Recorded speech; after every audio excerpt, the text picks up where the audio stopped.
they say, the 1700s floor, and then another 5 steps to get to the 1500s floor. They say they gave up these wonderful streets beneath us in order to make way for all the rubbish that they had to throw out the front.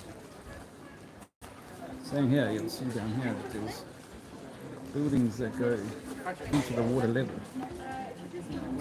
And that balcony and all of that is built in the river. So I think this is one of those classic places of insane I'm just thinking by the time we go down there, maybe get a drink of that. I have a long history with Canterbury, going back to the 90s, I suppose. A friend of mine from work, his mother lived here, and we spent a bit of time down here. She had a house with a basement. I'll show you perhaps at the end of the stream. I'll show them on the way out of town. The cathedral is behind there a bit. You can Google it if you want to see it. I'm just looking for a spot to set up. I have somewhere in mind. It's going to be a little bit pokey bare, but we'll see how long it lasts.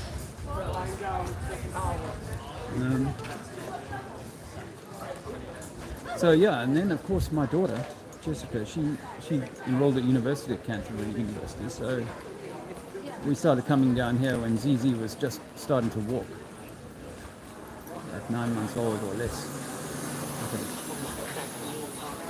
Anyway, so that's a long history. And then 4.5 years ago, soon after the Globe Light tour, the beginnings of this journey, we were only 3 or 4 months in.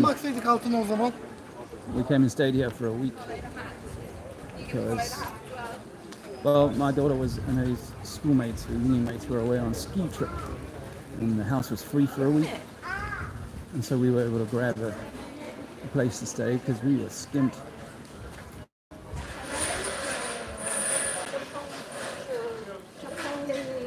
Number 44. See the barricaded windows.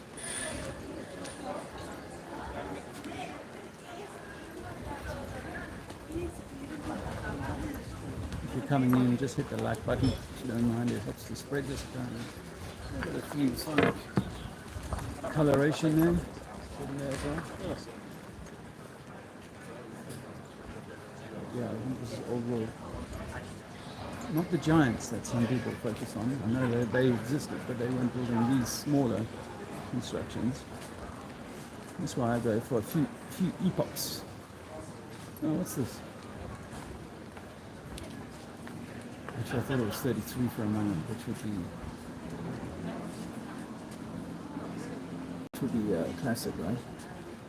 Anyway, so I think I might be able to hang my banner up on here for a little while. What do you think?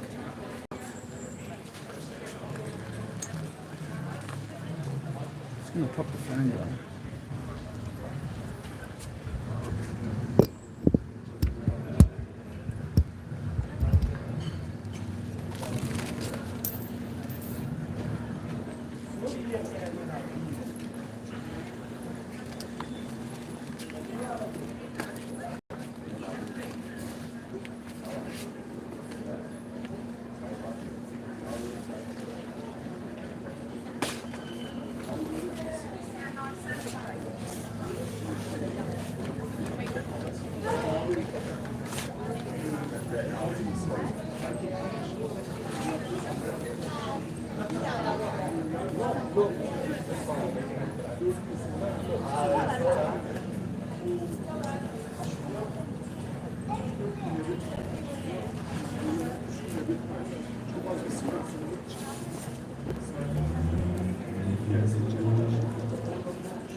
Welcome to the stream.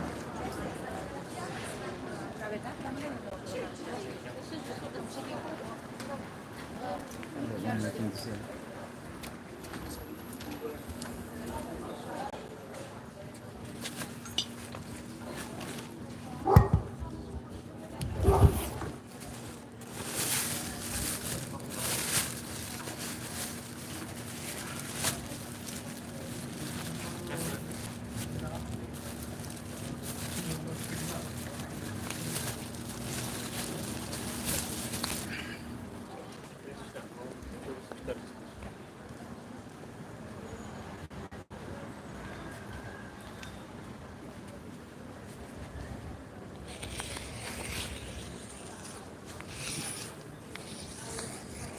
Here's the G. They're local Freemasonry, I think. I don't quite understand why, whether they're just usurping G God.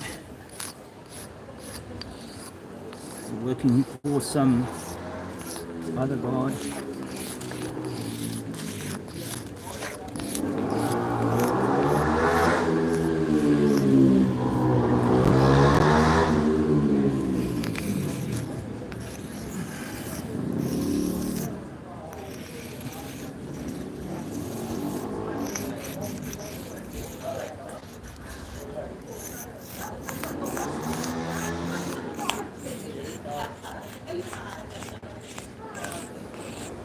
Hope you guys had a nice weekend. Oh yeah, of course.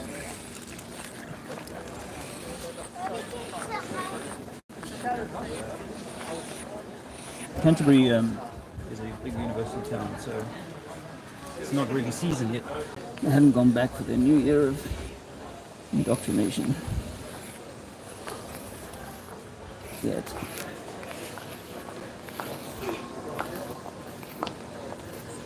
This message may or may not upset some people.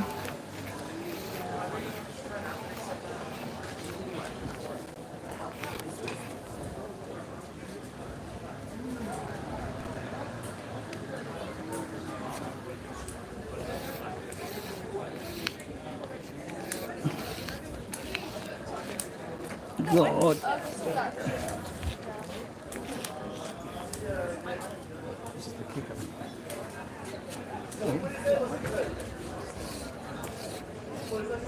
I won't be long.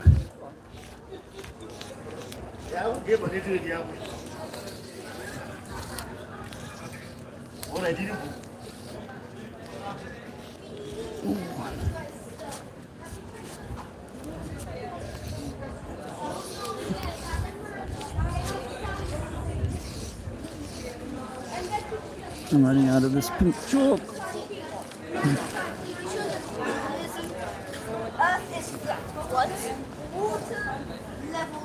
Always finds level. You can't live on a ball. You play football on a pitch, you don't play on a ball. Yes, so it is. You can't play on a ball.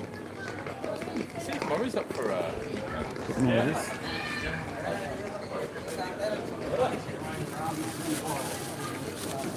I might go with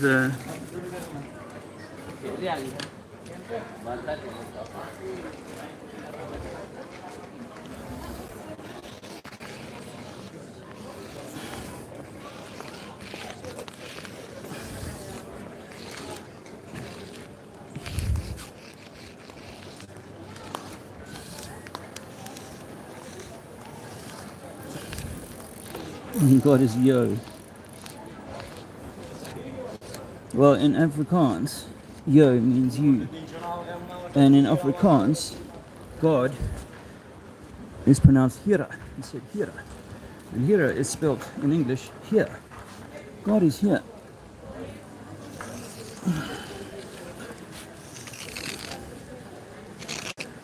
And we seem to be worshipping something other than that.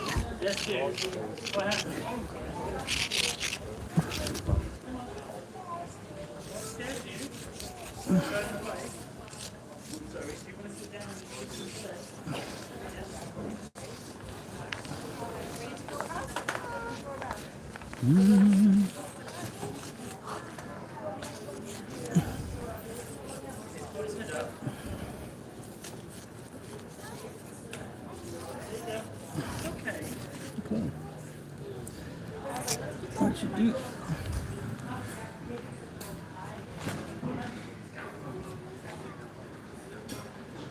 are you doing today? You're a football supporter? Yeah. What jersey is that? Gillingham. Local. Okay. Yeah. Play top of the league. Oh yeah? In League 2. Okay. Play 4 games, won 3, draw 1. Got 10 points. So everything's You having a good season so far? Oh, yeah, it's good. Awesome. Normally we're quite rubbish. Normally we're at the bottom. No. Well, and it's good for the club because more people come watch if you're doing well, right? So what's it about? I'm just a regular guy. When I was 47, about 10 years ago, I came across information that blew my mind and made me realize that everything that I'd learned is a lie. Everything that I'm Do you have taught. contact details? Yeah. Can you give me some contact details Yeah. about where to look? Have you got a website? Yeah, I have a website, but I also have a reference that I think you'll find more useful.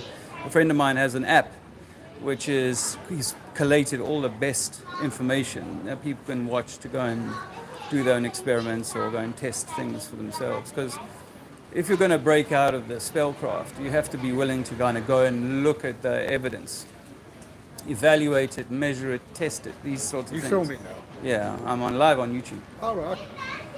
Hope you don't mind. But this is how I earn my living at the moment, is by donations from my kind subscribers, generous. Yeah, They you got are. a pod on YouTube.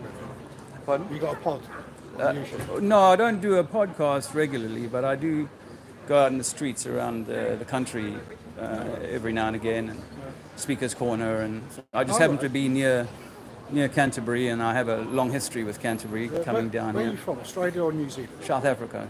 Oh, South Africa. I'm totally out of. Yeah. But don't worry, people often get that one wrong. In fact, truthfully, where I'm born is Poole in Dorset. So All right. not a long way from here, but I was raised with a South African accent. Oh, okay. But I've lived back in the UK since '94, so that's about 30 years, man. Where do you live? Canterbury or? I bounce around from place to place these days. All right. I used to be pretty stable. My daughter went to university here in Canterbury. All right. But things changed for me when 10 years ago when I discovered that the government that I was working for was actually deceiving the people. I don't know if you're aware how much we're misled by government. Well, at the moment, I'm really regretting voting Labour. Right? I really am. I've now joined Reform UK. Okay, Nigel Farage. Yeah, he's got a bit of spine. It's not racist what he does. You've got people say he's racist, he's a Nazi. You've got to listen to him, read his policies, and he doesn't preach hate or anything like that. Yeah. He talks about things that people are too scared to talk about. Yeah. So, if someone that's- talks about immigration, Yeah. oh, you're racist, you're racist, you're racist. What's racist about talking about it? Yeah. Yeah, we well, got- well, it's cast as racism because it affects people. The people that are coming in typically do not look like English people. Yeah. Typically, so it's cast in a racist way. But if you had a life raft and hundreds of people were trying to get on board, and it only had a capacity for 50, you'd be like, guys, there's only space for 50 here. So let me go and build you another life raft somewhere else, so that you don't try and get on my boat. I still don't see it as racist talking about No, it. no, I mean, of I course think the big problem we've got, as it comes to illegal immigration, how long can we fund it? We spend millions every day helping them. I mean, they're human beings, so we've got to help them out. Yeah. But how long can we fund it? Well, it's an interesting thing, because that's a good question, and I've been coming here as an adult since 1988, to England, and the first time I came here, there was white guys saying that there's these white girls who are, having babies so that they can get a council house, which obviously the taxpayer. I grew up with that. Yeah. So there is always that in a situation where you're paying into a system where some people are taking the mickey with it. There's always going to be that kind of you get that feeling. off- Yeah, you get it's that got in nothing all to do walks with of life. race. No, it's got This nothing was to do nothing with to do with immigrants race. either. It was There's just to do loads with of it around. Yeah, I mean- if I'm putting £10 in the pot and you're coming and taking 5 for yourself, it's be like, well, we've got to make it go There's around. millions of people living in this country doing that. But it's a complicated. I'm sort of on side with you can't just allow unfettered access to the life raft. So that is a bit of a problem. And for me, the problem starts generations ago when we, as the empire, didn't ensure that those countries that were full of people who would get hungry and be looking to migrate somewhere where they might get a good day's pay, that they might choose to come here if we didn't ensure that their economies were healthy. Now, what we've done is we've actually participated, or the corporations have participated in the decimation of these countries, such that, like Zimbabwe is a good example, where Zimbabweans will flee to South Africa in their millions because economically Zimbabwe is a basket case and they're hungry. So there's an element of seeing both sides of the conundrum when it comes to migration. I just think, of course, one of the great things about England is we help people. We've got to help them. I mean, we can't just like turn the boat back and say go back to where you came from. Right? That's not going to happen. No, help them out. That's compassion. You've got to have that. If you haven't got compassion, then I think you're a bit lost. Yeah, because we're all. But I'm just wondering, just like, how long can we fund it? I mean, I pay tax. I don't mind paying pretty pot to help them. I ain't got a problem with that. But how long can we fund it? I know there's an interesting angle on this, in that a lot of people say these are fighting age men. A lot of them that are coming in are fighting age men. So on one side of the conspiracy debate, there is this idea that these men could one day be used as a standing army to control the people inside of the country, because they wouldn't have that same loyalty. I've heard this. So that's one angle. Another is that, of the birth certificate scandal or scam, which is that when you sign a birth certificate, or the mother signs a birth certificate for the child, they create a legal fiction, and that legal fiction is traded on the stock market, and it has quite a significant, in the many millions of pounds of value. And to get hold of the birth certificate. Well, the birth certificate creates as I said, like this legal entity that's not natural. It's not of God, if you like. It is a sort of man-made coat that you get to wear from the time that your mother signs the birth certificate. And that coat, it can attach things like penalty notices and fees and taxes and all these sorts of things that you end up paying vast sums of money for in your lifetime. And so your value to the economy is set at a certain amount, and that is traded on at the stock market. I didn't know this until 8 or 10 years ago. But that value applies to someone who comes in new. So if you get 1 million migrants, young men that come in, their value is far greater on the stock market. Their birth certificate, they're signing up to be a British, English citizen or whatever. It's far greater to the corporation than it is to pay for them to be in a hotel for a year. And that's partly why they might be doing it, is because we've got an aging population. We don't have the resources to do the ticketing and go around and be security guards, or maybe work in higher echelons, but certainly at that sort of entry level. We lost some of that with the European closing of Brexit. A lot of Polish people and others went home, and so the hospitality business lost a lot of their staff. So these people coming in will fill those positions, just in the same way as, say, in Dubai, they'll get like Indians to come in and do all the labor.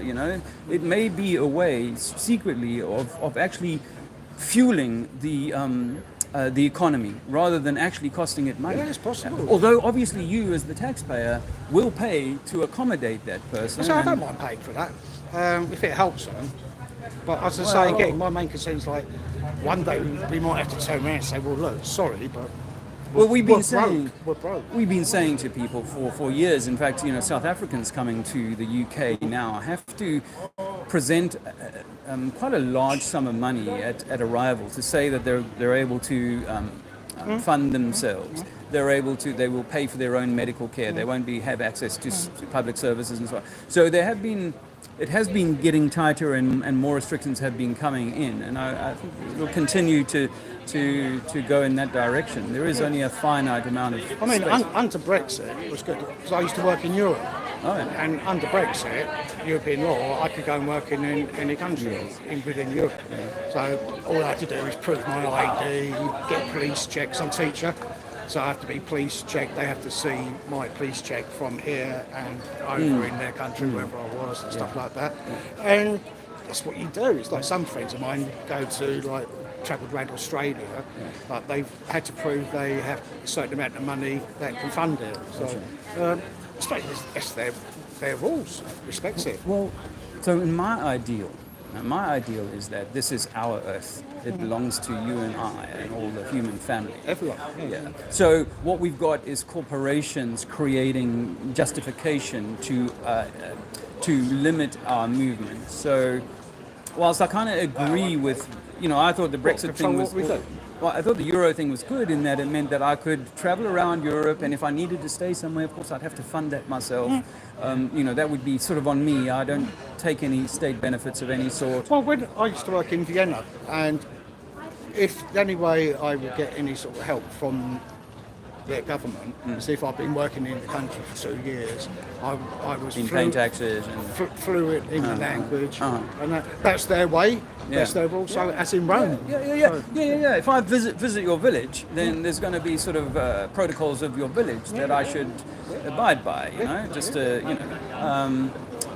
Within reason. And if they were unreasonable, I suppose I wouldn't go to a village. Well, you have the free will, don't you? Yeah. So that's what I think we should be entitled to. Is actually if we want to move around the world and go and spend a year in Australia or wherever, America, we should kind of be free to do that, so long as we can kind of take care of ourselves. Yeah. So I went to America once, and on the aeroplane, you had to fill in a green card, where you were staying, how you were funding your stay. Quite simple to fill in, and that's it. But back to illegal immigration, I just think there's one day. What would happen then? I mean, they're human beings. Yeah. So, what do? We don't turn them back in the sea because they would drown. They'd die. They're human. So, it's a complex answer, isn't it? Because for me, I would like to go to the cause rather than the problem here which is guys on boats. But the cause is that there's something upsetting them at home, such that unsettling their situation at home, such that there is no economy for them to survive on. And that would be where I guess, if we were all working together, try and put my energies into projects that made that country more self-sufficient, so that the boys didn't feel the need to run. When I was working in Vienna, there's one job, I was a teacher, and one job I had was preparing refugees from Iran for life in America, life in the West. They had to leave Iran because they believed in Christianity, so they had to flee for safety. So, when I teach the children, they write from right to left, we write left to right, and the alphabet, and this is what happens in this way of life in the West, stuff like that. So you've got to help people. I just think one day the money's going to run out. The national debt. They just borrow more money or whatever. They knew what the children are paying the interest on that in years They to knew come. what debt we had before they came in Labour, the OBR and all that sort of stuff. So, But I think that's a bit of a con. I mean, they didn't see them walk into Parliament and open the Treasury book and go, whoops. They knew a year before that they're going to win this previous election. So you're already regretting your decision to vote. Is it Starmer? Is he the guy? Yeah, Starmer. Totally. Why do you feel Because already one that of the they've let the team go? one of the main reasons I voted for Labour is I believe they'd help people more vulnerable than me. And what they've done, they've restricting the heating allowance for pensioners. And a lot of people are going to freeze and die. And then Starmer's saying that he was going to put a cap on the electricity, but there hasn't been one. It's gone up. It's going to go up £149 a year. It's incredible. He's branding anyone who has a different opinion from him as far right. So I'm not far right. I'm not. No. My views, my political view now is right wing. With Nigel Farage. I don't think Simon knows what he's doing. One day he says something, the next day he says something else.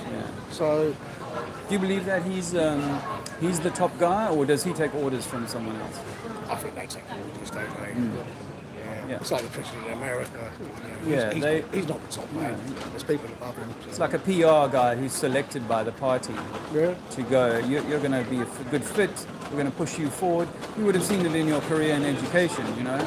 We've got governors or whatever say, oh no, you're going to be the right face for what we need going forward, and you agree with them, you're on line with bringing in all sorts of restrictions or blah, this and that, and so on. And so as a safe pair of hands, you get the nod to be the next leader of the party. But yeah, it feels to me like these are two wings of the same bird, you know, and they also pull us left and right. And, you know, I remember when Blair came into power in 97, you know, it was all New Britain and so on, and people were really pissed off with Thatcher and Major. And, and then after 15 years of Blair and co, Brown, and people were super pissed off with them.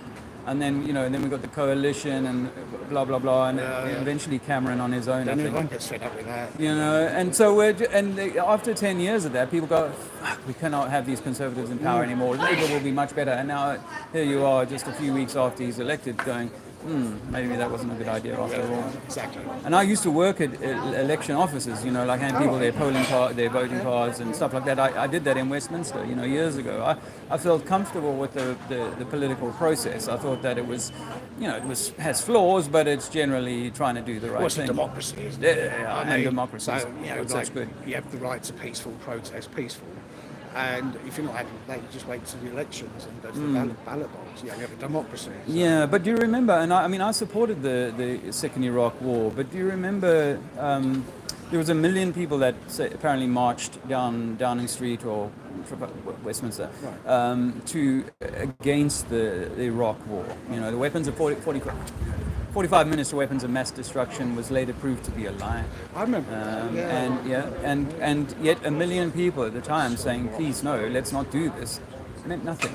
They still went ahead and did it. So, you know, what is your protest worth, really, if you can't do that? We've just heard, you know, Zuckerberg at Facebook come out and say, yes, it was a mistake for me to censor people during 2020. People who were bringing good information, doctors and so on, who were bringing good information that contradicted the World Health Organization and the governments, and they were shut down.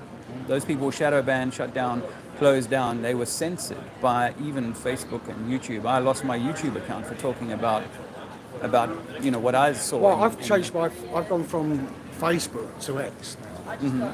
The reason I left Facebook because they were like playing around with my posts. Right. I wasn't inciting anything. I was just giving an opinion, not in a nice way, but it was all positive. Yeah. And they were playing around with it. It took time for it to come up. They were censoring me, and then some of my people I talked to have been cut off. Right. So I just thought, well, you know, free speech. I'm not doing any harm. I'm just speaking. You know, about it nicely. Yeah. That's what I got to X. Okay. Well, I've also, you know, I was off Facebook and YouTube, what do you even call it? The other one, X, Twitter, forever. But I recently got an account, although I can't really, even on what's the other one, Instagram. I can't really get hold of these channels, to be honest with you. But I wanted to mention to you that a guy like me, having come from South Africa, I mean, Elon Musk was a name I never heard growing up. It was like never, that family was never mentioned once. It's only recently, really. Really, yeah. So there are question marks about Elon Musk, and it's my contention that he's really just a deep state. I'll just cut to the chase. That he's a deep state agent, and that everything that he has funds-wise is money that is funneled to him. In the same way as Trump, money is funneled to him to prop up the actor, the theater, the player that is, in this case, the savior of mankind. Because mankind currently believes that they're a scourge on the globe and they're going to wipe it out, and that they need to find themselves a new home, and hopefully they'll go to Mars or, you know, start to terraform some other planets. And all of this is deception. You know, this, for me, as a believer in or knower that there is a God, a creator to this place, and as I say here, it might be us. You Christian? No. God was you. But I think, well, Christian is like it has some really good elements to it. I don't knock it. However, it is like a club. So it is like when I debate in Speaker's Corner, if I take one side, the Muslims are saying, what you speak sounds like a Muslim. You are close to being a Muslim, the way that you understand the world. But the Christians would say the same thing too. Well, the Quran and the Bible are pretty much similar. I'll tell you what I did. So when we had the riots, I was hearing on national TV, Islam is good, Islam is evil. So I thought, I'm going to go and find out. So I went up the mosque, and they let me in, they showed me around, I joined in the ways of prayers, and then they sat down with me and explained their beliefs, why they believe in the Quran and stuff, just their lifestyle, and it was peaceful. Simple as that. And I made some good friends up there. So I'm going to see them in about a week's time, say hello again. Awesome. So I went to find out for myself, because also it says on the Canterbury Mosque website, there's an interview with a man who says, what would you do if you had 1 minute to say to a non-believer? And he basically just said, find out for yourself, don't believe the media, go and find out for yourself. So I went, and they answered everything. They gave me a Quran, I was reading it, and they were explaining it. So they just live their lives differently. So it's a free country. So and people have peaceful. Free choice. The problem is just like with football, is that if I come from what is Gillingham's main opponent? What is their like? A rival. Yeah, main rival. Rival's an old boring story. Swindon, really? Which is like hundreds of miles away. It's to do with in the 70s, two players had a fight on the pitch. Really? And it just stemmed from there. They're not local. They're not local Swindon. So even in Quran, even in Islam, they've got two main factions, Sunni and Shia. Hey? Yeah, I understand that. And that comes from an argument between two brothers or two sons of Abraham. Muhammad. So I believe, and the thing is that once, say I came in here with my Swindon lads, like 6 of us came in here, right, let's go and knock about some Gillingham boys, right? That whole mindset only exists because they remember the fight from 1970. They're in that kind of, they've inculcated or been brought into that kind of relationship with Gillingham supporters because of something that happened a long time ago. What they normally do with Gillingham Swindon games, they try to play them on a Tuesday night. So there's not so many people coming. Right. And last season we played them on a Tuesday night at home. Yeah. There was hardly anyone there, hardly any police. But normally, if it's on the weekend, our last home game is against Swindon. So they section the town, so Swindon supporters walk that way, Gillingham supporters walk that way, and they put, is it section 60 where people aren't allowed to hang around? Really? Is that right? Yeah. They had that at a game last season. I can't remember which game it was, but you weren't allowed to hang around. So, well, there you have it. It's always peaceful. There you have it. Now, if all of a sudden I switched the clock and it was now World Cup final, Germany versus England, right? Yeah. That town, Swindon, could have both Gillingham and Swindon supporters in it side by side, wearing the 3 lions on their chest. Not a problem between them. Like all those problems. So it shows how we can be drawn into club membership, and that club membership can then be used to talk against another. So how you feel that the media is creating the Farage, mindset of, racist or whatever. They're putting you in a team and saying Gillingham bad. When they come to town, we're going to treat them in this way. We're not going to allow them this. We're going to restrict them when they go out marching or protesting. We're going to be able to wind them up such that a few of those supporters go out and cause trouble for some Muslim boys, you see? And then those Muslim boys will go, hey man, those people, the Gillingham or the Christian or whatever, have been giving us a grief, so we're going to go and do some retribution, even though I know during the riots, it really got bad. I mean, there was fears that the riots would come to Canterbury.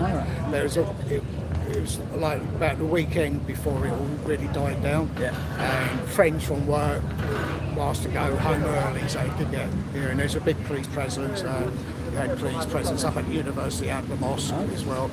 And I just stayed at home.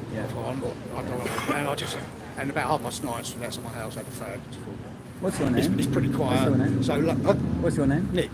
So it was pretty quiet, so luckily it didn't come. Well, let me tell you what I noticed with all of that, Nick, is that the people who got most pissed off were the anti what they call the right wing, whatever this right wing is. Yeah. The people who were The far against left, that, the far left, they were primed and they were funded to come out onto the street. Well, they they were all had carrying the the same same card, placards. didn't they? Yeah. And someone's paid for that in a central office and had them delivered at certain points. And they've had them out at 4 o'clock. We're going to be there. There's 100 riots planned. Be at these locations. And so these people who've all been primed through Facebook and X and whatnot to sort of be in their gang came out in their hundreds, if not thousands, if you count up all the places they came to.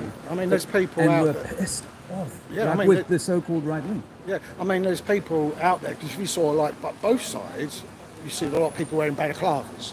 Yeah. And there's one, I went to one incident, happened in Manchester, there's this, I believe it to be a bloke, he's all in black, balaclava, I can't make it out, and he ran round the police and got into a park and started beating up this black bloke. And then other people joined in. So I think there was instigators causing the right. They do it for fun. And they're off their heads. But where I'm deep enough to know in the rabbit hole to know that even sometimes these things can be created by crisis actors. So you can actually have an event in the media that looks real, but it was all acted out and staged a day before or whatever. The police cordoned the area off, yes, but. Or it could have happened that day and people said, yes, I walked nearby, I didn't see the actual thing, blah, blah, blah. But so in order to get people riled up on the left and the right side of this debate, they need to create justifications. It's like, I think it's good the way they've swooped down and people being in prison on both sides. And one thing I don't understand, there's a Labour MP who's now suspended who gave a speech and said that all the far right supporters must be killed, must cut their throats and did that on national television, right? And people behind him applauded him, and to the left of him, there's a lady in Amnesty International top. And you're just thinking, these people are agreeing to inciting murder, but he hasn't been put in prison yet. But other people have, so why is that? Yeah, we've got the blatant proof. The people, the fights in Manchester Airport, he's there on CCTV camera. They haven't been charged, they haven't been put in prison. But both on the left and the right, people have been put in prison pretty quick. So they call it the two-tier policing, don't they?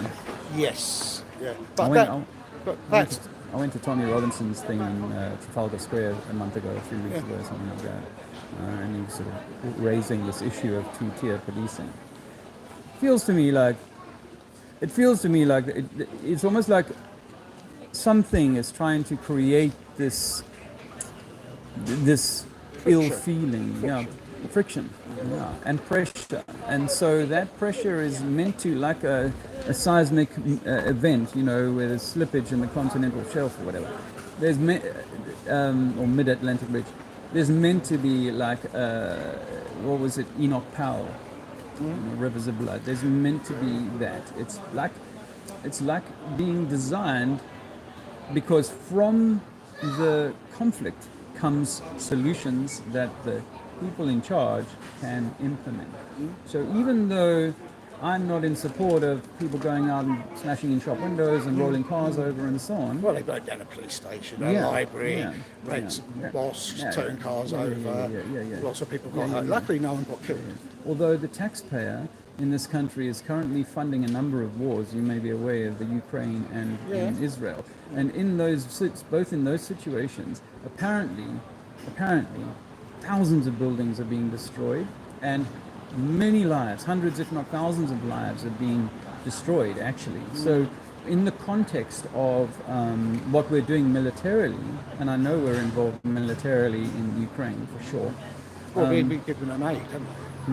So is America, haven't they? We've been giving them aid, but we've also got soldiers on the ground there. Yeah, I didn't know that. You wouldn't get that from the newspaper, but someone I know was a brigadier in the British Army, and he's retired now, but his peers are some of them very senior operatives in the British military, and they've told him that you wouldn't believe what we're doing in Ukraine. It's not in the newspapers, of course. Now, when I was in the Angolan War as a young boy, I knew that the Americans were involved because we saw them on the ground, but the newspapers would never have said that the CIA or whoever were in the field. I don't really know much all about that stuff. It's like what's going on with Palestine and Hamas. I don't know what. It's hard to be sure. I'm not even sure who funds Hamas, really. I don't know anything about reasons why they're white. I haven't been following it, so I don't know much about that at all. So. But what if I wanted to give Gillingham I'm a Swindon supporter, but actually I hate Gillingham so much that I want to give Gillingham supporters a bad name. So what I'm going to do is I'm going to buy 3 or 4 of your blue shirts. Me and my mates, we're going to turn up on game day and we're going to create a whole lot of havoc in the name of Gillingham Football Club. That's called a false flag attack. Right. And that's me putting on making it seem like I've come, Gillingham has come to attack Swindon or whatever. But of course it was not. It was Swindon people attacking themselves. Yeah. So that's what they do in the world to create the justification for us to go to war. Well, it's just like, I think the world should act like how people supporters are at Gillingham. It's peaceful. It's nice. People go there for fun. People take their families. Yeah. Between where people sit and the goalpost, there's like a concrete walkway, and the kids just run up and down playing. I love that. I love it. That's no aggro. So I think that people should take a leaf out of the football support. So, but my question here now is: you say Earth is flat. Yeah. Is it? Well, the sea is level. Right. That's the basis of it. Obviously, we have topography that comes above sea level. But every height that we're at, Canterbury is 20 metres above sea level, I'm not sure. Yeah. But it's quite close. And London is 40 metres above sea level. So we know, intelligently, that London is 20 metres or 30 metres higher than we are right now. Right down to Whitstable, it gets lower and lower. Until you get to sea level. But you can leave Whitstable and drive to Wales, and your whole journey you could map the altitude up, down, up a bit, down a bit, up a bit, down a bit, up a bit, down a bit. And eventually you'll go up or go down as much as you've gone up. It'll all come back to zero by the time you get to Wales. Yeah, that's the reality. And if you were, as a teacher, if you ever drawn, a cross section of the USA or a cross section of any continent, you will draw it pretty much as a straight line, but with the topography of the mountain ranges above the same sea level. I see that. So about 10 years ago, I discovered that there is a formula for the curvature of the globe. Pythagorean mathematics, I don't necessarily agree with it, but according to the globe science, this is something we never got taught at school, is that there is 8 inches per mile squared, 8 inches per mile squared of curvature in the water from the shore into the distance, which is why a ship will appear to disappear at 3 or 4 miles because of this supposed curvature. Now, 8 inches per mile squared at 10 miles is 800 inches already.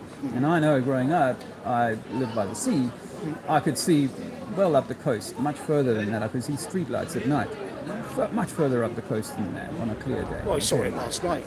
Yeah. So we can see, and in fact you can see the White Cliffs of Dover from France, and that's from Calais on a clear day, and that's 20 odd miles away. And we plug these numbers into the formula, the 8 inches per mile squared, we realize that the water should be occulting or hiding things that are 20, 30, 40 miles away. And yet we can shoot a laser line of sight for up to 100 miles. The American military have that fantastic weapon they call the rail gun. I don't know anything about that. They can shoot a ship. So ship to ship, 100 miles. Now, if you can't see it, you can't shoot it. If it's over the curve, the sabot doesn't steer. It's just a fire. It fires out at Mach 15, and it doesn't steer at all. It just goes in a straight line until it hits the target at 100 miles. And so what we discovered is that this curvature that we all brought up to believe exists, because the ship has gone over the horizon, is easily debunked. We can take powerful cameras and watch that ship go away, and then pull the camera out so if it and is bring flat, the camera. Why do they still say it's flat? What's the conspiracy? Some people think there's a conspiracy about not knowing the Earth's flat. So what's It's that? a massive conspiracy of hiding the nature of this Earth. So I studied some quantum physics a few years ago, and I realized that you can explain a flat Earth within an electromagnetic torus. So although we may live inside of an electromagnetic bubble or ball or sphere or globe, if you like, we may live inside of it, we have to be on a plane where there is only one up and one down. We lift something up, it will fall down. We do not need, Occam's razor, we do not need complicated. If it's a flat Earth and everything's on the same plane, like, do you remember, you're old enough to remember that Channel 4 or ITV used to have a weatherman who had a big cutout of the UK in a swimming pool. Up in Liverpool. Yeah, and he would. I've seen that. He would run. He would run from England to Wales and hop over to Ireland and say the weather here today is going to be like this. Well, what if I put the entire continents of all the Earth in that Olympic-sized swimming pool and said, well, look, here's a model of the way that the Earth works. How the magnetic flux within that system would work would be to use some kind of bar magnet so that I was always pointing north or east or west against that north. Because personally, I just think if the Earth's flat or the Earth's round, what does it matter? Well, if it's flat, firstly, it was created. It wasn't the Big Bang, and that I used to believe in. It had to be designed. It's like a terrarium, like the Eden Project. It's like a terrarium, created a perfect biosphere, if you like, for the human to thrive in. That would be the first thing. So yes, there's a builder, whatever that builder is, God or Allah, or whatever the name is that you want to give. Some people say, Gaia or Mother Nature or whatever. I don't have a dog in the race of the name of it, but the point is that there is a designer. And this is why it relates to politics and geopolitics, that if this is true, then Roscoe, JAXA, NASA, ESA, all of these top-end organizations who are purporting to do things in the vacuum of space are all colluding to deceive us. Right, so this is what makes me laugh about NASA. I heard the other day on the box, that's television, NASA, never a straight answer. Yeah. So, and in Hebrew, NASA means to deceive. Oh, does it? Yeah. I didn't know that. Yeah. So it says NASA is Disney for adults. Yeah, and I used to be a big NASA fan, by the way. I visited Kennedy Space Center. Cool. I was a huge. Have you seen the launch, NASA rocket fan. launch? I've never actually watched a rocket launch. Okay. That would be interesting to see. That'd be fantastic, wouldn't it? But we understand the inverse square law of light. That as the train goes away, every time it doubles the distance away, it gets half as small. So a train coming towards Canterbury Station will loom larger as it appears. We all understand that. Yeah. So the same is true with the rocket launch. The rocket is huge, I'll give you that.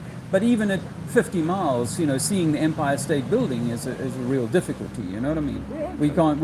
We could pick it out, but possibly only with a camera or something like that. So once this rocket takes off, it starts to curve away from you. So it's going over the ocean. So it's rapidly moving out of your visible, perspective, and I would say within 50 to 80 miles at the best, it's gone for anyone to see, even the smoke trail that it's making. So what people have done with a time lapse is they filmed it, appear to make an arc. Now we're all told by NASA that arc is for it to achieve escape velocity, so it's going up and kind of going to go around and follow the curve of the ball, which is what we're taught. I'll take word for it. But yeah, or it could be that it goes, if you look at the distance to the Bermuda Triangle, we're talking a few hundred miles, that it could be being dropped into the ocean and then collected up and hidden away, and the astronauts are never on board, just like in the movie Capricorn 1. Yeah, so the moon landing was a fake. Yeah, and I come at that from a former moon landing lover. I always believed it up until I watched a documentary called A Funny Thing Happened on the Way to the Moon, in which NASA's own footage. I might watch that. Yeah, a guy called Bart Sabrell made 2 documentaries. Astronauts Gone Wild was his second one, where he offered Neil Armstrong, Buzz Aldrin, he offered them $5,000 to a charity of their choice to put their hand on a Bible and swear that they went to the moon. Not one of the 10 that he asks will do that. And he films the whole thing, even Buzz Aldrin smacking him in the mouth, and another one kicking him in the butt. Punch him in the mouth? Yeah, punch him in the mouth. In public, and it's all on camera. Now, was that staged to be something? No, I think this Mr. Sabrell, he argues with the space agencies, and he doesn't believe in flat Earth, but he argues with the space agencies. And in fact, what's his name? Neil Armstrong says in the documentary, he says, when he's got the camera in front of him, he says, knowing you, Mr. Sabrell, that's probably not a real Bible, so I won't put my hand on the Bible. I'd do it on a comic book. If you came to me and said, were you in Canterbury yesterday? So you come to me tomorrow and say, were you in Canterbury yesterday? I put on a piece of clean toilet paper. And if you were offering me $5,000, it wouldn't matter to me what book it was. I'd swear on anything because I'm not lying. I cannot be done for lying by God or anything else. And so when you watch in the Funny Thing Happened on the Way to the Moon documentary, you see, for me it was the first time, the whole of the interview with them when they first came back from the moon, the 3 astronauts, the 2 who first walked on the moon and the 3rd guy. and they look so shifty. They look so dodgy. Their answers are not Yes, concise. I've seen that. Right. I've seen that. And it's like, wow, you know, if They you couldn't look anyone in the eye. could yeah, now if you've just come back from a good Gillingham win, right? You've just won the championship or whatever. You're going to be able to tell your friends for days and days to come absolutely. with goosebumps. Go, you know, that moment he scored the goal and blah blah blah. You know, and he dink past this guy and nutmeg that one, and then he did this, Well, then I he did totally that. agree, because we're top of the league know, too. yeah. So we're all quite happy. Yeah, You know, so, we're loving it. And the players themselves who linked up to form an amazing goal, to snatch it at the last minute. When they're doing the press conference afterwards, they are cock-a-hoop. They are so excited about it. You know, it's amazing. That's just winning a football. Yeah, I've seen the clips where they talk about that, and they're not looking anyone in the eye and stuff like that. So. And then things that I used to gloss over in my mind. I used to just say, for example, I'd seen footage of them trying to use the lunar lander on Earth, and it was an unpacked. It was just a chassis with sort of 4 retro rockets or 4 little rockets, and Armstrong does the best. He gets about 40 seconds of airtime, and then has to eject with the parachute. Because it's about to crash, you know, and it's got no weight on it, no batteries, none of the stuff, none of the gear, none of the roof, nothing at all, right? And yet they can't control it here on Earth. And I believe the story. Oh well, because gravity is 1/6 on the moon, it'll be much easier to handle. So we won't worry that that's not going to work here. It'll work there when we get there. The same is true with the spacesuit. They tried to test the spacesuit in a vacuum chamber in the 1950s. The man nearly died. This is all on. He's talking about his experience of it, and that's the only footage we've ever seen of them using a vacuum chamber and a spacesuit combined. With a man. So if it is all fake about the moon landing, what was the point? To continue the deception of demeaning man. See, because man is created by God. We are, as I say here, God is in you. So you are. Oh, God is you. Oh, yeah. Well. I mean, I've used the phrase "God is in you." Yeah. I mean, this is more hard hitting, right? Because God is in you. But I think that we are the expression of God, and so therefore you should have no master here. However, if you do not believe that truly, that we are in some kind of threatened habitat, that asteroids could wipe us out like it did the dinosaurs and that kind of thing, then we need superior protection. We need protection from out high, you know, like the governments putting their space program and Star Wars and all of that kind of stuff together, you know. So it's about demeaning us. And also, for me, I was an evolutionist. You know, I believed completely in the Darwin stuff, and that we all evolved over millions or billions of years, and thanks to various things. One of my questions about evolution, if it's true, how come we can't see it? Yeah. I mean, I'm 57 now, and everyone still looks the same as when I was a kid. So why can't we see any sort of changes? Why don't we have like half man, half ape or monkey or whatever it is we're meant to have come from, that are sort of part way through that evolution? It's like saying, can a dog turn into a giraffe? Yeah. I mean, Can he? No. Well, then, you know, you can try sort of cross-breeding certain things and you'll get some variations, but it'll still be a dog. Don't they? Remember Dolly the sheep? Yeah, if Dolly was real, I mean, cloning, okay, maybe. So, you know, so it's about getting us to believe that we are not actually the special essence of God. And I come at it, from having had a religious upbringing and then choosing atheism and evolutionism and so on, and living on a globe and hoping to find life on Mars to prove to these theologists that we are actually evolved from other things. Well, I believe there's life outside of Earth. I mean, there's millions and millions of planets. We can't be the only ones. Well, in a flat Earth theory, my flat Earth theory is that it's an electromagnetic universe, and that all the stars that you see inside of that you see in the sky, everything that Hubble and these others, James Webb, can see, everything is inside of what I call the universal orange. Oh, okay. So imagine that I'm talking about like a little orange now in front of me, but inside of that there are tiny microscopic specks of beings who see that orange as the entire universe. At the extremes of the orange skin where the pith is, they can see little sparks of electricity, little moments of electricity occurring, and these are sort of turning around them because it's a vortex, it's an energy vortex. And these are turning around them in some kind of cyclical way, and they start to imagine that, wow, these could be billions of miles away. In fact, for them to have turned around and come back to us, they have to be very far away, otherwise they'd be parallax. They wouldn't form in line with each other. So we've developed this idea that there are rocks floating in space, gas giants out there reflecting so much light that we see them as twinkling stars at night, when in fact they could all be inside some discrete simulation. Electromagnetic orange, even a simulation. I mean, I'm cautious about using the word simulation, but from a point of this all being vibration, then you and I are both interpreting the people that walk by their vibration, although we have a shared software, so we see them as a man with a beard or whatever the look is, you know? Same with the brickwork or the trees. We interpret them. We're interpreting a data set. Just like I could bring my TV to your house and it would show me the same picture. If I plugged into your skybox or whatever, it would show me the exact same picture because it has the same software to render the information, the light that's coming into it, in a particular way, a color scheme. Or in this world, a certain texture. A brick is harder than wood, etc. Water is soft, etc., etc. Yeah, it's all interesting, isn't it? It's just, I love hearing about it, you know, things and why. I mean, I've looked into, like, when people said that the annihilation, the concentration camps of the Jews during the Second World War was a lie.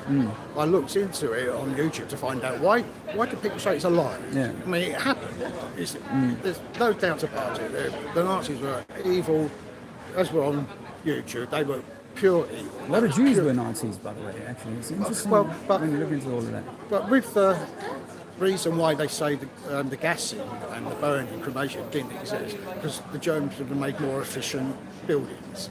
And you just think, really? Is this what you're saying? Yeah. You know, is that why? And I've seen some really horrible footage of what's happened in concentration camps. There was a DVD I watched, and only the first 18 minutes was shown at the Nuremberg trials because it was deemed too horrific to watch. Right. And it was. I regretted watching it. It haunted me for years. I mean, there's a German officer with a baby just swinging it like that and throws it in a fire. And you just think, wow, what's going on here? You know, or afterwards, to get the evidence against the Germans who were made captive, they show them digging the bodies up to prove that they killed them, and they actually show footage of bodies being dug up. Yeah, it was really, really horrific. Just to change tack slightly, because I sort of, you know, I believed, I grew up educated in a similar system to yours, albeit in South Africa. And so we were given a particular narrative about how all wars and this conflict, World War II, was fermented and who was the most affected and blah, blah, blah. Most of that I see as the victor writes the history. So we don't get to necessarily see. I can see that. Yeah, we don't necessarily see who was behind what and why certain people were vilified. You know, some people will come to you from a foreign country and you go, oh, you seem all right. Like, you know, when I first came to this country, you know, I had no issue with Irish, but the English were like, yeah, they're Irish, blah, blah, blah. Or the Catholics have an issue with the Protestants, blah, blah. I'm like, I don't know any of that. But if I'd been inculcated in that, then I would have a view on that. And so the way that we see the Jews, the Germans, the Nazis, the axis of evil or whatever, Totally. Yeah, but it's very much shaped by our propaganda. You know, like if you're supporting. I can see where you're coming from, but when you look at the footage, you just think, wow. Well, if you're in Russia right now, you know, the propaganda or the information you're getting from Putin, the Kremlin, will suit a certain narrative and it will give justification for the war in Ukraine. Whereas if you're in the Ukraine or in the UK, perhaps you'll get a different narrative, and so you'll be against that war, you know, and Putin's the bad guy. So, you know, one man's hero is one man's terrorist is another man's freedom fighter. You know, we live in that kind of a world which it's hard to be sure. Well, we had that with the IRA, didn't we? Yeah. I mean, first of all, I don't think we should have been in Ireland. We should have withdrawn ages ago. You know, they only kept a little part of it, Northern Ireland, under British rule, but the whole lot should have been given back. And look at Ireland now, with the Euro, they're doing really good business. Right. Now, if we weren't so stupid enough to still be there, we could have done great business with them. You know? And it's not that far away, Ireland. So we could have done good things with them. And just my final comment, 'cause I've got to go in a minute, but when people in society look at, let's say the Muslims, for instance, and people say they hate them and stuff like that, check it out, find out for yourself, but also don't forget they fought for us in the wars as well. And people forget World War One. Yeah, and people forget that. They gave their lives for us. So, Yeah. you know, millions of people, all different countries. Yeah, So no, I I mean- think people forget that. People are people, and at the end of the day, you know, Muslim family is no different to an English family. They want peace, they want Yeah, security for absolutely, their absolutely. loved ones, blah, blah, Yeah. blah. They just believe in things differently. However, just like Gillingham and Swindon can be easily brought to blows in a situation where I'm stimulating anger or fear on one side or the other. The same is true with what I believe is the coming Third World War, which is going to be, you know, a Muslim versus Christian thing. Do you reckon? I reckon. The same as the Japanese. You know, the Japanese were put into concentration camps in World War II in America because they became the enemy. Once Pearl Harbor, they became the enemy, and they were put into concentration camps. So, and the German soldiers were put into concentration camps after World War II that were awful. I've seen videos of them spending weeks without, you know, with very minimal resources, no shelter, no tents or whatever, just sleeping out in fields. Tens of thousands of them being rounded up and kept in these sort of concentration camps. So when it comes to, you know, who's doing what to who and who the bad guys are and why the Jews are often so vilified by all of this, it's a very complex thing, and it's not what we get given by the mainstream media. So that's my thing. My final Yeah. thought would be, if you don't understand something, don't believe the hype. Find out for yourself. Get it from the horse's mouth. What I did with the mosque, and they just showed me that Islam is purely peaceful. I joined in with their prayers. I listened to their sermon. Half is in Arabic, the other half is in English, and it's peaceful. Well, And they do good things for the community. yeah, I mean, I've had Iraqi refugees live with me back in the 90s from the First Gulf War, so I don't have like an axe to grind against anyone or any particular group or any religion. However, I know that within Christianity, you had one group or have had one group destroying another group, Catholic versus Protestant, Cathars, the Huguenots. You know, you see all of this. Look at Exodus chapter 22. Just read Exodus that. 22. Yeah, and that's about you should not suffer people to live because they're a sorceress, and bestiality, people should be killed. There's good and evil in it, all of it. Yeah. So take the good. So our journey here, I believe, is to balance that good and evil that exists within us. And what this game is going to try and do is extract from you certain evil. It's going to extract from lads, good boys on both sides of the current debate who just want, you know, a fair deal and a this and that to be reasonable. Both sides can be brought to blows and throwing rocks at each other and worse. And yet we are all from one source, one creator, and we should all Just learn to unfortunately, love. it's human nature, isn't it? Well, it is, but you know, like the Bible says, there's the 7 deadly sins, and so the people who play the game know about your deadly sins, and they play to your vices. They want to keep you busy with bread and circuses, or raged because you know you spend your whole life working, paying taxes, and now other people are just kind of living at large on your hard sweat and tears. So, you know, I think we're being played is really the bottom line. That's interesting. I mean, I'm going to go away and think about this. I mean, you've got to give me your... I will give you my details. Yeah, offline. Yeah. I've got a flyer you can take.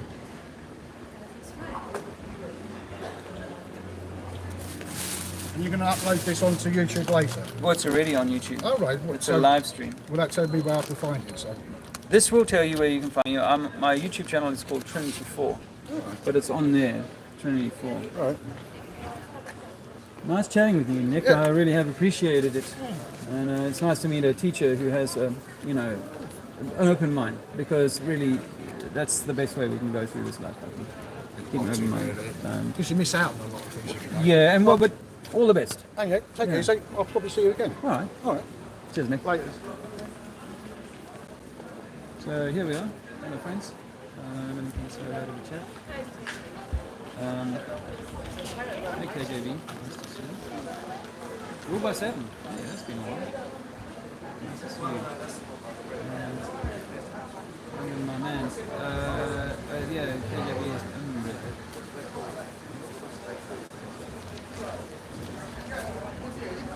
it's conspiracy music guru, I can hear. So many cults just say no.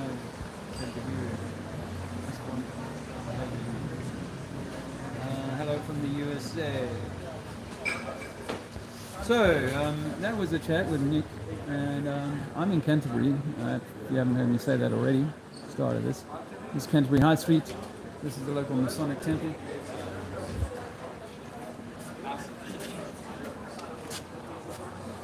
So not 3 times and you can enter. I'm disappointed I didn't get until the 33.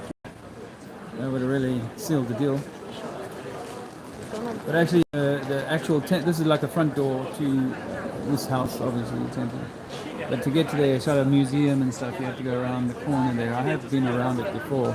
And they were part of the rebuilding of the big cathedral here, or rather rebuilding, the repair of the roof. And they had a piece of the roof stone, and I looked at it and I was like, I can see that's been poured as concrete. Earth is flat. It's not a globe. That water in your thing there is going to show you what level is. And I could make that bottle 1,000 times bigger, it would still show you level. 1,000,000 times bigger, it would still be level. So the sea on this side of England has the same level as the west coast. It's the same sea level. And I could give you the same example for Africa or the United States. It has the same sea level from one side to the other. So how do you get to live on a ball? There's meant to be curving water on this marble that they tell us we live on. But we can't measure this curvature. No, but can you measure it? It's great to say gravity, but can you measure the curvature? I tried. 10 years ago, I came across the formula for curvature. I'm like, listen, I grew up by the sea.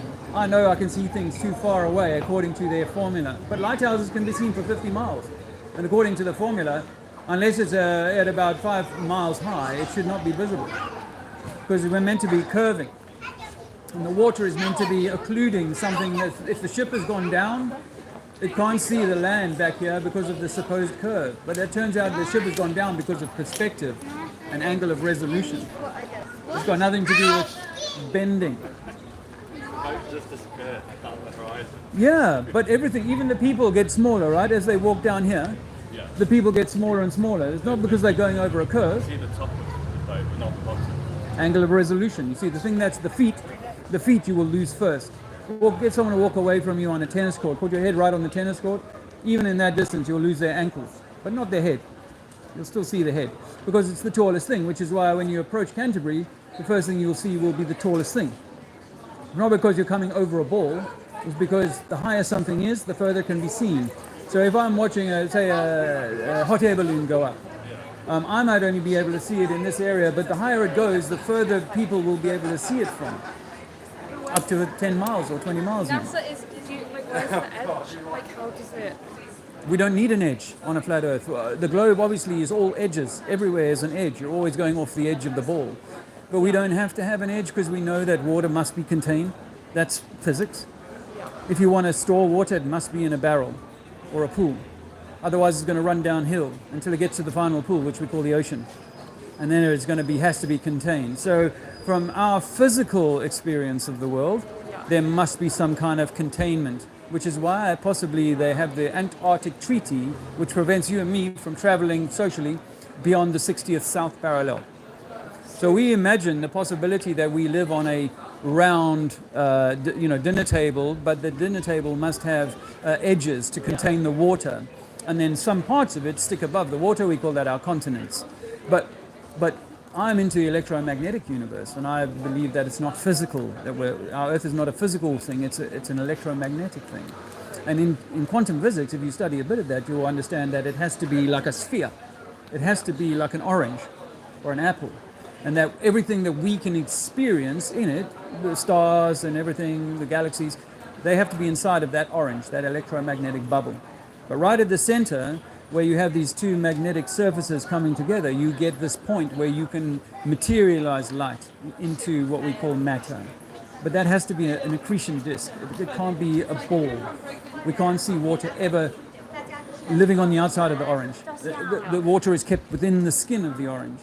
What do you think about Einstein's theory of relativity when he says gravity is a curve in four-dimensional space, and that creates a ball shape, and that's why gravity exists? So originally, and he's proven to be pretty much true. So originally it was Newton who'd said that, right? Who said it was matter attracting mass, and this is why eventually it became a ball. That was wrong. Although a lot of people who believe in the globe will cite that to me and say that's gravity, that's all you need. But I understand that you understand the bending of warping of time and space. Now, these are concepts. Yeah. These are theories that I can't demonstrate. Yes, I've also seen them with the trampoline and say, well, look, this is a ball going around the trampoline. Guess what? It'll make 4 rotations at most, and then it'll end up in the center well. That's just what's going to happen in our experiment. We cannot get it to do this for millions and millions of years. These things are just going to fling around. That's because there's friction. Like, if it was in a frictionless space, it wouldn't have. Yeah. It would just continue forever because there's no. It's because the forces are equal. Whereas if you're doing it on an experiment on a table, it would slow down because of the friction of the surface. Yeah. And then it will come down. Yeah. So there's more forces happening in it. So you can't replicate the same. No, we can't replicate it. And the same is true with this idea that you can spin something around without a rope.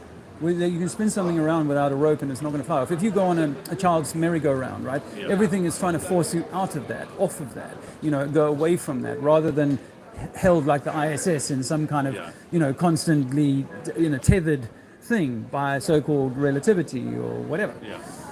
So I say to people that relativity may be real, but it only applies to the lights in the sky. So your position on the plane of the Earth will determine relatively how you see the sunset, when you see the sunset, what time it's going to happen for you, how you see stars. Satellites and the moon? No, so the moon for me, and most scientists back in the 1950s before the moon landing would say the moon was plasma. It was a light source or an entity burning of its own accord or giving off energy of its own accord. You don't believe it orbits? I think that I would rather think of it like this, that if I had a football stadium Earth and it had a roof on it, and I took a track and I took a light around that track that was the 400 meters track, for example, and I took that around once a day, then the moon and the sun are doing that, although the speed of the moon is a little bit slower than the sun. And so they are doing that. And the moon... They're doing like a track above the flat. Yeah. Now, So, but I don't know for sure exactly how that works. I can't make a positive claim that can easily debunk. If you don't know how it works, and scientists have proved how the moon works. Come up with every scientific theorem. I know, but it's like if there's lots of proof in the other direction, why well, would this you is the try thing. and This is believe a different thing? well, this is the crazy thing: is that what is the proof that you have that the sun is 250,000 miles away? Your eyes see it in the clouds sometimes. I just believe scientists are telling the truth. Yeah, and people in religion believe that their religious leaders are telling the truth. But I'm sure you don't believe all religions, possibly none. But in religion, you've got these great teachers who are teaching something to be true when it conflicts with those great teachers over there who are teaching something else to be true. And most scientists were great at science in school. They got A. They went on to get A in university level, and then that's the point where they go, okay, by the way, Newton's gravity is superseded by Einstein, and now I listen to the best professors in the UK on quantum physics, and they say, well, Einstein, that doesn't really fit with the model. Once we get into the quantum, we realize that actually electromagnetism is 10 to the 36 times more powerful than gravity, and so we don't really consider gravity to be a factor. It's all electromagnetic at this level. So, the high level PhD guys are saying, we're not sure about Einstein either.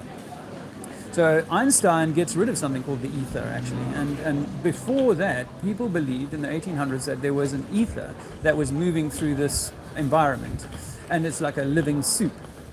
And when they tried to do these experiments called the interferometry experiments back in the late 1800s, early 1900s, Sagnac, Michelson and Morley, this French and British best scientists that they had, they were looking to prove that the Earth was spinning through space. And they couldn't, but they were picking up this small 3 to 4 mile an hour movement of the ether. We're meant to be spinning faster than the speed of sound. That's according to the model, right?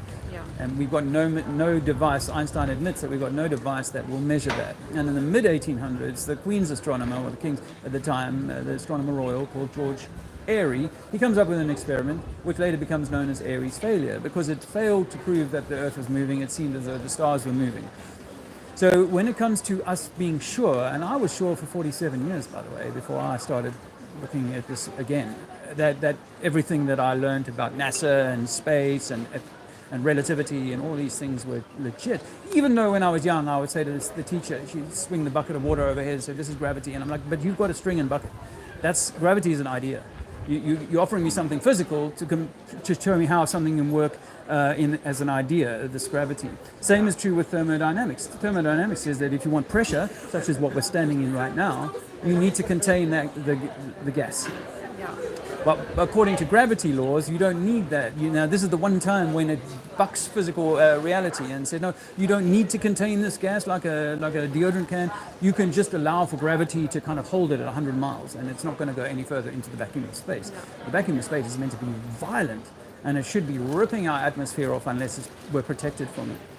So I am not convinced that anything. There are things moving around, and I sat in Portugal during the first lockdown on a mountain in the dark for 6 months, and I just watched all these stars moving across the sky. Sometimes they were firing off in this direction and then shooting in that direction, and all of these things that are in the sky are in the sky. But what we're told to believe is that there are massive rocks millions of miles away, when they could actually be what we call sonoluminescence, which is where you can take a frequency or vibration, fire it into a liquid and create a star. You can create, it's called star in the jar experiment, mainstream. That you can actually create a star just by using sonoluminescence, vibration, sound in a liquid. So what we're seeing in the sky may be nothing like what we're taught. But I believe there's things in the sky, and I believe that they're moving over our heads every day on a cycle that has been predictable for thousands of years, and predicted by ancient cultures for thousands of years, that this is what's going to happen. This one will overtake this one, then it'll retrograde, and then it'll do this. And when you see it on a flat Earth and you follow Mars, Venus, Mercury, and all of these planets, you see that they make this flower of life pattern. They're actually making this beautiful graphic, like a spirograph. And you can see it goes in the spiral in the sky. Yeah. What's your argument for in the northern hemisphere you can see stars going in clockwise, and then in the southern hemisphere they go anti-clockwise? So the same constellations move in different directions. Yeah. So but there is no northern hemisphere. no, but if it was a flat Earth, so let's say the North Pole was here and the South Pole was here, they'd be rotating in opposite directions. So you'd see the source pan, whatever that one's called, going that way. Yeah, but here it would be going that way. So that doesn't make sense. Yeah. So whereas they have to go like this, which means. Well, do they? Do they? So let me. This is one of those interesting ones where I'm not absolutely sure of this, but I'm going to offer you this as a way of consideration. Firstly, that the midpoint is the equator. Yeah. And the sort of clockwise versus anti-clockwise difference you see when you're standing either side of the equator. Yeah, so you see it moving one direction. Yeah. So we don't know exactly what we're looking at when we look at the stars. We agree that we're looking at these patterns of light and these things that are moving across the sky, and it's clockwise from the southern hemisphere or whatever, and anti-clockwise. Now, imagine we were standing here, your partner is standing and I'm standing, and you walk between the two of us. Yeah, you're going to walk from left to right, but for your partner, it's going to be a right to left move. You'd be like, oh, well, we had to look in different directions in order to see you move the same way. I'm going to look this way, you're going to look that way, but we're both looking at it, but I'm going to claim it's a clockwise, and she's going to claim it's an anti-clockwise move. So that's one way of considering that we're looking up at something towards a central point that is but maybe twisting in the same direction. But because we're standing at opposite points looking at it, it appears to be clockwise and anti-clockwise. Because I'll give you this example of the moon, which you can observe for yourself. Now we're going into the shadow of the new moon. But the moon is turning clockwise in the UK. So you know how you see the crescent moon thing? If you watch it for about 8 hours, come back in about 6 hours or 8 hours time, you'll go, oh wow, it's actually done this. It was there when earlier in the day, and now it's done this kind of turn. So it's rolling like a clock face, or and it's rolling clockwise in the north here.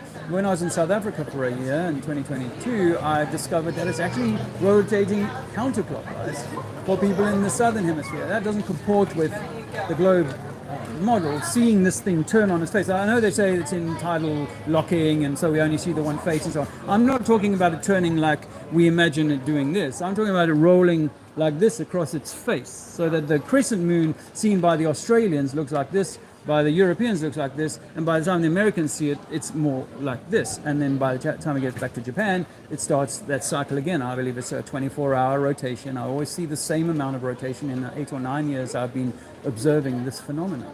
So how is that happening? Is it to do with toroidal twisting? And that what we're seeing is like a toroidal turning, like water going down the plug. Yeah. That it's actually that we see doing this rotation. So and it's counterclockwise in the southern hemisphere, which was odd to me, but it was also like, wow, that's an interesting observation. How do I fit that into a model? And so this idea that we're looking at some kind of spinning wheel, but you're looking at it from one side, I'm looking from the other.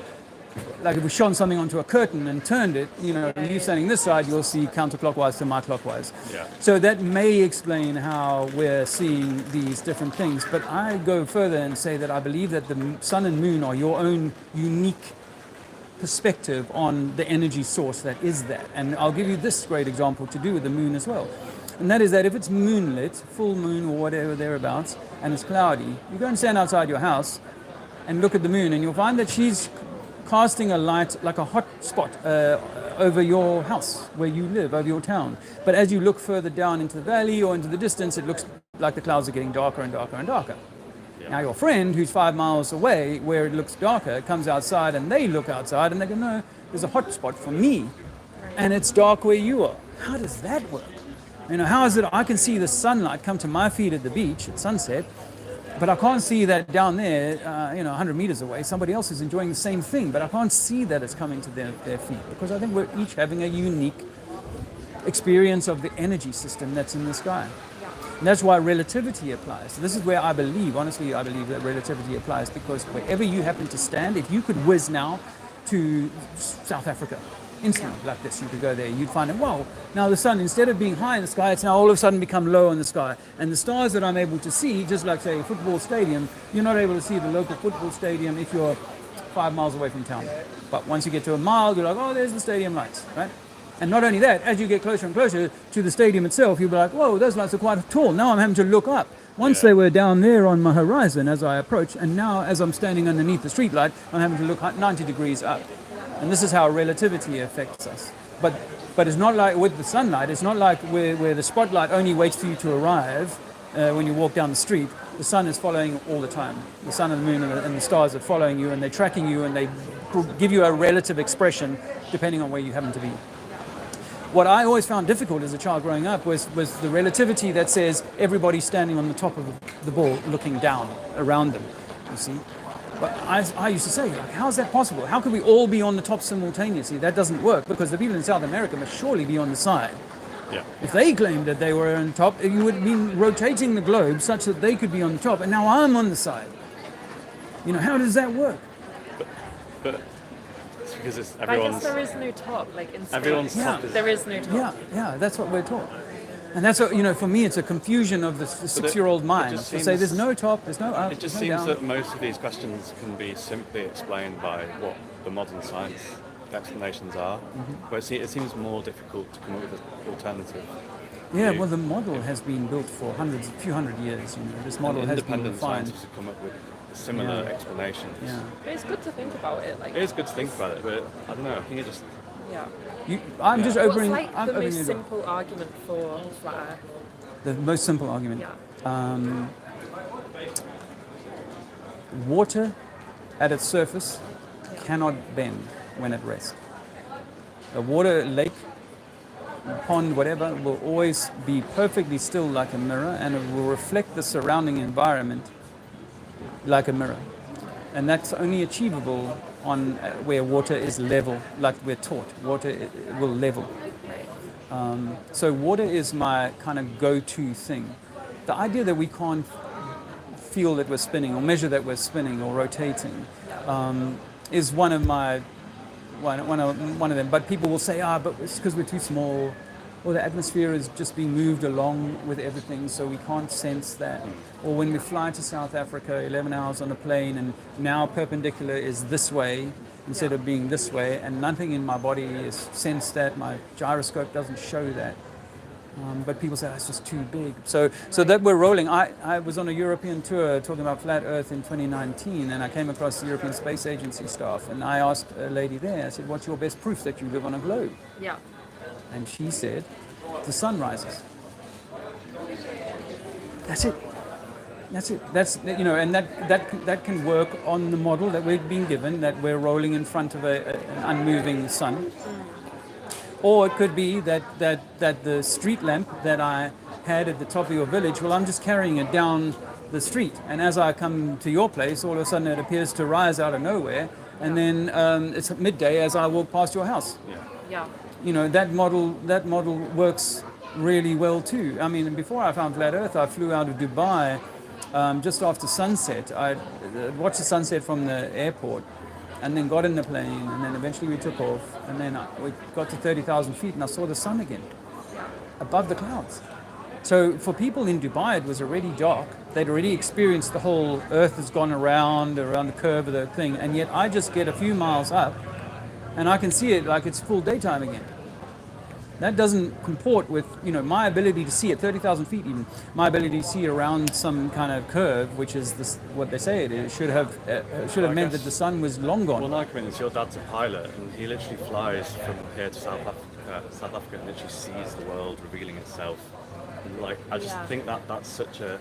What if you, I don't understand how that if you could be flew, fun. like, from here and flew right around the globe, would that convince you it's a globe? Yeah, that would be pretty convincing. But you know, we've never flown a plane 180 degrees into Antarctica and out the other side. All sorts of excuses as to why we haven't done that. But apparently we can fly to Mars, and yet we cannot fly underneath the globe. We don't have a craft that can do that. So we've never been able to do that. As a child, at 10 years old, I was given about half an hour, maybe 20 minutes in a cockpit of a 747 flying from Durban or whatever to London. And my memory of that experience was just seeing like level tabletop of clouds for as far as the eye could see. And that as far as the eye could see was maybe 5 minutes of flying time or a bit more. And then after that, more flat tabletop as far as the eye could see. So when I first discovered this, and in 2016 I was on a flight to France, I took a spirit level, I zeroed it, and I found that the nose was up 1.5 to 2 degrees the entire time, and they have to do that to keep themselves aloft, right? And that was all it does. It doesn't make any allowance for flying down or around or back up again, because if you've flown down to South Africa, your logic says you have to fly back up again. But of course, relativity would say, no. So once you get to South Africa, it's on the top of the ball, and when you leave Johannesburg, you're going to fly down again. How does that work? I'm not sure there's an up and a down though, because it's not like that. Like we envision the up and the down because that's how we make sense of perspective when we're on the planet. But like, there's no up or down in space, right? It's just space. There's no like north or south. Well, in space. You're begging the question of space. Space station. That's all done in a swimming pool. That's all done in a swimming pool. But go on it. You go ahead. Why do flat earthers think that the globe theory is pushed? Like, what's the motivation to make everyone believe in the globe? Great question. It's flat Earth? Yeah, like, great question. I'm interested to know. Yeah. A couple of things. One, because I think that we are the expression of God, and they want us to be slaves, and we are all become very good slaves, and we go to war with God, with each other, in very many different ways. So control and robbing the Creator and its essence, which is you, of your true divine essence, your true divine spark. And actually they would rather create like these beasts that would go to war, that are barely evolved. I used to believe in evolution, that are barely evolved, and which is why we go to war with each other. And to go to war with you means that I have to pay taxes so that I can buy the weaponry to go to war with you, and vice versa. And so we actually increase our own slavery by, going to war with each other. So that would be the one thing. I think that if mankind understood how I see the world, I published a book before I discovered this in 2013. I published a book about my time in a war in Angola as a youngster. We had to do national service, and I did 3 months in tank battles in Angola. And so I kind of thought I had an understanding of how the world worked, even though I saw on the ground the American CIA were supporting the same people that we were supporting in Angola, but the media wasn't told that. I kind of put that all to one side. And now I realize that, wow, all the wars are probably created to extend control over who we are, because you should not have a master. But if I come to your village and say, I'm going to offer security to your village, and you say, hey, no, we're in charge, we take care of ourselves here, then I send a whole lot of thugs around to your village to kind of create mayhem. Then you'll start paying me to protect your village. And now I'm going to come every week and say, hey, I need protection money from you, tax, and you've got to pay up. And you will not survive your village will not survive, and I'm sorry to be telling such an awful story, but your village will not survive if you do not use my protection going forward. So now we have government, and government is, we are begging government, oh, please choose a nice leader for us this time, but we really need more of this or less of that or whatever. And what if I've created the food shortage, for example, and now you're having to pay over the odds for just to survive? Right. So I believe that it's about control, hiding God, and exercising control over. Since humans have been, I guess, if you don't believe humans have evolved. I used to, as I say, I was a staunch, evolutionist. Yeah. My older children, my daughter went to university here at Canterbury. My older children were both brought up on evolution. Yeah. So, total, Darwinist. Now I see that as a degradation of what you are. To assume or to believe that you are the product of monkeys, which were the product of fish, and then algae before that eventually, to believe that you were that rather than... Could the two things be true at the same time? Like you've evolved and you are a divine being of God as well? Like, why couldn't they coexist? Well, I mean, I haven't got evidence of evolution. Even though I was an evolutionist, I haven't got I can't say there's evolution evidence. Speciation, yes. Adaptation within an environment, yes. But full evolution from dog to cat or elephant, not. So I don't think that there is the evidence of that. So the claim is that. But if it's true, or what I'm saying is true, it means that you or your higher self, which might be connected to something higher than that, had an idea to come and express itself in a particular way. And now all we're doing here, mankind, is looking to demean that divine expression. I will share with you that I had an experience with ayahuasca. Have you come across ayahuasca? It's what the South Americans use to speak to the spirits, if you like, or to transit over to the other side. And my atheism ended the day I took the ayahuasca. Because I was 47, my dying mother couldn't get me to believe in there being anything other than this material. You live, you die, there's nothing more. I take the ayahuasca in the form of DMT, dimethyltryptamine, and 7 minutes later, the first words I could speak was, "It's true, there is a God." Those were my first words, and I connected with my higher self during that experience and found that my higher self was this eternal being, super powerful, nothing here on earth can harm it, and that it was just like waiting for me to finish this life sim and then go back in and maybe come back out. I don't know about like reincarnation, but I think there may be a reincarnation story happening here. I think that, but I can't prove that. However, my real 1000% sharp brain kind of experience in that 7 minutes was that we are eternal beings and we come from a thing of love, a place of immense love, greater than your mother's love. And that we return to that when we're finished here.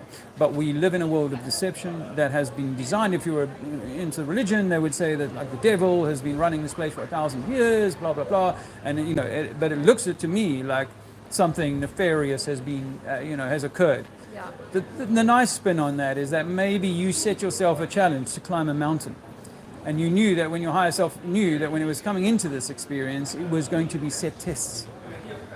And now the question is, are you fit for those tests? Are you fit for the mountain journey? Or are you going to fall halfway and say, this is as far as I go in this life experience? I'll try again next time perhaps, but that part I don't know. I just believe that we're meant to set aside the deception and then live our truth. Because coming back to your point about men have always gone to war with each other, it may be true, but it may be true also that in all of the time... Animals as well. Well, I mean... They're always think fighting over territory. Each other over territory. Yeah, a bit of food that. To eat, water to drink, you see fish eating each other. It's it's a very brutal place. But the evolutionist doesn't mind the connection to the animal. Whereas for me, I created this world, we created this world for ourselves with animals in it. Yeah. So the animals are the tableau.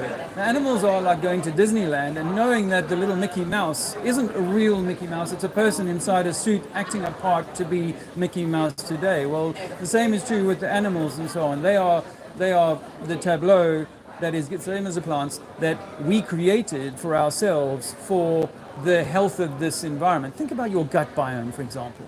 Your gut biome contains creatures that if we had to see them at full size, they would frighten the heck out of us. They'd be like, whoa, that's a horrible thing. That's in my gut. Yeah, but that thing in your gut is doing an important job.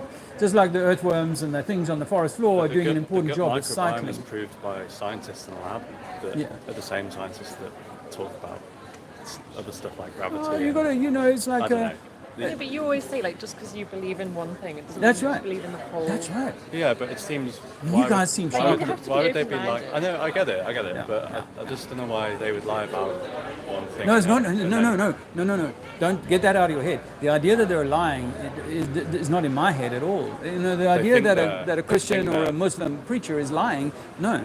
They truly believe what they're teaching. Right, they truly believe it. And they base, as you were doing, you base your belief on ironclad theories that are the best that we can have, gravity, relativity. You base them on that and are willing to build on that structure, on that foundation. Say, with this, then that. Well, I'm saying I've stepped away from willing to have any theories or theology about how it works. If I can't test it myself, then I'm going to say, no, maybe it's not that. Maybe it's what we see in reality. Yeah. The sort of hyperdimensional or electromagnetic stuff is obviously my theories based on all of this evidence and some research. So I couch it as a theory that this is how it all works, but I've seen certain things with the DMT that have helped me along that way, and I've done a lot of research along those lines that make me realize, which is why when 2020 came along, and I hope I'm not going to offend you, but when 2020 came along, I didn't believe the media. In fact, I switched the media off and just looked at the world around me and said, what do I see in the world around me? How are people falling over? Am I seeing streets full of ambulances with people that have been locked down and they've wiped out their entire family because they've got this killer thing that's going on? And then when they invited us to take needles in the arm and all of that kind of stuff, I was like, no. But the doctors and scientists who believe that the threat was real, well, they were given a platform on the BBC. If they didn't believe it was real, they were deplatformed and censored. Yeah. Zuckerberg has just admitted that. He censored people who were speaking against the agreed, accepted, scientific narrative. And so good doctors, professors, and so on have proceeded based on a set of things that they can't necessarily prove. Yeah. Some doctors, like John Campbell, for example, who was a pusher of the needles, has now done a full 180 and gone, wow, I was so misled.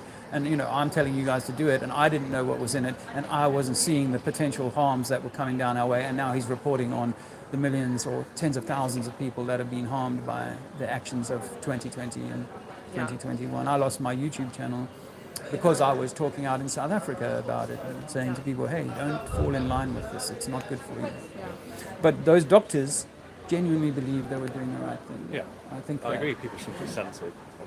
Yeah, I think that's the key. Free speech. Like, everyone should be open-minded and actually think about stuff rather than just accept it. I know pilots, by the way, commercial included, who are flat earthers, who say we don't make any allowance for that. They talk about how the gyroscope works. We understand how that stays at the same level as you start the plane.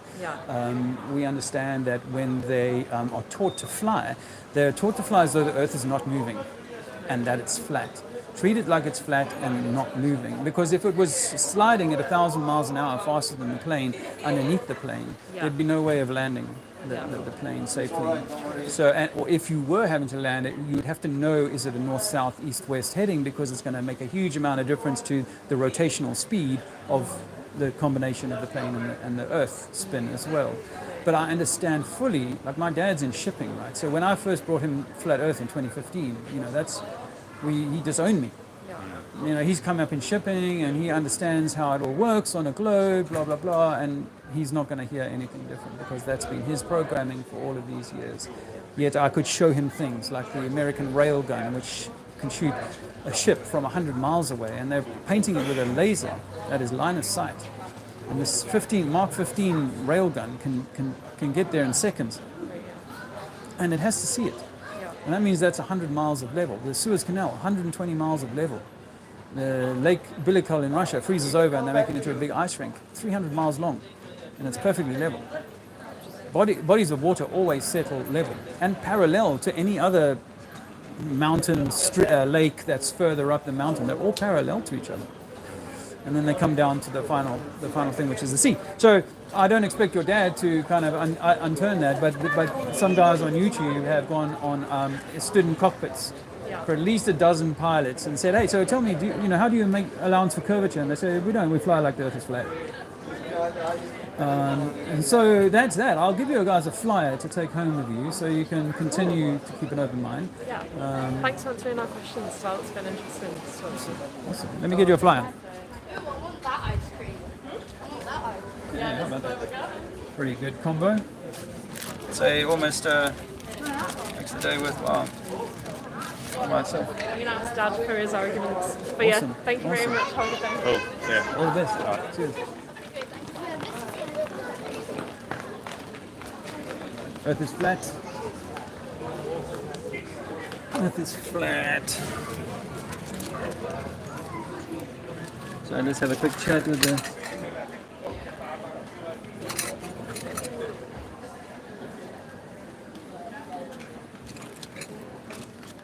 I do have some of these with me.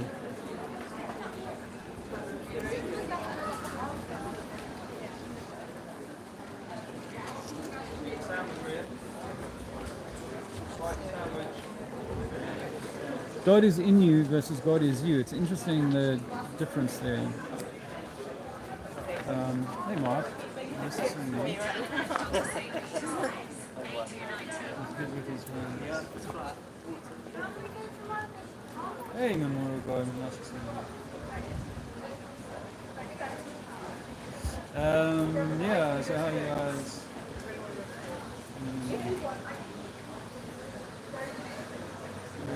Fascinating time right now.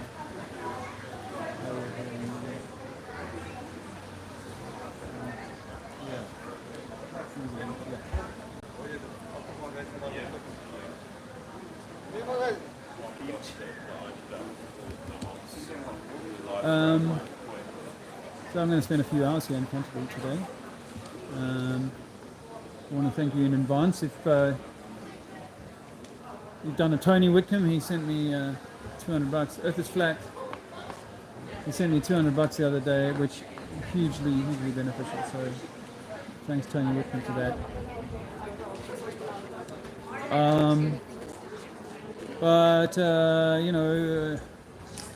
If you want to get us a coffee, there are links in my bio for all of that. But yeah, we'd appreciate some additional support. Earth is flat. Earth is flat. No English.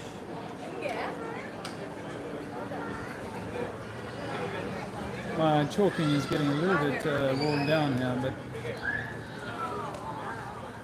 I've got a plan to move on in a little while. Just go a little bit further down the street. There was another spot that I found interesting. Take a picture. Okay. Hi.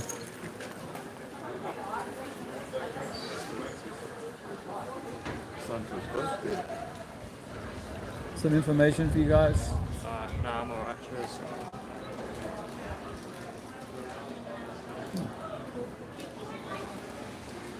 So yeah, I'm here at the Masonic Temple. Thought I would, but my banner is not really catching the eye at the moment, so the chalk is having to do the work. Earth is flat. Earth is flat, not a globe. We've been lied to about where we live. Earth is flat. Earth is flat. Until she gets her hours back. Earth is flat. Yeah. It was as well. Earth is flat. Would you like a flyer? Some information? Oh, thank you. Faking space. NASA is not going to the moon or the International Space Station. It's all made up. It's all cartoons, CGI. No one went to the moon. We never went to the moon. Amazing. Thank you so much. Earth is not a ball. Earth is flat, not a spinning globe. Earth is flat, gentlemen. Earth is flat. Earth is flat, la terra priata. Earth is flat. Earth is flat, not a globe. Space is fake. Space is fake. Canterbury. I might move down the street in a little while. Got another spot that I had in mind, so I won't quit the stream, I'll walk and talk. Earth is flat, not a spinning ball. We know that. You know, well done. Well done. Water can't curve around a ball. I thought it's written sideways. I do wonder if it should be straight on line.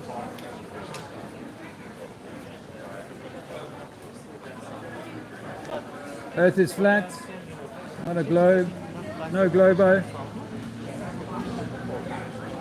Well, we had a good festival last weekend. We had quite a lot of flatties in the house. Squirrel Sniper, Dean HD, and Sarah, of course, and Dave Murphy, Darren Nesbitt. Although Darren says that flat Earth doesn't matter. Earth is flat, not a globe. Got some information for you. Earth is flat. Some information, man. Earth is flat, not a ball. We've been lied to about space. Earth is flat. Earth is flat, not a globe. We don't live on a ball. You'd fall off a ball. Gravity is a hoax. Gravity is a lie. Gravity is a theory. Doesn't work. Earth is not a globe, sir. Take some information. I'm not getting the love here. Earth is not a globe. Earth is flat. Earth is flat. NASA is Disney for adults. NASA is Disney for adults. NASA is Disney. It's all cartoons, all made up, all to trap your mind. Earth is not a spinning globe. You'd fall off a globe. Rocks don't float. Can I give you a flyer, my man? Would you like some information to take home? Man, Earth is flat, not a globe. We've been lied to about where we live. The government are lying about everything. This is the big one.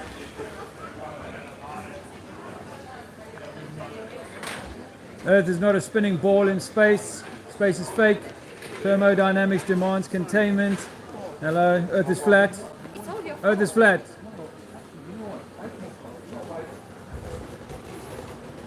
Hey man, Earth is flat. You want a flyer? Earth is flat, not a spinning rock in space. Space is fake. Have a nice day. Space is fake. You can't go to space. The vacuum of space is a deception. NASA is Disney for adults. Have a nice day. Well, it smells quite nice here. Earth is flat, my man. Some information for you. Earth is flat, not a globo. Earth is flat. Water won't conform to the outside of a shape. We cannot live on a spinning ball, and we didn't evolve from monkeys. It's all a lie. Oh, look at this crowd. Earth is flat. We live on a deck. Earth is flat. Earth is flat. How do you say it in Chinese? Or is it Japanese? Earth is flat. Master bad for your face. Your health. Earth is flat, mate. Not a globe. Earth is flat. Earth is flat. You want some info? Earth is flat. No spinning globo. Earth is flat. Earth is flat, guys. Not a ball. You don't live on a ball. You can't live on a ball. Earth is flat. Space is fake. NASA is Disney for adults. With something. Oopsie. Oh. Okay, so.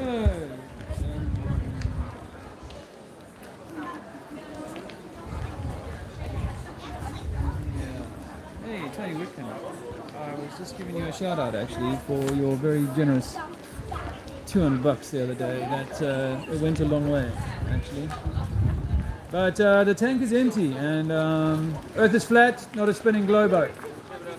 We cannot live on a spinning ball. Relativity is a hoax. Earth is flat. The sun travels over our head. We do not roll underneath the sun. Earth is flat, not a spinning ball. We've been lied to about outer space. Never landed on the moon. The only thing that NASA ever took to space was your imagination. Earth is flat, not a spinning rocker. Earth is flat. Town crier. There's a story that goes 4.5 years ago. I was here, desperate for funds, and came out and did activism in Speaker's Corner, in Canterbury, and people started supporting me, and a lady called Nez and her husband Luke took us in for 5 days. They lived here. She came to see me while I was doing the street activism, and introduced herself to me, and that was a significant moment for us. Really, Earth is flat, not a spinning globe. We are the center of creation. Did you notice that woman that I was talking to, the partners over here? Some part of that story connected with her, even though she was bringing obviously the dissonance. Some part of that story started connecting to her, and I love it when that happens. Earth is flat, not a spinning globe. Hi, I've got some information for you today. Earth is flat, not a spinning ball. We've been lied to, we can prove it. The governments of the world are deceiving us, taking us to war. Earth is flat, not a spinning globe. We've got some information for you. No, thank you. Oh, thank You're you. welcome, have a nice day. Earth is flat.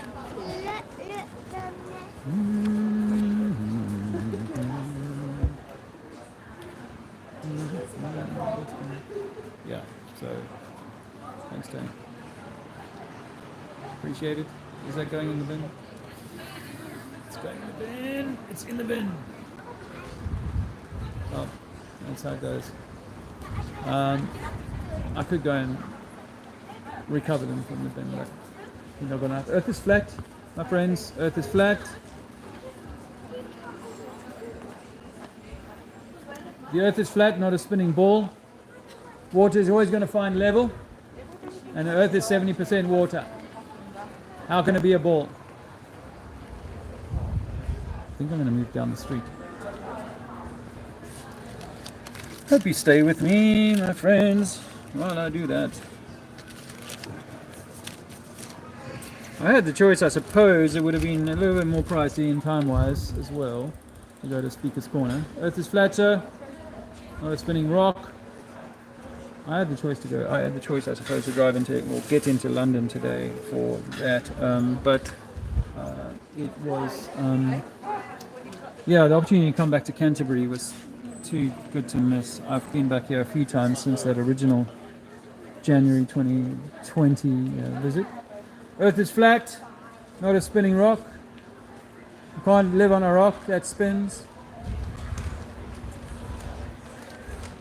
This old chap will be a long conversation, so that's what I'm trying to avoid that. Let's fold this up. 1 second, please.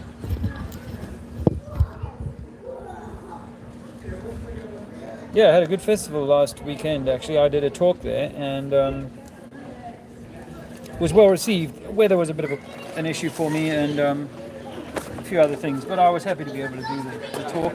And actually, some folks there were really gregarious in their appreciation for the talk. Hello, sir. Well, you were giving some leaflets out there. Yes, would you like one? Yes, let's find out what's what. Okay. I just go around telling people that we've been deceived by the world governments. That's easy, isn't it? Yeah, well, for some not, but yes, it's getting easier the way the world is these days. And one of the greatest deceptions is that we landed on the moon and that we are able to travel into the so-called vacuum of space. None of that can be proven, and all of it easily debunked. Oh, with regard to the moon, that was a film of some sort. That's right. Yeah. Apparently Stanley Kubrick may have been the one who produced that. Yeah. So the story goes, I can't prove that, but I certainly there is a lot of counter evidence to the idea that they actually ever made it to the moon. Where are you from Australia? South Africa, South Africa. Whereabouts? Durban. Oh, Durban, yeah. I lived in Cape Town before I came back. Yeah. I was in Rhodesia before it was in Oh, Zimbabwe. really? Yeah. Wow. So you And then lived there? Kenya. Only for a short while. Okay. I was going to build, my friend who was there, when I arrived, he said, oh, I'll build you, because he was a builder, Yeah. I'll build you a bungalow. But then all the uprising was starting, so I came out. I think he actually moved to South Africa. A lot of his involvement. Yeah. Before I came. I've got a friend who's living in South Africa now, a dietitian. Well, you can say you ran into an ex-veteran South African Yeah, who doesn't believe the government anymore and go around trying to inform people that we're being misled. we've just been criticising our own government, well, the so-called governments we just voted in for. Yeah. I didn't vote for them. Of course. Well, they're selected, aren't they? They're not really. We're given the choice of puppet A or puppet B. That's right, yeah. It's not really democracy in my view. You know, and sort of the control goes further and further into Europe, and less and less at your local level. Yeah. It's the thing is, what can we do about it? Well, Apart from protest and even that doesn't seem to be the best idea. You know, because we protested against the Iraq War and they still went to war. Yeah, yeah. People protested against lockdowns and we were still forced to stay in our houses for a year.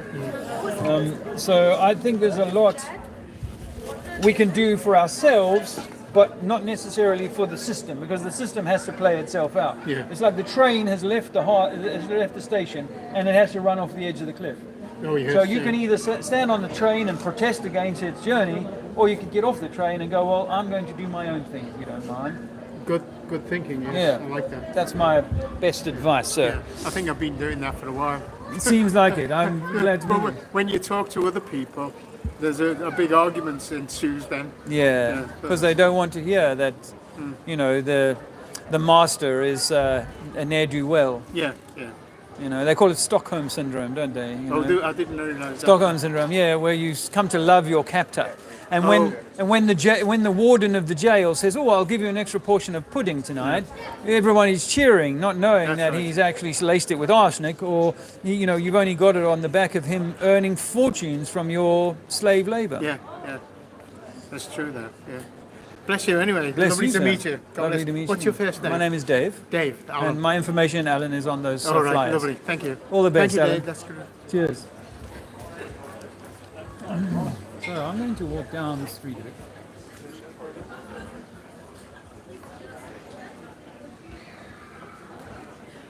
And I've got another spot a bit further down.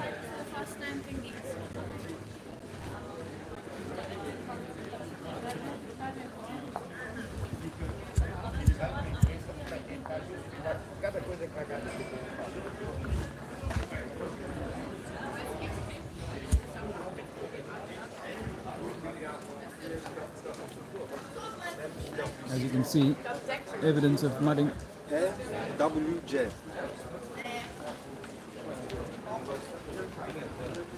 It's just a 2-minute walk down here, and I'll set up again.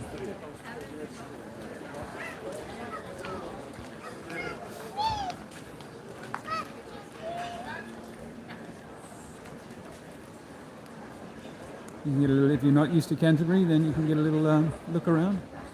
Oh my gosh.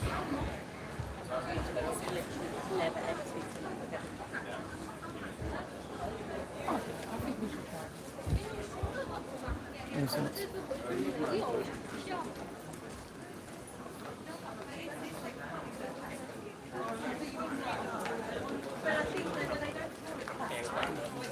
So yeah, as I said, I could have gone to speakers, or it would have been a bit more of a mission.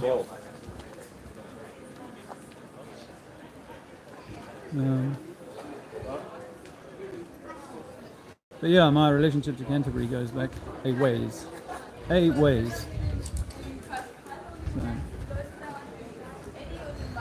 I did an epic 7-8 hours here a year or two ago. I can't remember exactly when, but I think it's on this channel. I load it up in blocks, so it's not a single 8-hour video.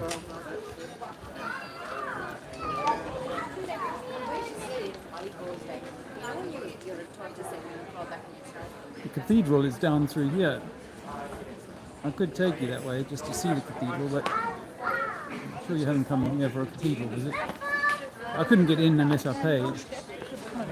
It's on it behind those houses.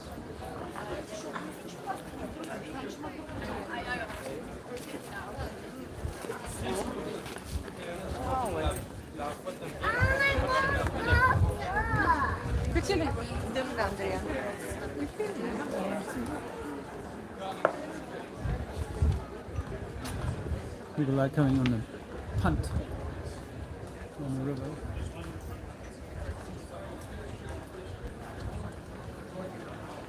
Quite a lot of tourists here at the moment. Came past this at the beginning of the stream, so you can go back and see what I said about Eastbridge Hospital.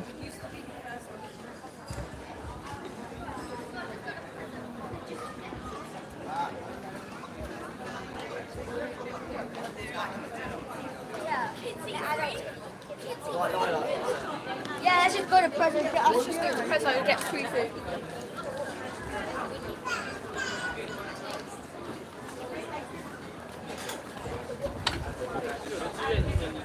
All right. Nice work, man. Thank you.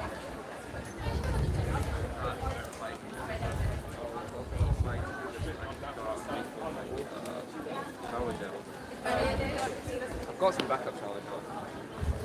There we go. So the Royal Museum, and this is Old World. And as you can see, windows at street level. Have to be barricaded now. So I'm going to set up here. Geldik.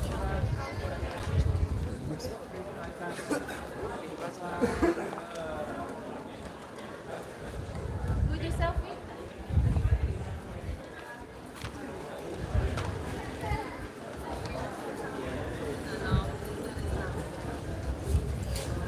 That should do nicely. I'm going to lay the banner down on the floor here, I think. O çöpün oradan mıydı?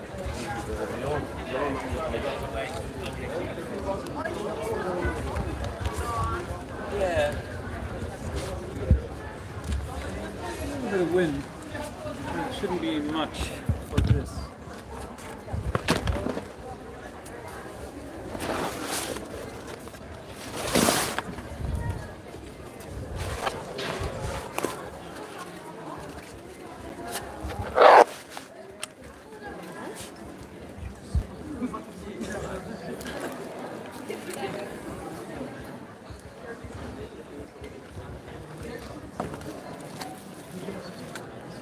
Chalk. Excuse me.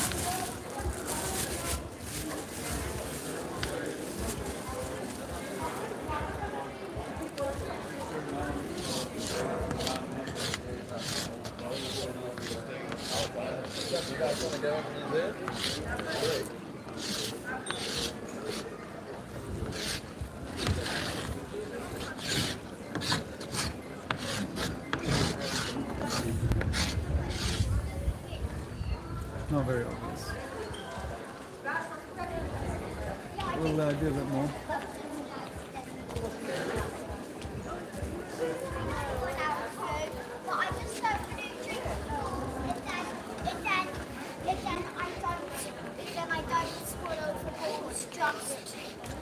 Without you.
People hear about it.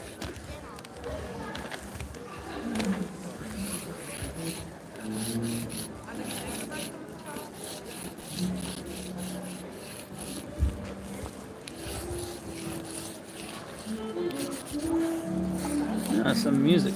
It's nice.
Discuss.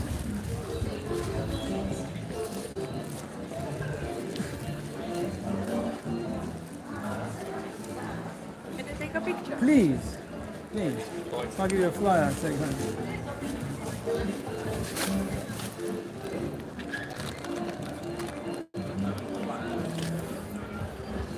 Take a flyer.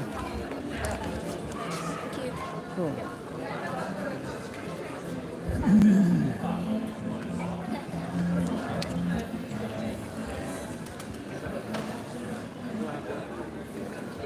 Earth is flat, not a spinning ball. Yeah, look at this. Beanie Institute. Earth is flat, not a globe.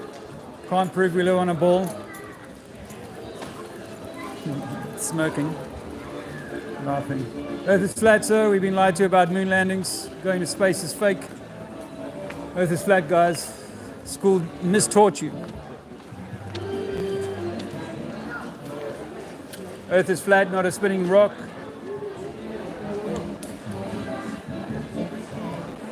Earth is flat, man. Not a spinning ball. Earth is flat, not a globe. Water always finds level. Water always finds level. Water will always find level. Earth is flat. Guys dressed as girls. I couldn't bring all the stuff I've got. Earth is flat, not a spinning ball.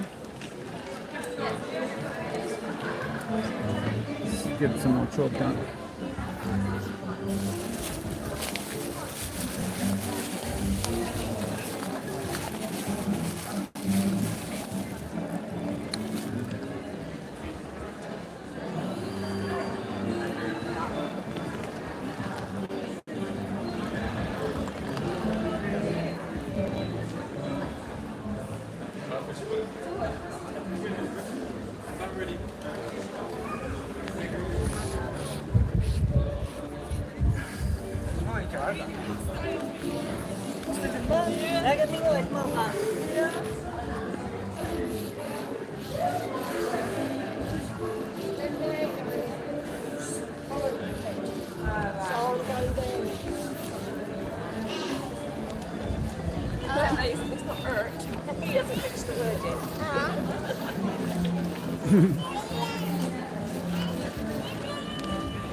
Earth is flat, not a spinning globe.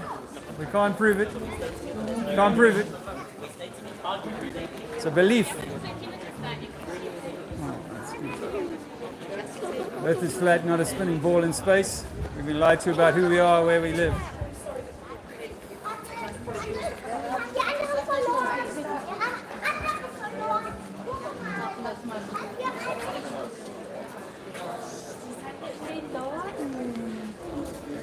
Earth is flat, not a spinning rock in space.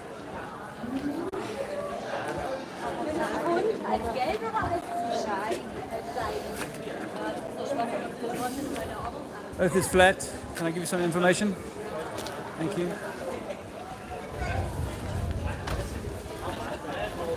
Earth is flat, not a globe. God created an enclosed place for us to live. Earth is flat, not a spinning rock in space. We don't evolve from apes. Oh, can I have some info? Thank you. Can. Cheers. Earth is flat, not a spinning rock in space. NASA is fake. Space is fake. Gravity is a theory. Earth is flat. Water is always going to find level. Water is always going to find level. Earth is flat. I'm okay, thank You've been you. lied to. You can't push a wheelchair uphill. Can't. Earth is flat. Some information. Earth is flat. Some information for you. Earth is flat, not a spinning globe. We've been lied to about space travel.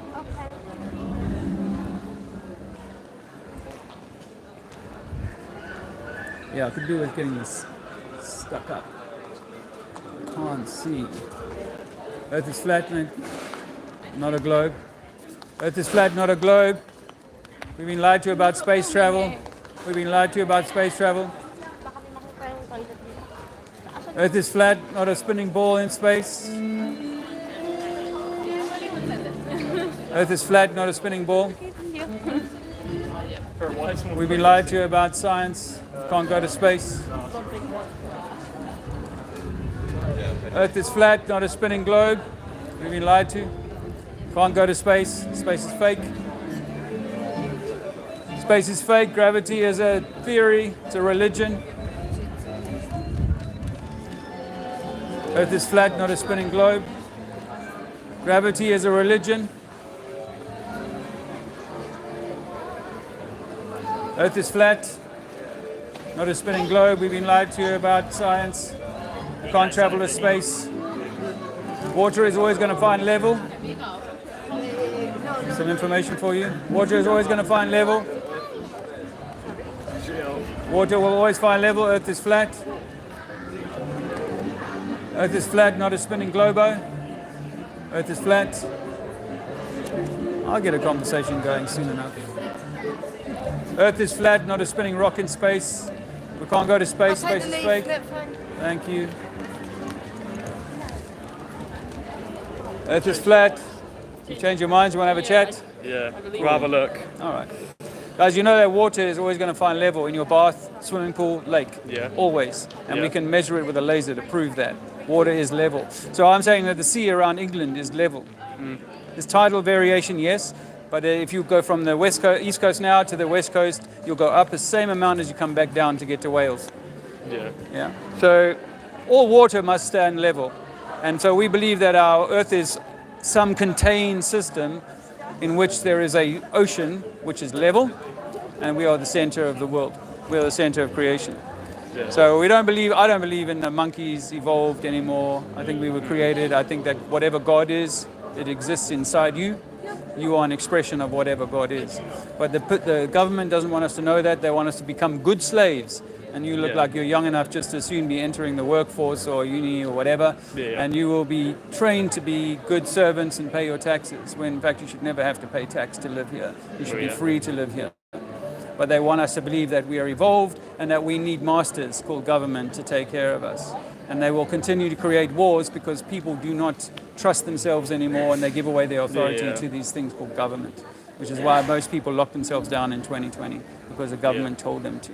Something that was invisible just on TV, and they all stayed at home and wore face nappies. Yeah. Hope you guys didn't have to do too much of that. Yeah. Well, good luck. Yeah, thank you. Good luck. Man. Keep an open mind. Earth is flat, not a spinning globe. We've been lied to about space. We don't evolve from monkeys. We are the center of creation. I used to believe that. I used to believe that too. It's funny. Earth is flat. Earth is flat. Can I give you information? Would you like a flyer? This information. Earth is not a spinning globe in space. We can prove that it's not moving, and that water is always going to find level. And Earth is 70% water, right? Gravity is a religion. Earth is flat. Earth is flat, not a spinning globe. I better put my charger on it. Earth is flat, not a spinning rock in space. Some information for you on that. Information, man. Earth is flat, not a spinning rock in space. Have a nice day. Enjoy the family. Earth is flat. Earth is flat. Earth is flat, not a spinning ball in space. NASA fake space. NASA is Disney for adults. Gravity is a religion. Gravity is just buoyancy and density. Gravity is what goes up must come down. Rocks don't float in space. Space is fake. NASA fake space. All Disney. Some information, ma'am? Let me get my battery pack. There, how you guys doing in the chat room? I've got some water here. Oh, I'm in Canterbury, if you don't know already. Some distilled water. Actually, I might have sold some people on distilled water. At the last house sit. It was nice to be there. 6 weeks we had in the same house. Really nice stable period for us. All good things must come to an end, as they say.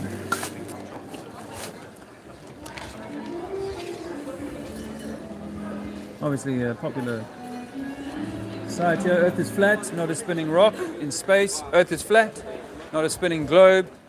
We've been lied to about who we are and where we are. Let's see what percentage of batteries are on there. 6%. Wow, that was good time. Oh. There you go. Timed that perfectly. Well, it could have been less, you know. So now I've got to play catch up. Earth is flat, not a spinning ball in space. We've been lied to about who we are and where we live. So you know that water is always going to find level when it rests. Can I fall off the edge? No edge. Why does there need to be an edge? If it's a flat disc, can I fall off the edge? We were all impregnated with that idea of being a flat disc. If it's a flat disc, can I fall off the edge? What edge? The edge I'm of not the making disc. a claim of an edge. But you know what? The globe is all edges. Why don't we fall off the globe? No. Gravity. You said it's a flat disc. I didn't say a flat disc. Someone said flat disc. No. Now, how did you get that in your mind? But you were taught that when you were 7 years old, that we think it's a flat disc. No. It's an enclosed system. I shouldn't have had that extra glass. Yes. How do you explain the horizon then? Horizon? Yeah. Is it a physical horizon or an apparent horizon? Physical. There's no such thing. There is. No, not according to your science. So moon round? Let's just deal with the horizon first. We can do the horizon. Yeah. Horizon is something that is dependent. It's called apparent horizon because it's dependent on weather. You're saying what? And I don't height. understand what you're saying, brother. Okay, so on a clear day, can you see further than on a less clear day, on a cloudy day, or on a misty day? On a misty day, obviously, you're going to see less. So there are some days, like in the winter, where there's very little moisture in the air, where you can see really far, and sometimes over a desert, for example, you can see really far. Yep. But in a like a really moist climate, you can't see as far. That's to do with what's in the air. So there are limits to how far we can see, and that limit can change depending on the weather. That's a matter of fact. Have you ever been in a plane before? Many times. So have you seen the curvature of the Earth from there? No. And according to Neil deGrasse Tyson, a famous scientist, he says that you're not high enough. Yeah. He says you're not high enough even at 120,000 feet to see the curvature. Those are his own words. You can Google Okay, that. we'll leave that. So, but the moon, asking a question about the moon, yes, the moon is round, but does that mean it's a ball? Because a frisbee is round doesn't mean it's a ball. So what I see is a round disc in the sky, but I don't see a ball. So, do you believe the moon is round? A ball? A sphere. Yeah, sphere. It may be, but I don't make a claim about it. So why would the moon be a sphere and the Earth isn't? Is a football pitch round? Football pitches aren't round. No, they're flat, aren't It's they? a rectangle. So because the football is round, does that make the pitch round? No, that makes no Of course sense. not. Well, then why say because you're throwing it out with something the up bogus there? argument. The moon is round. Yes or no? Is the moon round? Round, yes. But is it a So sphere? and I don't know. it undergoes the same processes when it forms as the Earth. So why would the Earth not be round? Is what we're taught to believe. But why would the Earth have to be round? If the moon was round, if a stadium The light moon is was round, because the Earth, doesn't when the affect Earth the formed, it underwent the same processes that the moon does. is a theory that we can't prove. It's a theory we can't prove. We can't prove. How can you Big prove Bang. the flat Earth? We can't. Well, I can prove that water's level, and I can prove that we're not moving. Yeah. That the You're Earth is saying, not moving. you're saying we don't orbit? No. We don't orbit the No, sun? no. You're saying the sun orbits us? Yes. Okay. Bye-bye. But in his mind, it won't be an understanding of that. You want to fly, Anil? Earth is flat. A cube. Oh, how do you know that? How do you prove that? How do you prove it? Yeah. Well, I take water as my proof. See, where water is at rest, it is level. Swimming pool, lake, whatever you like, it's always going to be provably level. So if the lake is 10 miles long and level, then why not 100 miles long and level, or 1,000 miles long and level? So why not the sea all around England be level, at one level, or the sea from England or Europe to America be one level body of water? Why not the Mediterranean be one level from Africa side to European side, just its level body of water? We can't see very far across the water, so it seems like it's going down. But if you go up in an aeroplane, well, now you can see across, like 100 miles of the Mediterranean Sea, and the ships all look like they're on a lake, on a mirror. And where's the ending of the world? We don't know about the ending. Well, I'm not making a claim about the ending, but there is a thing called the Antarctic Treaty, which was signed in 1957 by all the big countries of the world, and they stop us from exploring anywhere 60 south parallel. So even the most famous British explorer called Sir Ranulph Fiennes, he wanted to walk across a little piece of Antarctica. It took him 5 years to get permission. For a guy like that, Sir Ranulph Fiennes, explorer, everybody knows him in this country, but he takes 5 years to get permission to do that. Should be a case of we can go there, we can travel wherever we want to go and explore it and test it for ourselves. In fact, we've never taken an airplane and flown in one side of Antarctica or under the globe and come out the other side. Never done that, ever. There's not one recorded flight of that. So we think that the Antarctica is actually part of an ice ring that surrounds our flat Earth, and that inside of that we've got the water contained like in a bowl, and then the continents are somewhere maybe in the middle, and they stick above the sea level. And what form has the flat Earth? Sorry? Is it a circle or? A circle? I don't know. But if you study quantum physics, it suggests that it would be a sphere, but with an accretion in the middle, a place where you can stand up. Everything is either up or down in the middle of that. That's in quantum physics. You can demonstrate that. Yeah, but do you consider yourself as a religion? No. No religion. Religion is for control. Religion is control, but NASA is religion too today, because people believe in theory of gravity and relativity, and even though they're like, Newton's gravity doesn't work so well, now it's Einstein's gravity. Now in quantum physics they say Einstein's gravity doesn't attend to everything at the quantum level, so there's electromagnetism. Well, I say everything is electromagnetic, and that's the only force that we need to create the world that we stand on. Can we leave it? Can we get out through the roof? No. Can we go through the floor? No. The deepest we've ever drilled into the floor is 7.5 miles. That's called the Kola Super Deep in Ukraine. In 1990s, the Americans and the Russians tried to drill as far as they could, and the temperatures were so high and it was so hard, nothing they could drill with was going to make any more progress. And the same is true with the sky. We believe that they tried to break the sky in the 1950s with Operation Fishbowl, where they were putting nuclear bombs up into the sky, and you can see footage of them just exploding like against a roof.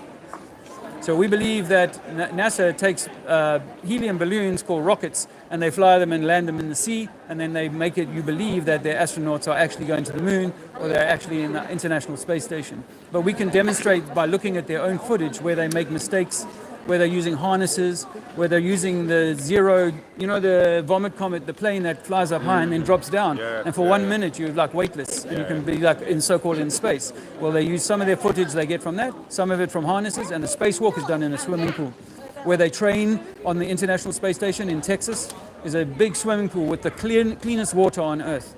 And why do they have such clean water? Because when they film it, it makes it look like there's nothing between the camera and the subject. And they use exactly the same spacesuit in the water, which is under pressure, that they do in the vacuum of space, which is zero pressure, or it's pulling pressure, it's sucking out pressure. And they've never tested the spacesuit in a vacuum chamber with a man in it, or a woman, but with a man in it. They've never gone, okay, this is a spacesuit made exactly for you, perfect, it's got no leaks, we're going to put it in a vacuum chamber and test it to make sure that you're going to be safe when you go on a spacewalk. They've never done that. But what is with the pictures out of the stream? Some of the pictures can be from high altitude balloons or high altitude planes, spy planes. So when you use Google Earth, if you zoom right the way back out and you're looking at the whole globe, you're looking at CGI. And only once you get to about 20 miles or 20 kilometers, it starts to resolve into photos, real grass and houses and stuff like that. Everything before that is just a blur. You can't tell what that is. So everything that they do can be created. In fact, even the guy who painted the blue marble picture that everybody thinks of when they think of the globe, he admits on YouTube that he created it as an artwork just from data because he doesn't have a single photo of the Earth from space. So satellites that we have in the sky are generally floating on helium balloons, and they can float them up there for weeks and months. And they can hold them up in the space just above your country, and they call it a geosynchronous satellite, and it's being used for certain technology. But the majority of your phone and data is all going through cable. It's all firewire, and it's undersea cable and all of that. 99% of all data goes through cables and through ground towers. Your GPS is using triangulation from 3 or 4 towers in Canterbury, and it can pick up exactly where you are. It's not going up to any satellite. In fact, if you had a satellite phone, it would be much bigger. It would need a much more powerful transmitter in order to reach something that was 20 kilometers, 30 kilometers high. But if you drive out of this town into the countryside, very quickly you will lose your phone signal, and you won't be able to pick up a phone signal. Why? Because you're too far from the mast. So it's really interesting, but we gotta go. Can I have one of your cards? Yeah, take a couple. Yeah. And I don't believe, and I don't want you to believe. I believe but that the Earth is a cube. Okay. But yeah. Thank you. Thanks. My pleasure. All the best. Where are you from, by the way? Germany. Germany. Okay. Deutschland. Very good. Very good. All right. Earth is flat. Earth is flat, not a spinning ball. We've been lied to about space travel. We can't go to the moon. We can't land on a light. The moon is just a light. A feminine energy, but it's a light. Okay. I need a few more of these.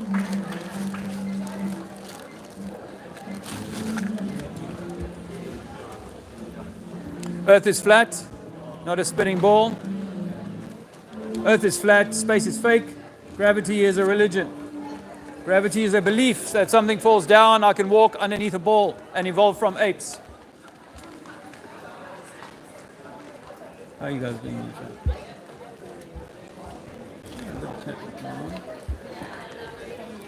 Tap it there, nice to see you, mate.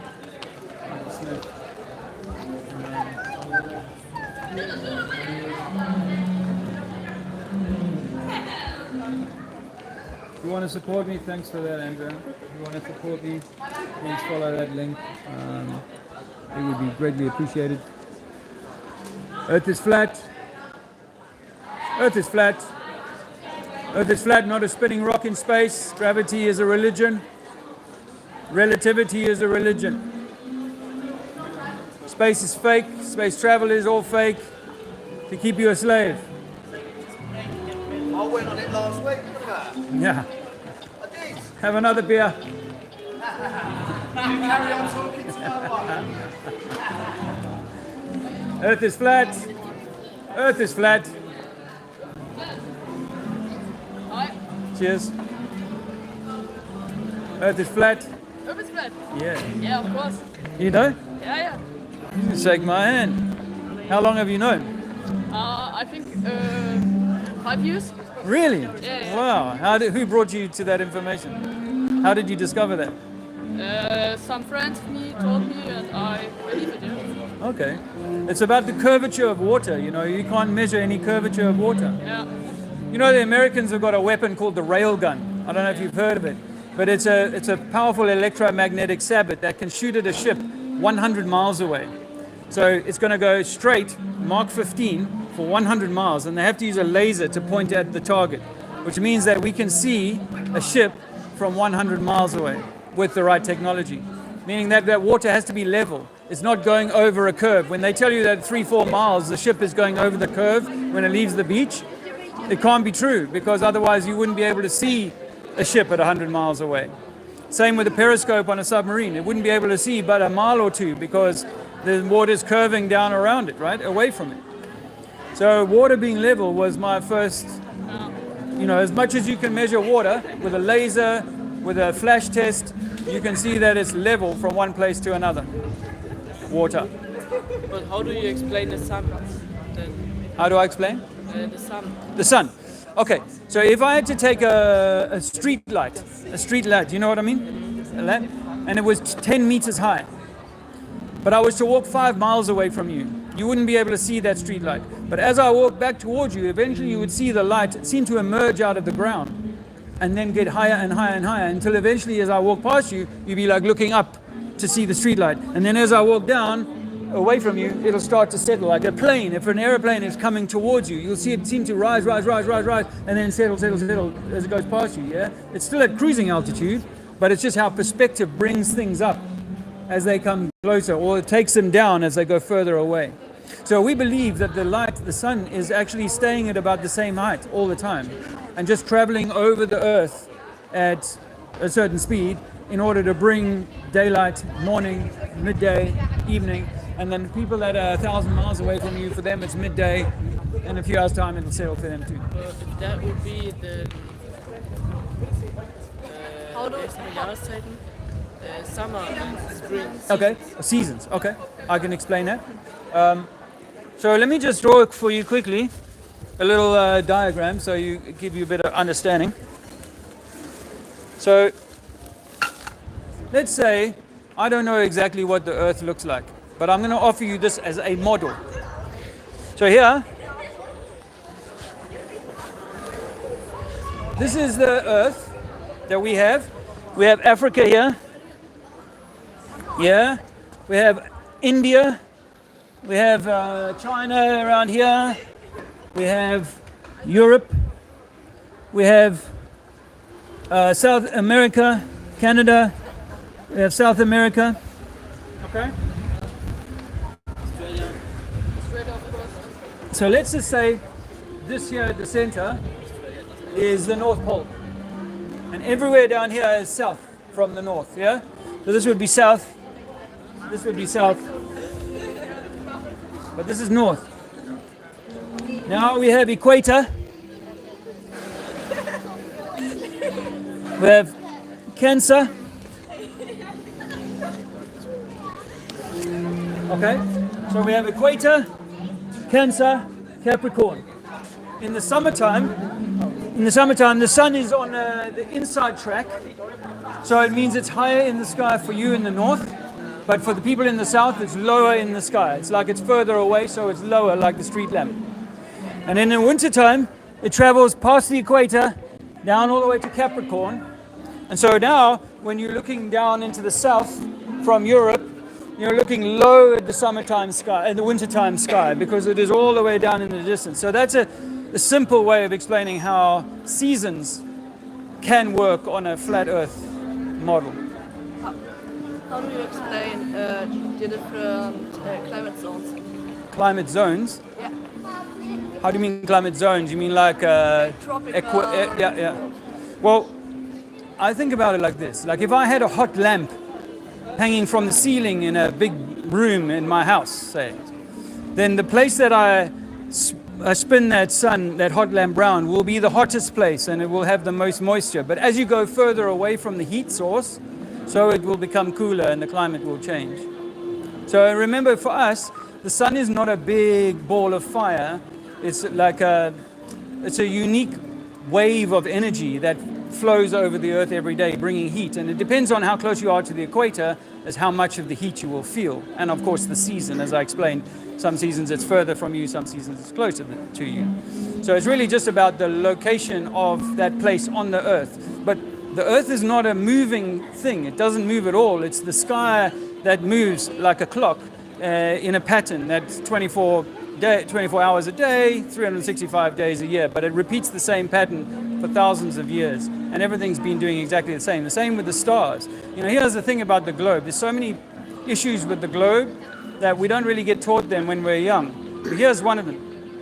Tonight, when you're standing on the globe, imagine you're standing on the globe looking into the nighttime sky. And you're seeing all the stars in front of you. Let's just say it's this building here. I'm standing on the side of a ball, and all I can see tonight is these stars here as the ball turns past them, and then it's daytime. By the time I turn back around here, I'm turning and facing the sun. Now it's daytime, yeah? And the people on my back are having nighttime, and they're looking out there. But in 6 months' time, the sun, the earth will have traveled all the way around to the other side of the sun, yes? We've traveled all the way around to the other side of the sun. Now at nighttime, I should be looking at stars that are this way, because I cannot see through the globe, and not only that, I can't see through the sun, because the sun is now this side of me, and I should be looking at stars that I cannot see in 6 months' time, and yet we can see the same stars in 6 months' time. So there's a lot of problems. Another thing is to do with parallax, which is that as you move across the street, for example, all the poles that are in line with each other will change their alignment as you move across the street. But we don't see that with our stars. They never change parallax. They're always for thousands of years in exactly the same position. So isn't it more likely that when you go to the disco and you see the disco ball turn like this, and you see the lights coming round on the wall like this every 10 seconds, you see the same light show? Isn't that more possible than it's the floor that's moving on the dance floor and you're going around and the lights are not moving? It's much more likely that it's the lights that are moving past us than we're having to spin around them millions of miles a day in order to kind of get them back in the same position in 12 months' time. Do you know how fast we're meant to be spinning, the Earth?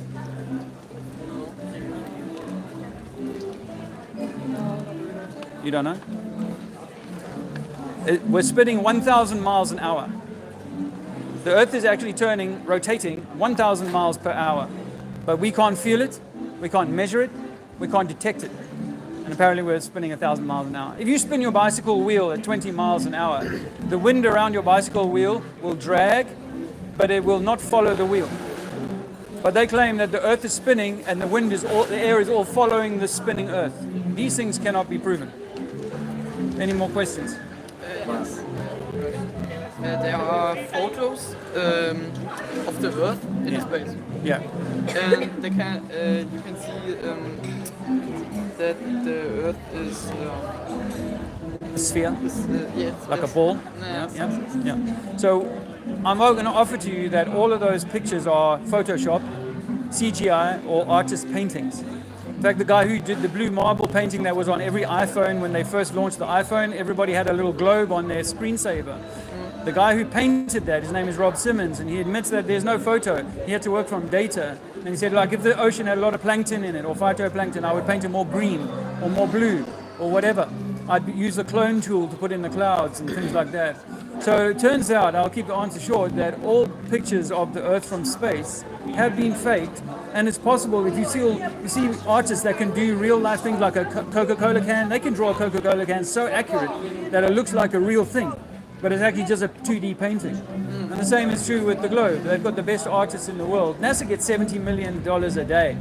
They've got the best artists in the world that can create a globe for them. But when you look at all the different globes that they present us over the last 15, 20 years, oftentimes the continents are different sizes, the colors are completely different. So there is no single photo. And the same is true with satellites in space. If you Google satellites in space, you will find that every single one of them is admitted to be a CGI. It's a cartoon. No one's taken a camera and gone, click, there's a satellite going past us, or there's a satellite we're launching. We've never seen a rocket with a camera go all the way from the launch pad into the vacuum of space. We've never seen a single unbroken footage. We've never seen a guy go all the way through the airlock into outer space without there being a break in the footage. There's so many elements. They've never showed us the fourth wall. You've never seen in spacewalks them do a full 360. They won't show you the fourth wall. So we believe that spacewalks are done in a swimming pool using a blue screen background, but we can see bubbles leaving the helmet. BBC admitted that in 2015, an astronaut almost drowned while doing a spacewalk. Was that because his suit filled with water? Yes, his suit filled with water, but is it because he was in a swimming pool or because his cooling system had a leak? You decide. But once you've seen enough of these evidences, you go, no, they're faking it. I've seen men on harnesses. I've seen bubbles leaving helmets. I've seen a reflection of a scuba diver during a spacewalk. There's so many elements of it that cannot be proven. Excuse me, do you want to explain to our geography teacher? Yeah. Oh, 맞아. 잠시만 뵀어? I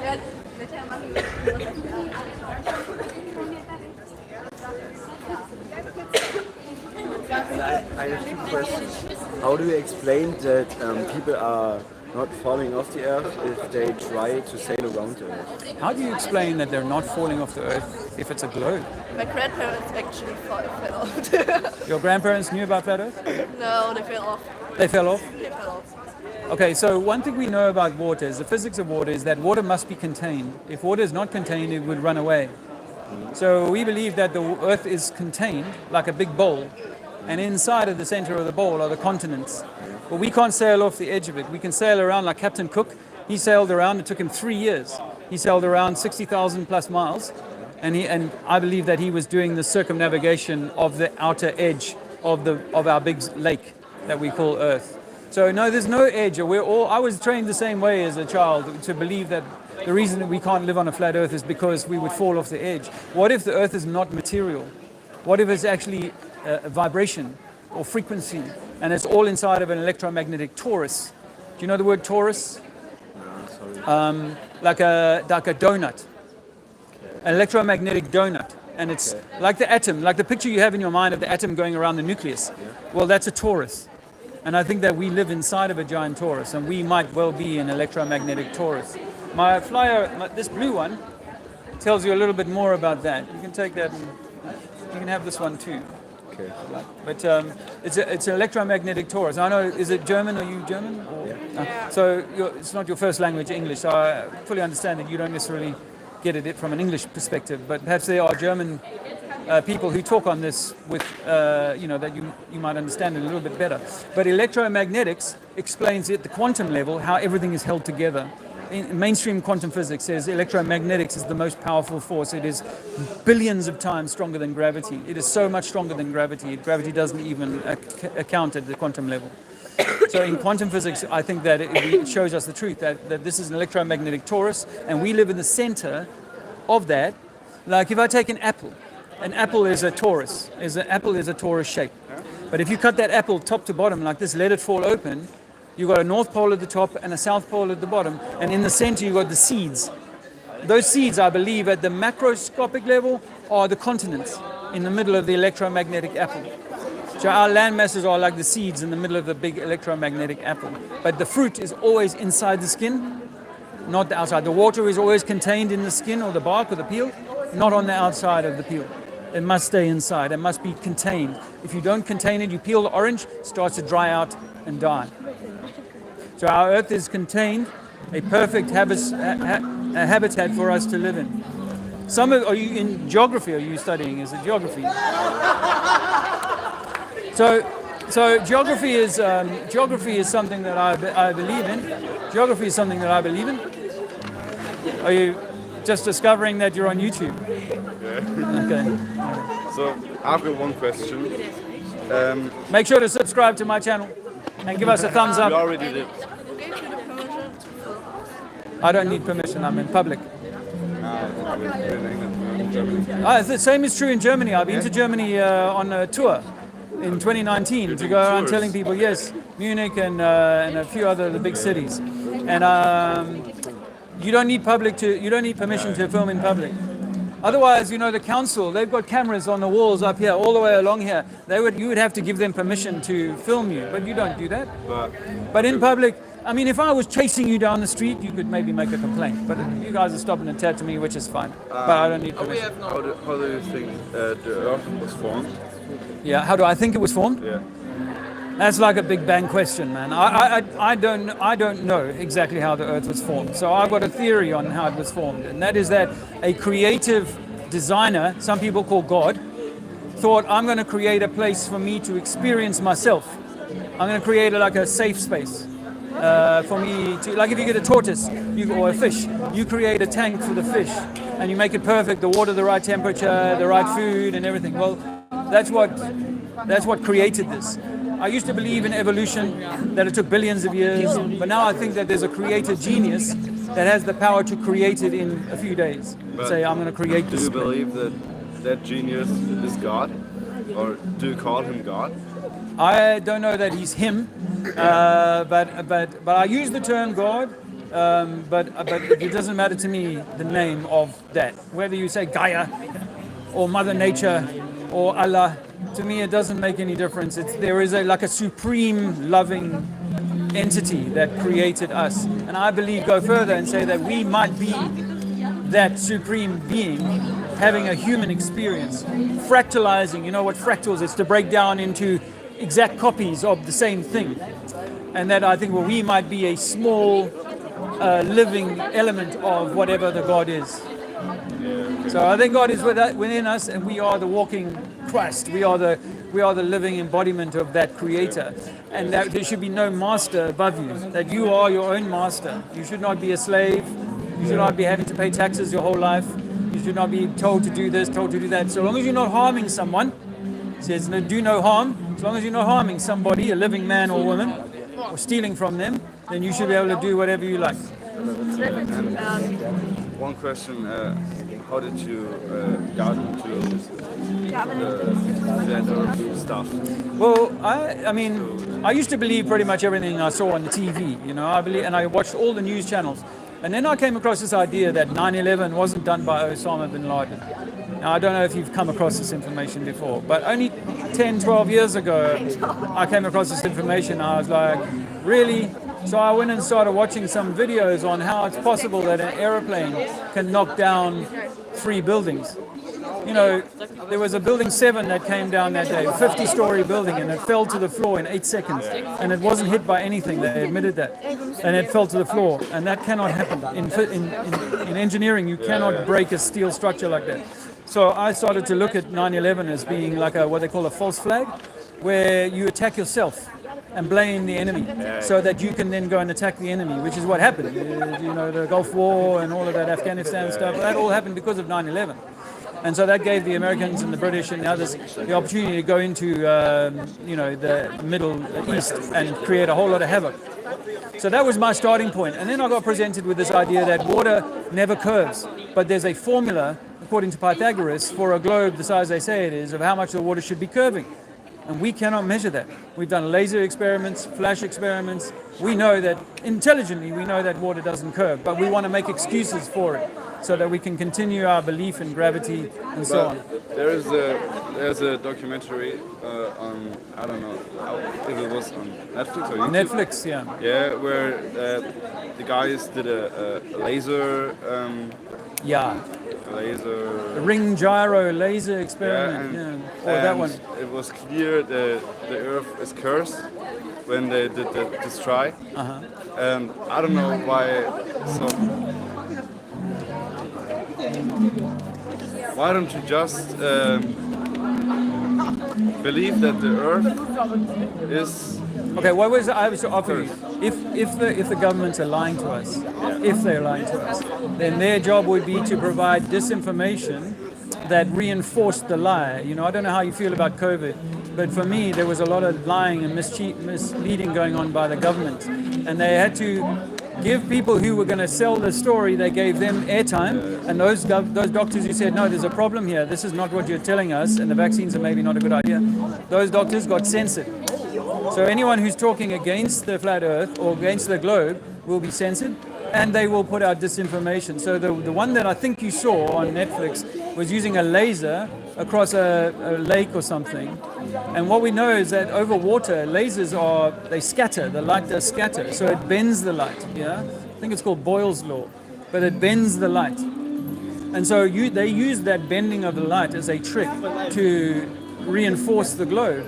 But as I said to some other folk a minute ago, the Americans use a weapon called the railgun that uses a laser that can see a ship 100 miles away, and they can shoot a sabot straight at that ship. So if that's on a globe, it would have to be going down around the ball, and the laser would not be able to bounce back to be seen by the operators, right? That's the one thing. And now there's so many other elements of, like us seeing the world record photograph is 250 miles. It's like you cannot see that far on a globe according to the maths that they give us. So we're seeing things over distances. And then other guys have done flash tests where they'll take a mirror to the beach and put the mirror 1 foot above the ground and get a friend 5-10 miles away to see that flashlight, to see the flash of the sun reflected off the mirror. Impossible on a globe. But so unfortunately Netflix and BBC and all of these are disinformation. It's part of the military, really. They are part of the industrial complex that tries to maintain control over our minds and of what we see and what we believe. But you can't point to me the direction we're spinning. Einstein said it himself, there's no experiment that can demonstrate spinning of the Earth. So what if we're not spinning and it's just the lights that are moving over our heads? That possibility has to be given some weight, at least some kind of credence. Now, we don't know exactly how it all works, but the idea that it's all just about us spinning around and that we're walking underneath a ball and we don't fall off and we don't recognize that we're upside down even, or is it possible that it's all flat and then we fly from place to place and it's just cruising for hours and hours and hours at the same altitude? You don't have to allow for going down, you don't have to come back up, none of that stuff. It's just all flat. How it works beyond that, the sky, how far can we go up? I don't know. We drilled 7 miles into the ground. That's as far as we've been able to get down. I believe we've never been more than 100 miles high. But there's a roof, and thermodynamics demands that there must be a roof or a container if you want to have gas pressure and it not get drawn away by the vacuum of space instantly. So, I've got one last question. It's not about flat Earth. It's about a bit more private. So how do you make your money? So what do you do? How do I make money? Yeah, I used to work for the government, believe it or not. Yeah. And then I wrote a book about my time in the Angolan War in 1987. And I got a little bit of money from that. And then I started doing the street activism and people started supporting me financially for that. And I was kind of keeping my head above water. How many subscribers do you got? Now 1,600. I had 3,000, but then YouTube cut their account 3 years ago because of COVID. I was telling people not to believe the government for COVID. And they took my channel away. But I was surviving a little bit better then because I had a few more subscribers. Now I'm having to rebuild my channel. And my channel is shadow banned because I'm talking about something that is not meant to be spoken about. They don't want people to know that they've been they've been lied to. But what it also means, by the way, so you're German, right? Yeah. So I have a completely different view on World War II. For me, the Germans have been made to be the bad guys, but it wasn't anything like that. The way that the story about how that comes about is like one group has been misled by another group. But if you realize that the Earth is not a spinning ball, and then NASA, ESA, JAXA, all the space agencies are colluding to lie, that means that the top table, the governments are working together. It means that Russia or Putin is not really the bad guy that people make him out to be, but he's being used to be the conduit for more war. So I think the German people were tricked into war, and I think a lot of the punishment that's been put on your generation or the generation before you for World War II is wrong. Should never have been done. Your people were just seduced into a conflict, and even though maybe Adolf Hitler was trying not to have war with England, he was forced to go to war with England and America. Do you still believe in the Holocaust? Do you? Well, I think that there was a massive Holocaust, but it's not just one group of people. You know, there are probably 150 to 250 million Europeans that are not alive today that should be alive because their great-great-grandfather died in the trenches of World War I and in World War II. I think that it was a massive genocide, but just not of one group. The most people that suffered were average Europeans, actually, in my view. And what might sound a bit extreme, but what I think what happened to the Jews was to kick them out of Germany, but so that they would create the Israel state. They would actually go and they'd be forced, because all their money was taken from them and they had their homes taken from them, that they were given an opportunity for a free home in Israel, and they would have taken that up, because whatever Israel is has been designed by the people who control the system for a long time to be like a powder keg that is going to maybe set off World War III, which will be against the Muslims. That's how I see it.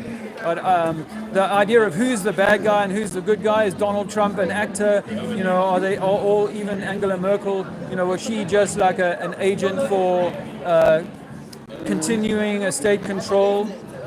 I think politics is all a trick, and we're meant to be the masters here, not all these governors. So, I think you're an interesting guy. We gotta go. Thanks. Well, I'll give you a flyer to take home. You can always check out more of my stuff. I've got one. Oh, you got one. And how do you explain high and low tide? High and low tide? Yeah. Well, that's an interesting one. You know the high tide? Jesus bless you. Yeah, you too, bro. High and low tide is an interesting one, you know, because some of the lowest tides on Earth are at the equator. Yeah. Some of the highest tides are here up in England and places like that, 20, 30-foot tides, right, which is kind of wild, you know. When you think it's meant to be the moon pulling on the tide, then the highest tide should be at the equator. However, there's no tide in the Mediterranean. There's no tide in the Great Lakes in America. They have no tide whatsoever. And so if the moon is pulling on the water, why is there no tide in those massive seas? So the tide is possibly like this Earth breathes twice a day. The water gets drawn into some undersea basin and then pushed out again. And so it's breathing twice a day. And that's why there's some areas that have huge tides and some areas that have minimal tides. So that's my offering on what tides are. And there have been examples of when the tides and the moon don't align, where it's like they're not quite in the right place for it to be pulling and creating that. But yeah, no, tide should be measurable. The moon's attraction, if it's true that it's the moon attracting it, it should be measurable on the small scale as well as the bigger scale. So yeah, the Scandinavian or the Swedish sea, no tide. There's no tide, and it's huge. And what do you think after you die? So after we die, Yeah. we go back to our higher self. Okay. We return. We are eternal beings. Yeah. We never die. So we're visiting Disneyland for one day, but we might call it 90 years of this life. It's one day, and then you go back, and it's like you were never gone, and you return to your higher self, which is an eternal being, and it lives forever. And it is a being of love. It has been put into this game, which is not so much love. And the design, I think the design is for you to try and work that out so that you achieve your highest good with what you have, rather than wasting this, thinking, oh, it doesn't matter, I'm going to go back to my higher self. This is like you came here with maybe a mission, a purpose. Yeah. And that purpose was to achieve something wonderful in your life, with yourself. But what this game tries to do is to get you into war. We were talking about war with your neighbor, or with yourself, often with yourself, and hating on yourself. You know, not realizing, wow, I am love. I come from love. I am love. I'm an expression of the divine, and I'm an eternal being. Just having a brief visit to Disneyland, and I'm going to come in. I'm going to get lost there, or I'm going to find my way to the exit. But we all, obviously, in this lifetime, I think there's a finite amount of time that we have here, which is great. So be it. But what you do with that time depends very much on what you believe you are, and who you believe you are, and who you believe your fellow brother and sister is. So we're eternal, and it's beautiful. And I only knew that because I did something called ayahuasca 10 years ago. It's like a near-death experience. It's a Peruvian drink that you take in South America, and it's like a near-death experience going through that. And for me, I was an atheist. I didn't believe in God or any of that. And I had this experience, and my experience was to visit with my higher self, and see my higher self, and realize what I've just told you, the stuff that I told you about being eternal. I wouldn't have believed it if someone had taught me that, but because I experienced it for myself, I know it. I know that that's what we are. And in that time, I was 47 already when this happened to me. In that time, I lost all fear of death, and because I knew that I go back to something. I leave Disneyland and I go home. This is just a visit to Disneyland, and they want to deceive you into believing that you are, this like mortal thing that evolved from apes that is insignificant, rather than, wow, you are the center of creation. The flat earth puts us right there. We are the center. In the flat earth, we are the center of the universe, and you might be the center of the center. And this is your universe. This is equally our place that we share, but this is you having your own universal experience, not me to interfere with that, or government to interfere with that. We should be free to find our highest gift and express that. Yeah. So that's my thing on that. Did you get a flyer? Did you get one? This one on the electromagnetics I think you'll find useful. This one is just a little bit more hard hitting about the earth being flat, and it's being a soul journey. Of course you can. It was fun talking to you, but now we're going to catch up. Yeah. Oh, well, I really appreciate talking to you. Go well. Have a nice day. Thank you. Thank you. Cheers. Have a nice day.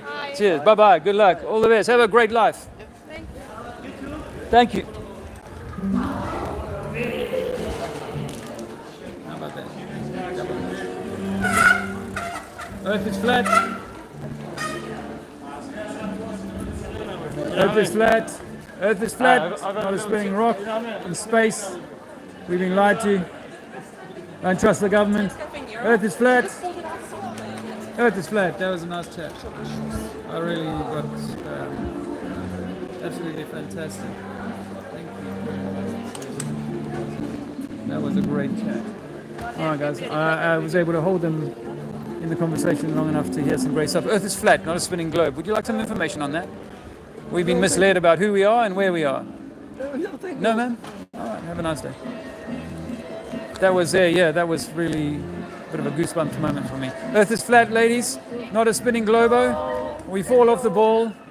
Water's always level. Water will always find level.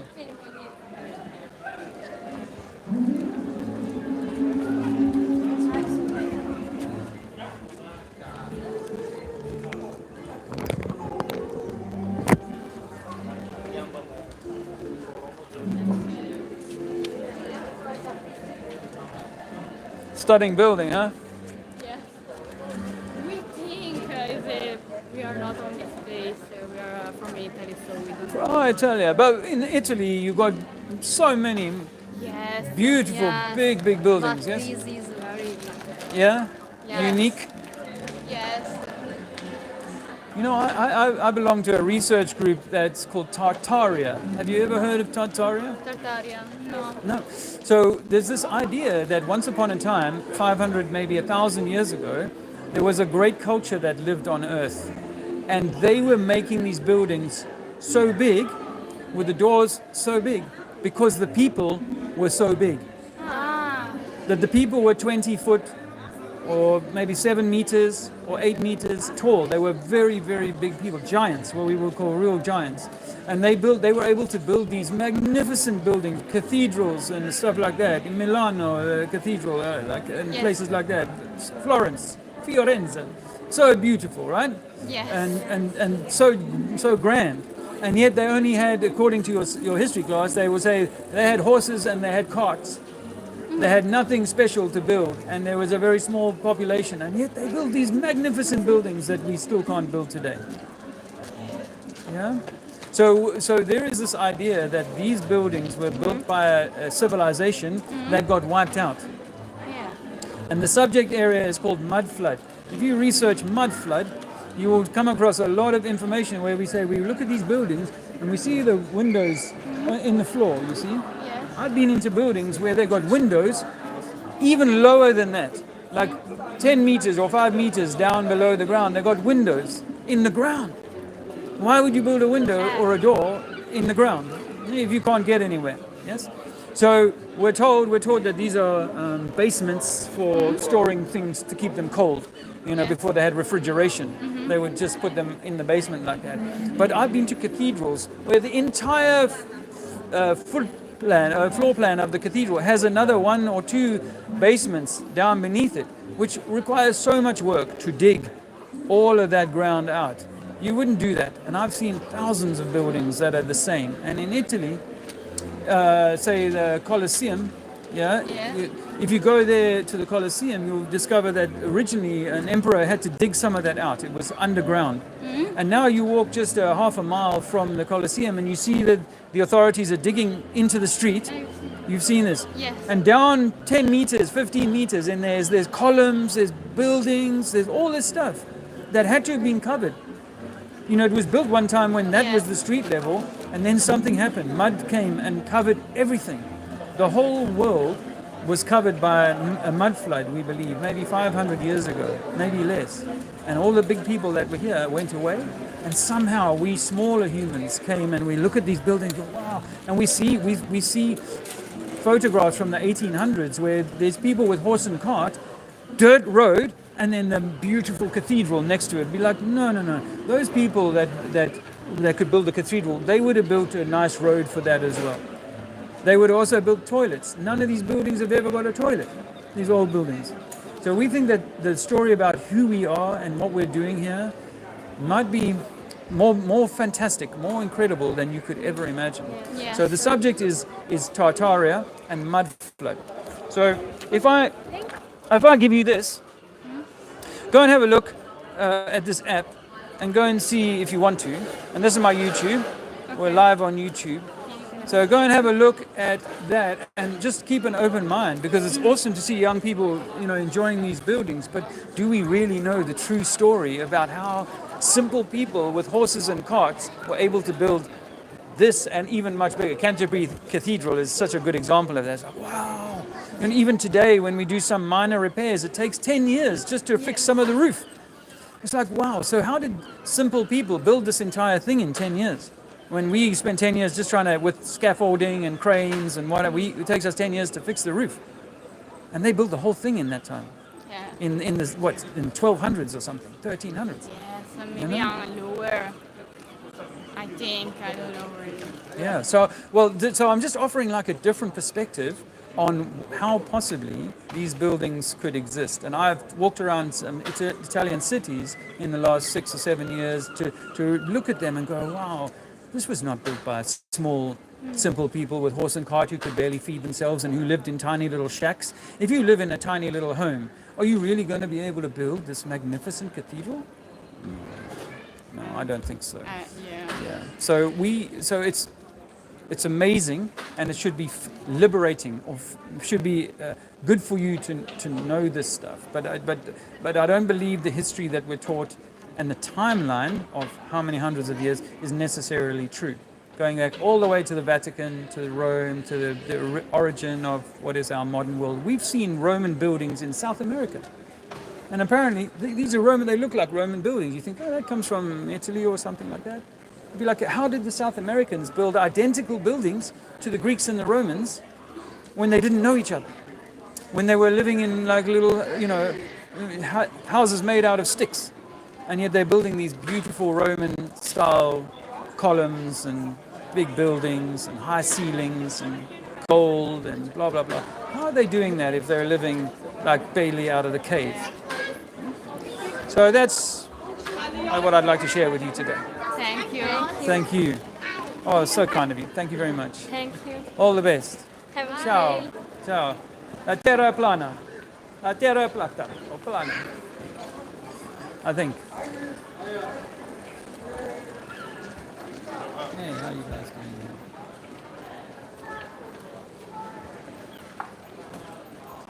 That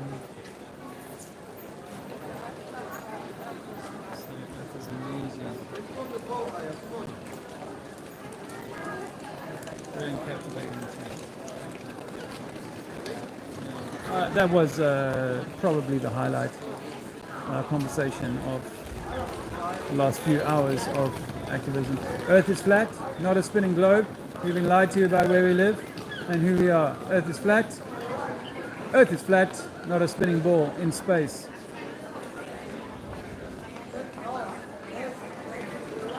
those two Italian lasses were so pleasant and so polite.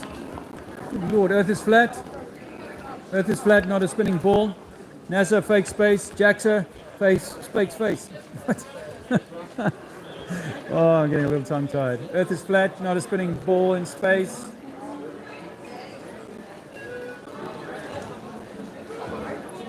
A little memento for one night.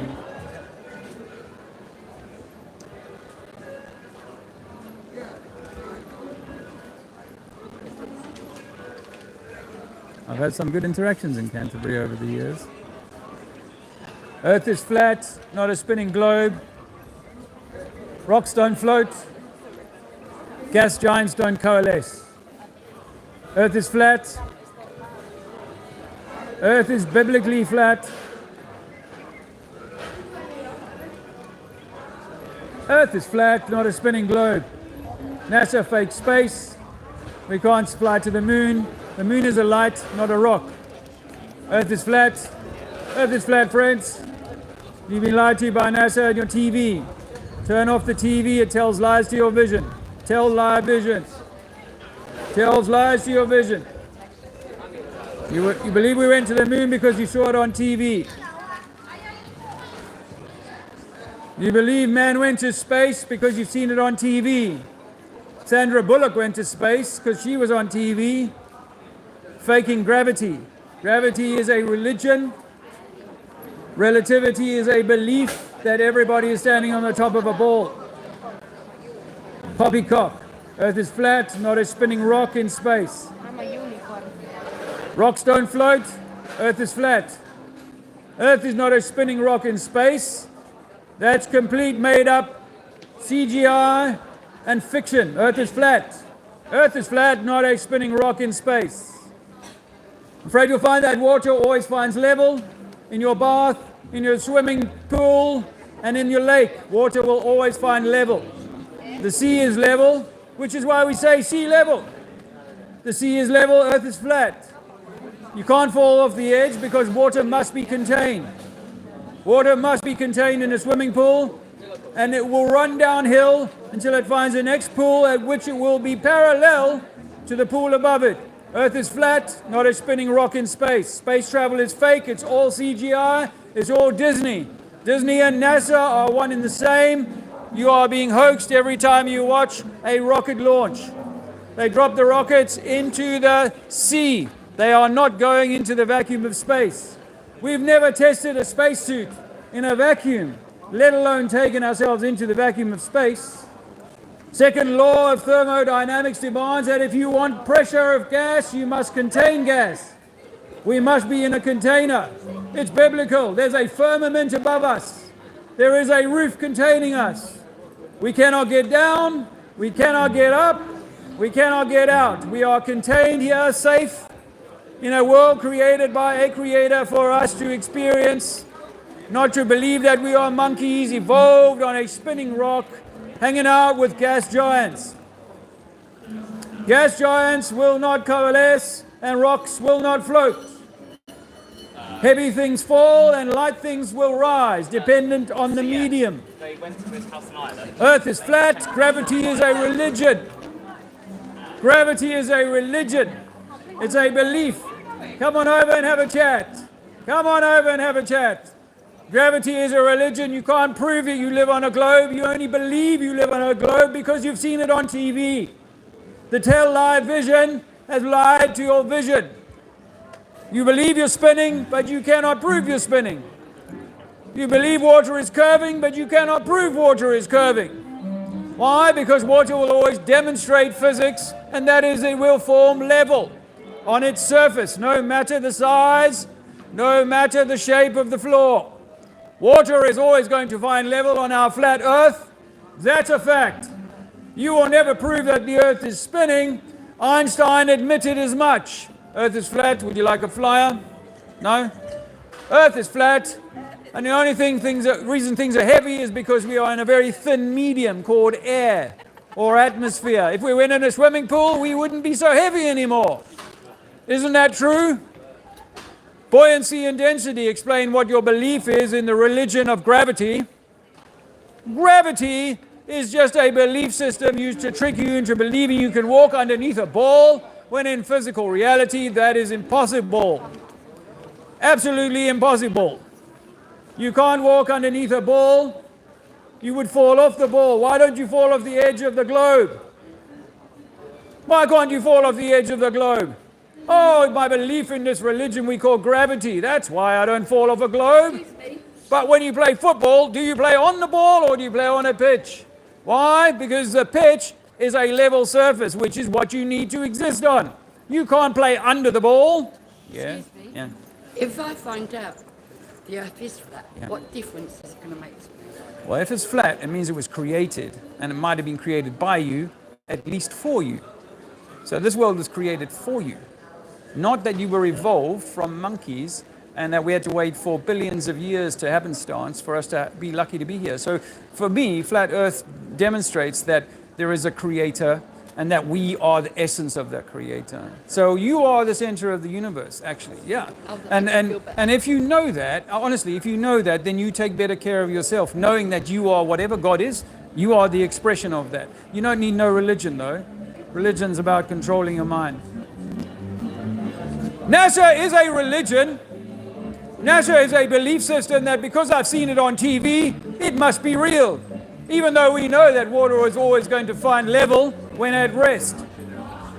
Can you demonstrate curving water? Of course you can't.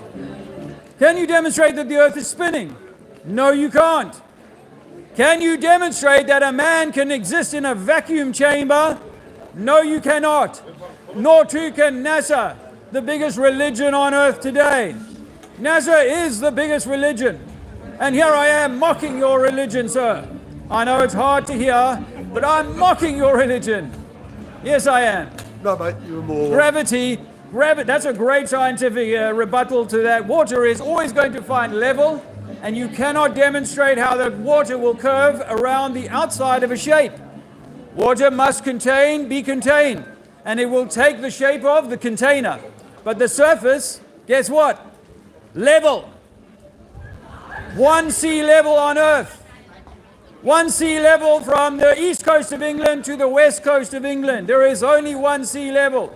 The idea that there is a sea curve is mind control. Belief in Disney.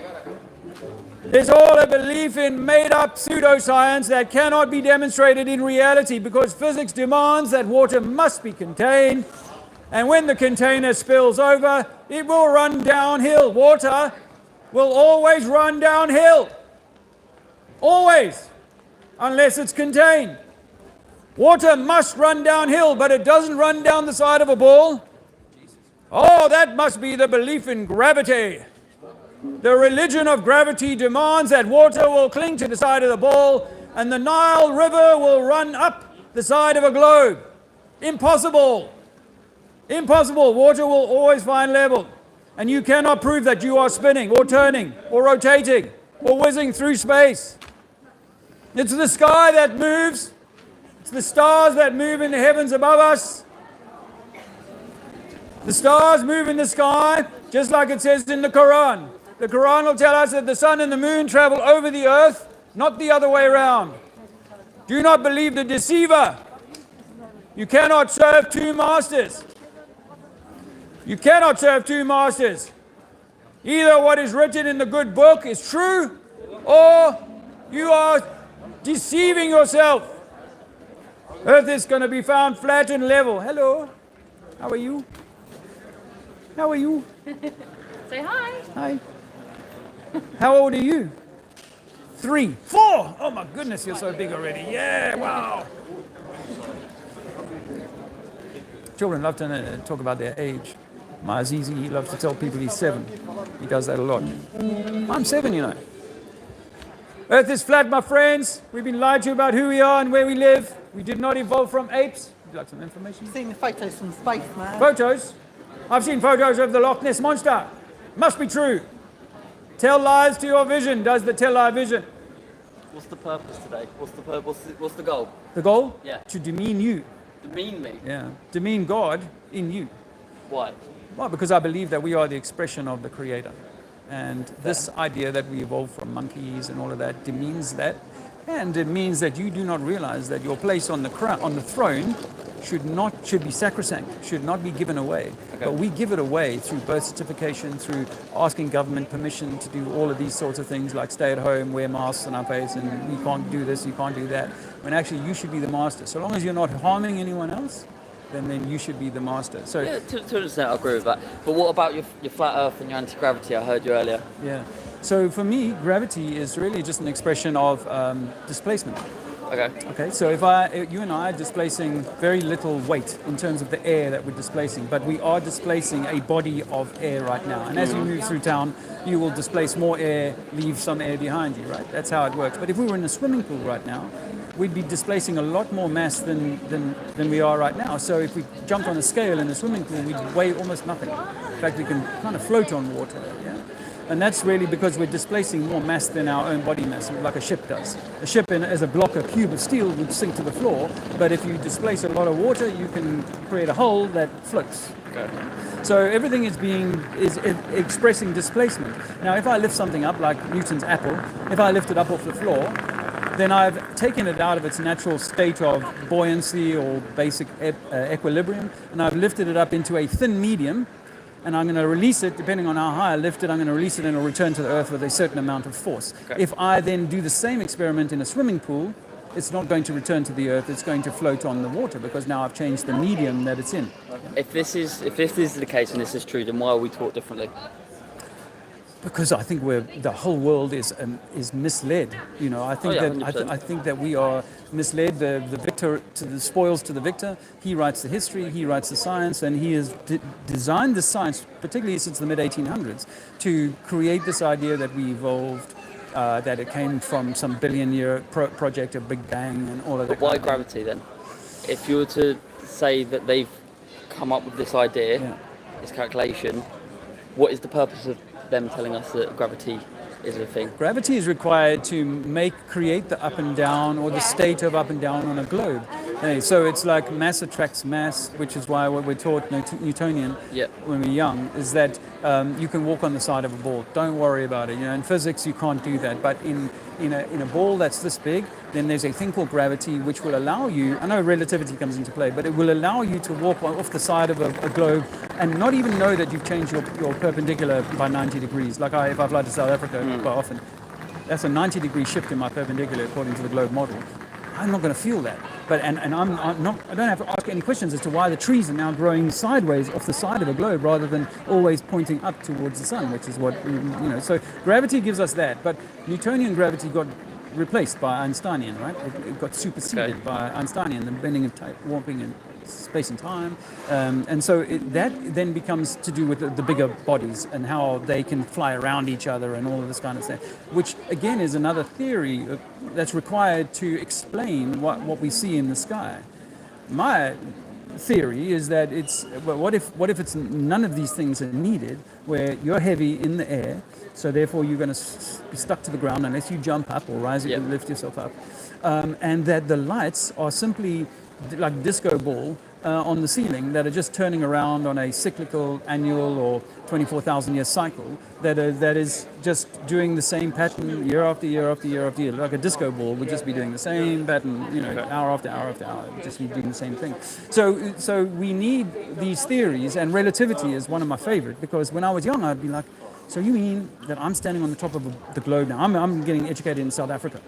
And when you look at the globe in South Africa, it's like, that's not on the top of the globe, right? But according to relativity, my experience of it is as though I'm on the top of the globe, and everything is, every ship is going down from my island, if you like. I'm standing on an island in South Africa, near South Africa. Every ship is leaving and going downhill. Therefore, I am apparently on the top of the globe, which, on a flat earth, you don't need any of that because everybody's on the top. There is no underneath. We can't get underneath. We are always on the top of the playing surface. We're on the pitch. We're not in the basement or underneath the pitch. We play on the pitch with a ball maybe, but we play on a pitch. And this pitch is flat. And this pitch, well, obviously, You could take a dining table, and if you magnify it up to the size of the Earth, it would have crevices in it. It would have valleys and mountains and things like that. Yeah. Your dining table, right? So I acknowledge that if you shrunk the Earth down to the size of a dining table, it would be super smooth. However, if you, we obviously have. They say that if you were to take it down to a cubal, it'd be smoother than a cubicle. I used to repeat that same thing when I believed in the globe. So we acknowledge that at the tiny scale, once you shrink it down, then the Everest and all these things, they sort of level they kind of come flat. But saying flat Earth doesn't mean that we sort of don't see the terrain of hundreds of meters above sea level, mountains, valleys, and all those sort of things. Same in the ocean. There is in the ocean San Andreas Fault. Sorry, not San Andreas. The Mariana Trench. So we have undulation in the rock formation. But once you put, say you have a swimming pool and you throw 5-6 boulders in there. They're going to be sticking out completely, but as you start to fill the pool with water, some of that rock is going to get covered with water. But the bits of the rock that are sticking above that water level are going to be what your ants will live on. The ants will live on that. They won't go under the water level. But everything that's, for them, everything is at one level. The swimming pool has the same level all the way around any of the rock formations that are sticking above the water itself. So that's what the flat Earth intimates. The idea, what we were all taught in school, is that the flat Earth makes no sense because you would fall off the edge. Well, I get that, because water must be contained. Obviously, we don't have the theory of gravity to say it's going to hold it onto the outside of a ball, but we say that it must be contained by some kind of ring. And typically we talk about the ice wall, that there is a 60,000 mile, 70,000 mile ring around the Earth that we know. And that contains all the water in it. But some people suggest that we're on a plane, and that plane could be infinite. Okay. And so at some point, perhaps there's a container. But I believe that water must be contained. And we're studying quantum. And one more question before, because I've got to pop off, I've got to watch footy. So what is your purpose in terms of, so you're out here trying to teach people and educate people on your philosophies. What would be your end goal within having a conversation with someone like me? To really spark a beginning of a journey of self-discovery. Yeah.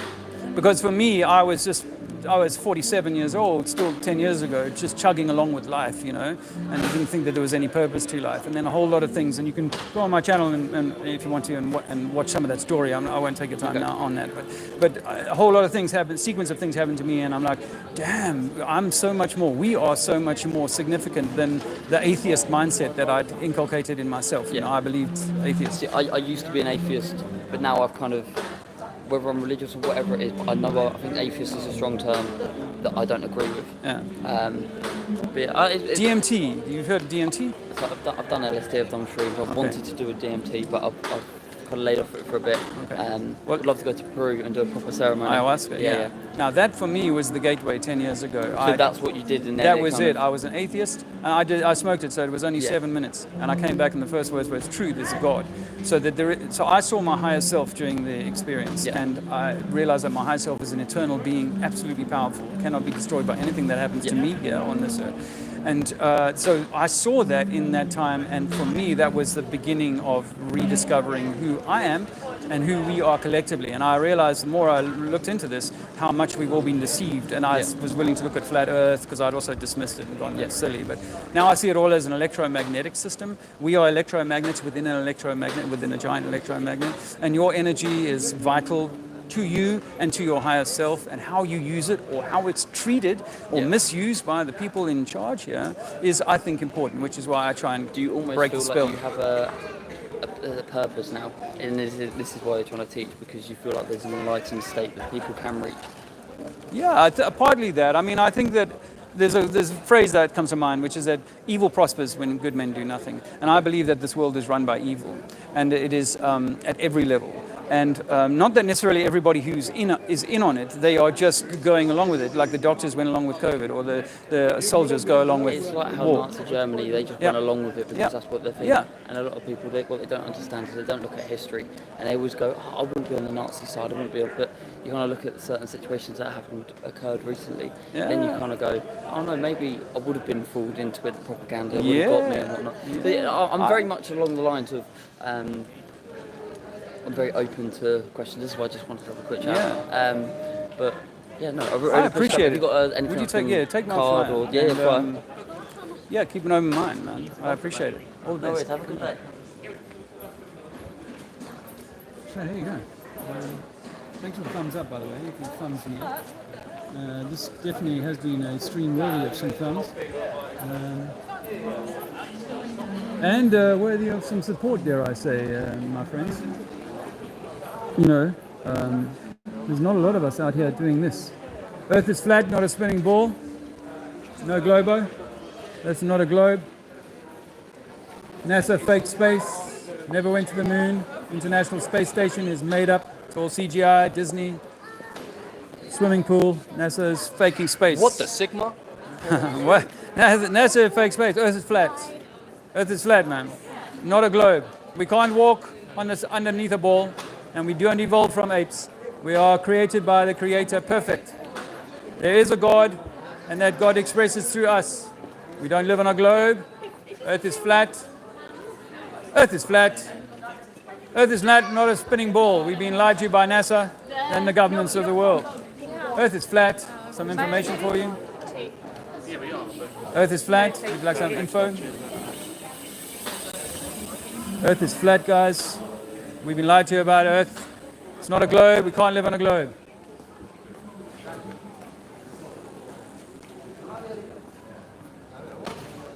Some confused people. Those two children. And they're going to be confused, those children. Earth is flat, not a spinning globe. I've got some information for you. Blow your mind. Free your mind. Water is always going to find level. Water cannot curve around a ball. Cannot curve around the outside of that bottle. Must be contained. Yeah, that's one of the... You know, I do allow people... I do. Earth is flat. Earth is flat, ma'am. Some information. Earth is flat. Earth is flat, not a spinning rock in space. Yeah, those children will grow up so confused. Earth is flat, not a spinning rock in space. NASA fake space, never been to the moon. You can't walk under a ball. We don't evolve from apes. Earth is flat. Earth is flat, not a spinning rock in space. Earth is flat. I'm not a fan of all the covering up of the woman either. I think that's... I know the women in the culture will say, oh, it makes us feel better. Earth is flat, not a spinning rock. NASA fake space. Only thing they ever went to space was your imagination. NASA fake space. Water is always going to find level. Water is always level. Earth is 70% water. Earth is flat, not a spinning rock in space. We've been lied to. Take some information. Earth is flat, not a spinning rock. Earth is flat, not a spinning ball in space. Earth is flat. The Earth, my friends, is flat. So let's have a little chat with the chat room. How are you guys doing? Spectacles here somewhere. I'll put them down at some point. Oh, yeah, 1 2 good combos here today, Cantor. Earth is flat, not a spinning rock in space. Singeman, how are you doing? Longitude lines are measured from Earth to Polaris on the flat surface. If there's a ball measurement from longitude with, I mean that's quite right. It's like a long way into the discussion to get someone to pay attention to that. Melisanda 11. Thanks for all here. Got to go now. Bye. Thanks for coming. Gravity, the last refuge is on with no logical answer for practical demonstrations. Gravity is a religion. Gravity is a belief. You can't prove gravity. Just because something falls to the floor doesn't mean you can walk under a ball.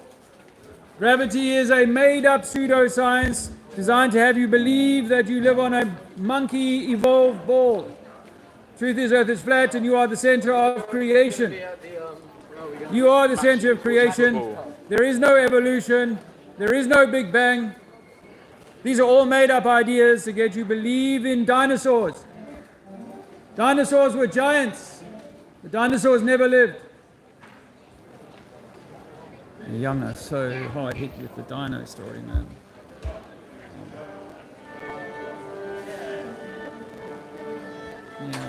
ask why they're among the indoctrinated.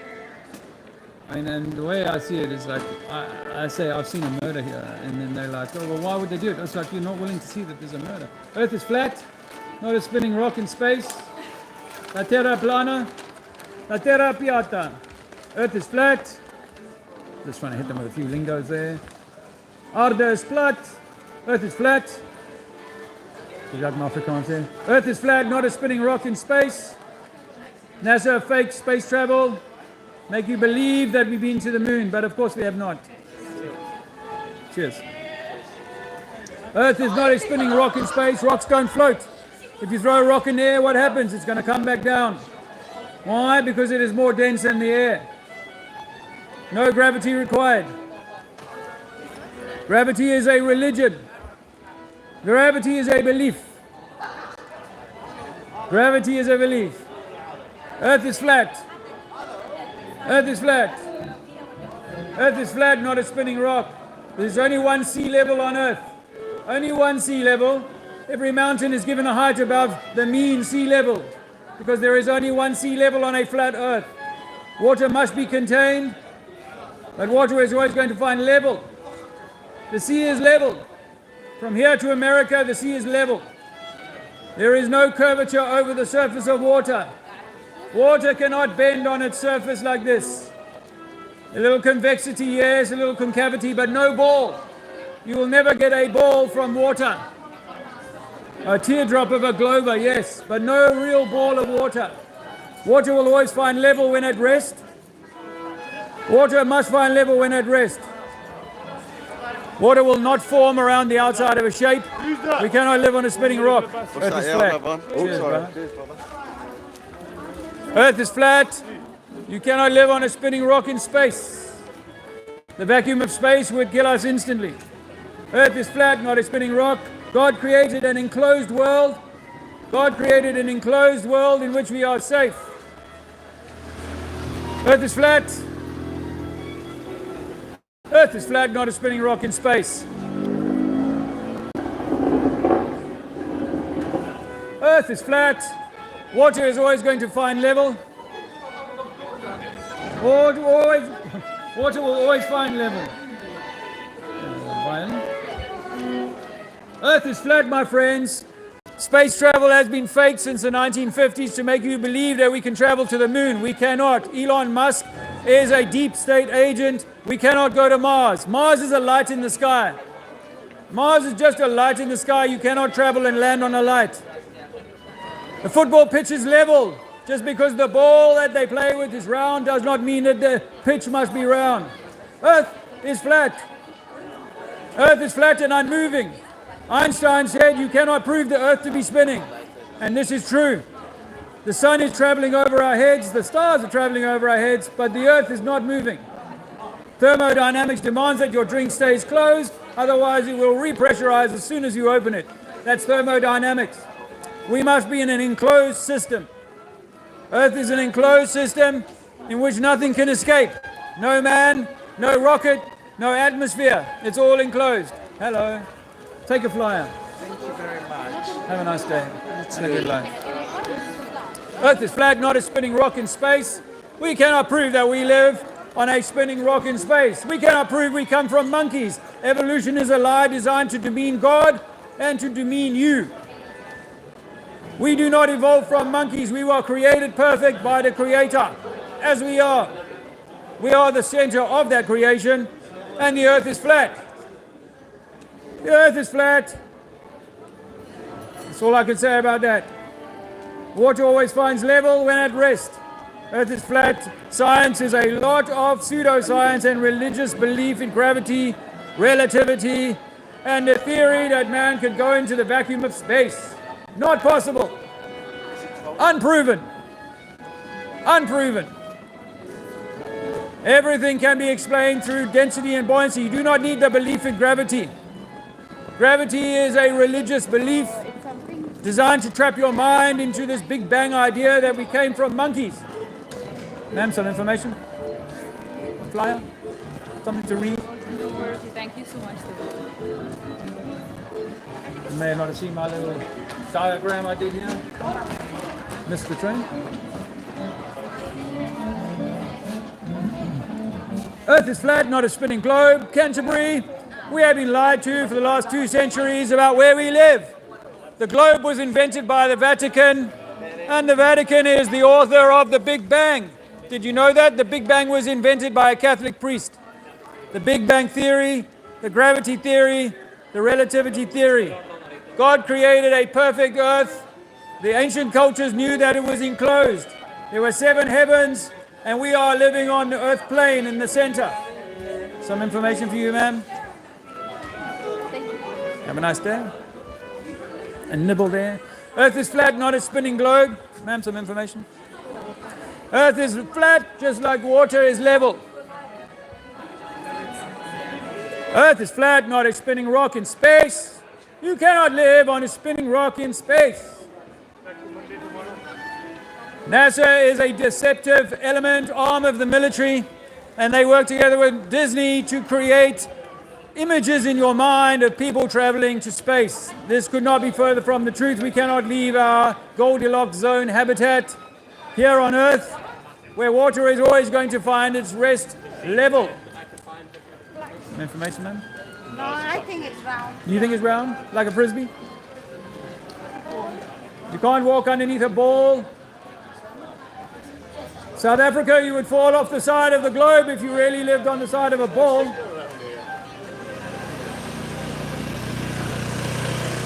Earth is flat, not a spinning rock in space. You've been lied to about who you are and where you live. The government is designed to trick your mind and make you insignificant. NASA is designed to reinforce the insignificance with which you believe you to be. Earth is flat, not a spinning rock in space. Earth is flat, not a spinning ball in space. Gas giants will not coalesce under their own weight, and rocks do not float in space. Earth is flat. Earth is flat. How do you say that in Chinese? Earth is flat. Earth is flat, not a spinning rock in space. Earth is flat. Thank you. Get your free information here about how you've been deceived. Earth is flat. Some information for you today. Earth is flat. Earth is flat, not a spinning rock in space, my man. Free your mind, free your child's mind. Do not poison them with the idea that they are monkeys evolved. Earth is flat, not a spinning rock. We do not evolve from monkeys. We are the creator's expression, divine, intended, not evolved. Big Bang is a deception by the Catholic Church. We do not come from a Big Bang. Well, that's unless you count your parents' moment of conception, of course. Earth is not a spinning rock in space. Earth is flat and unmoving. Earth is not moving. The works have closed themselves down. They got so tired of me calling out. Earth is flat, not a spinning rock in space. Earth is flat. Some information for you. There's 2. That one's interesting, on electromagnetics. It's all electromagnetic. Earth is flat, not a spinning rock in space. Earth is flat. There's a lot of Chinese people here. It's interesting. I guess on holiday, but I saw it in Italy. Earth is flat, man. Not a spinning rock in space. Earth is flat. Water is always going to find level in your glass or bottle, no matter how you hold it. It will find level. Water will always find level. Earth is flat. Earth is 70% water, and therefore 70% level. Obviously, Earth is flat because the water is level. We've been lied to at school. School is designed to make you into a brainwashed fool. Take my information, show it to your teacher.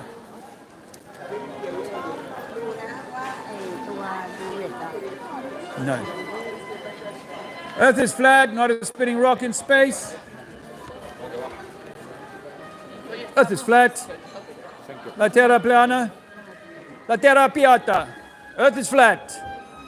Earth is not a spinning ball in space. You can't walk under a ball.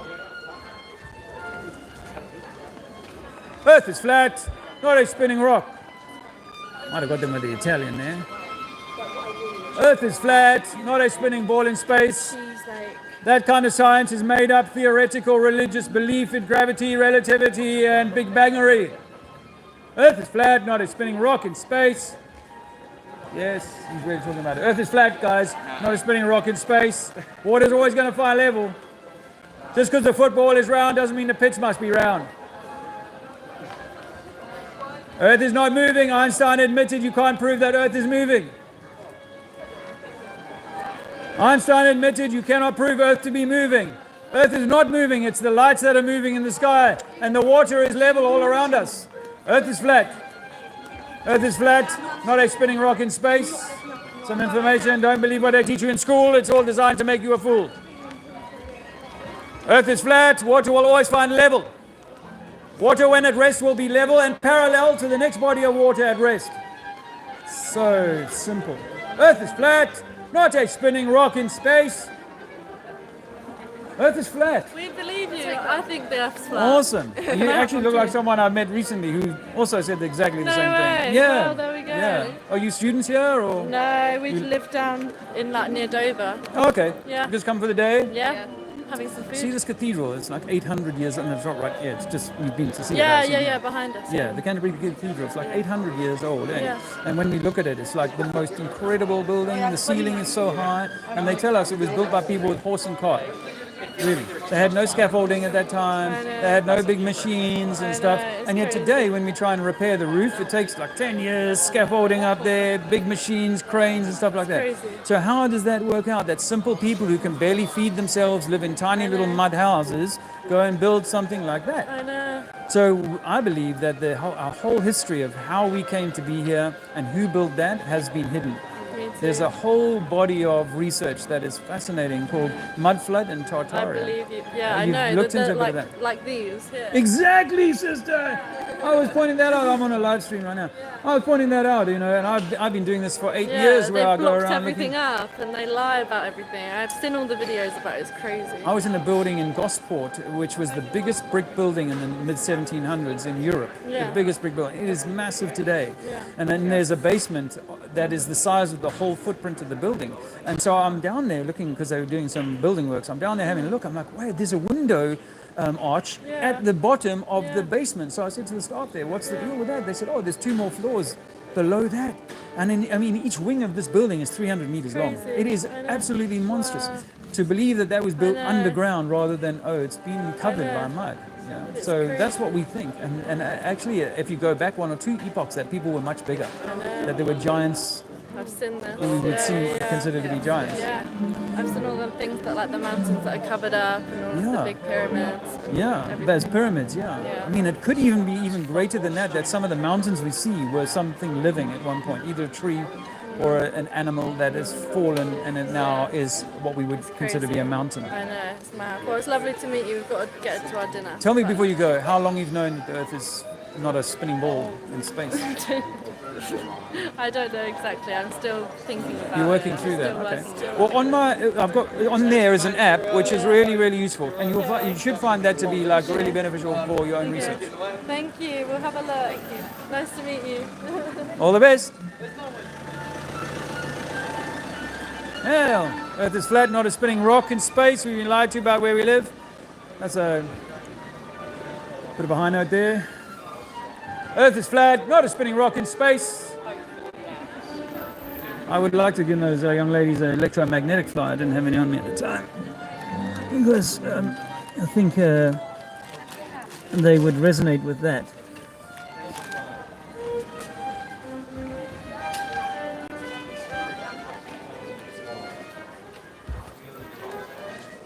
So how are you guys in chat? We'll have a little walk and talk. 1 second. I like this piece. Violin is such an amazing thing, and in the 1600s they had people who could make violins that we can't make today.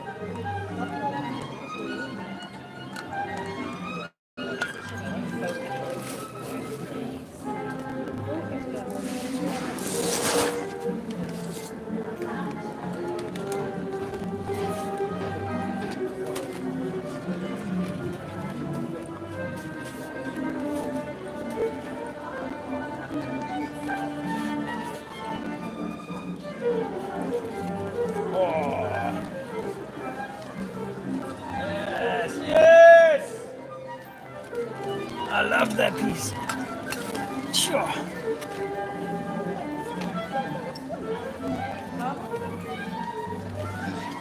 Amazing. Amazing tables.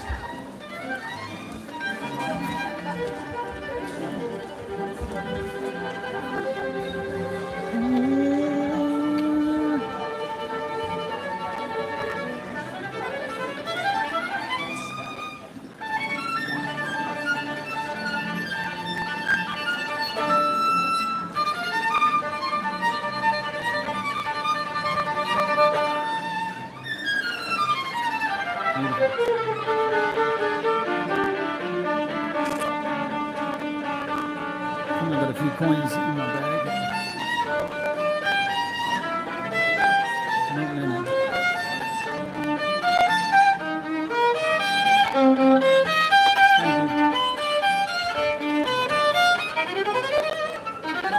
Love it.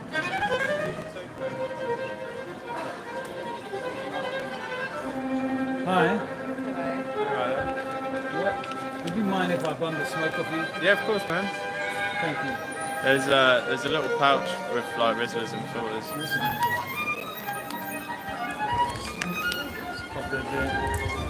You guys just visiting today, or you live?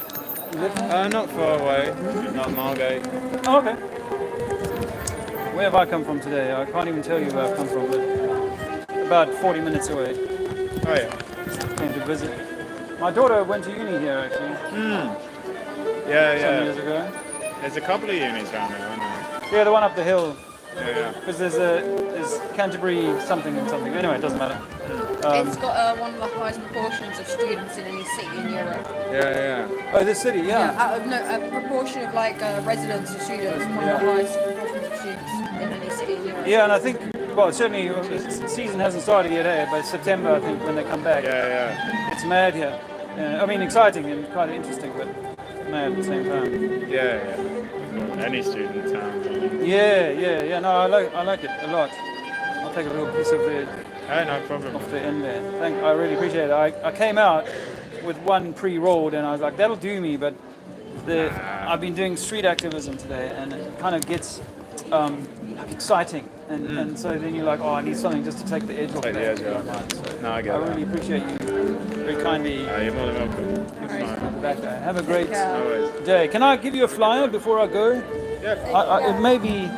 It may or not be what you want to hear, but I believe that this is an electromagnetic universe, and that we are the center of the electromagnetic universe. We are beings of light within a system of light. So hopefully that resonates with you.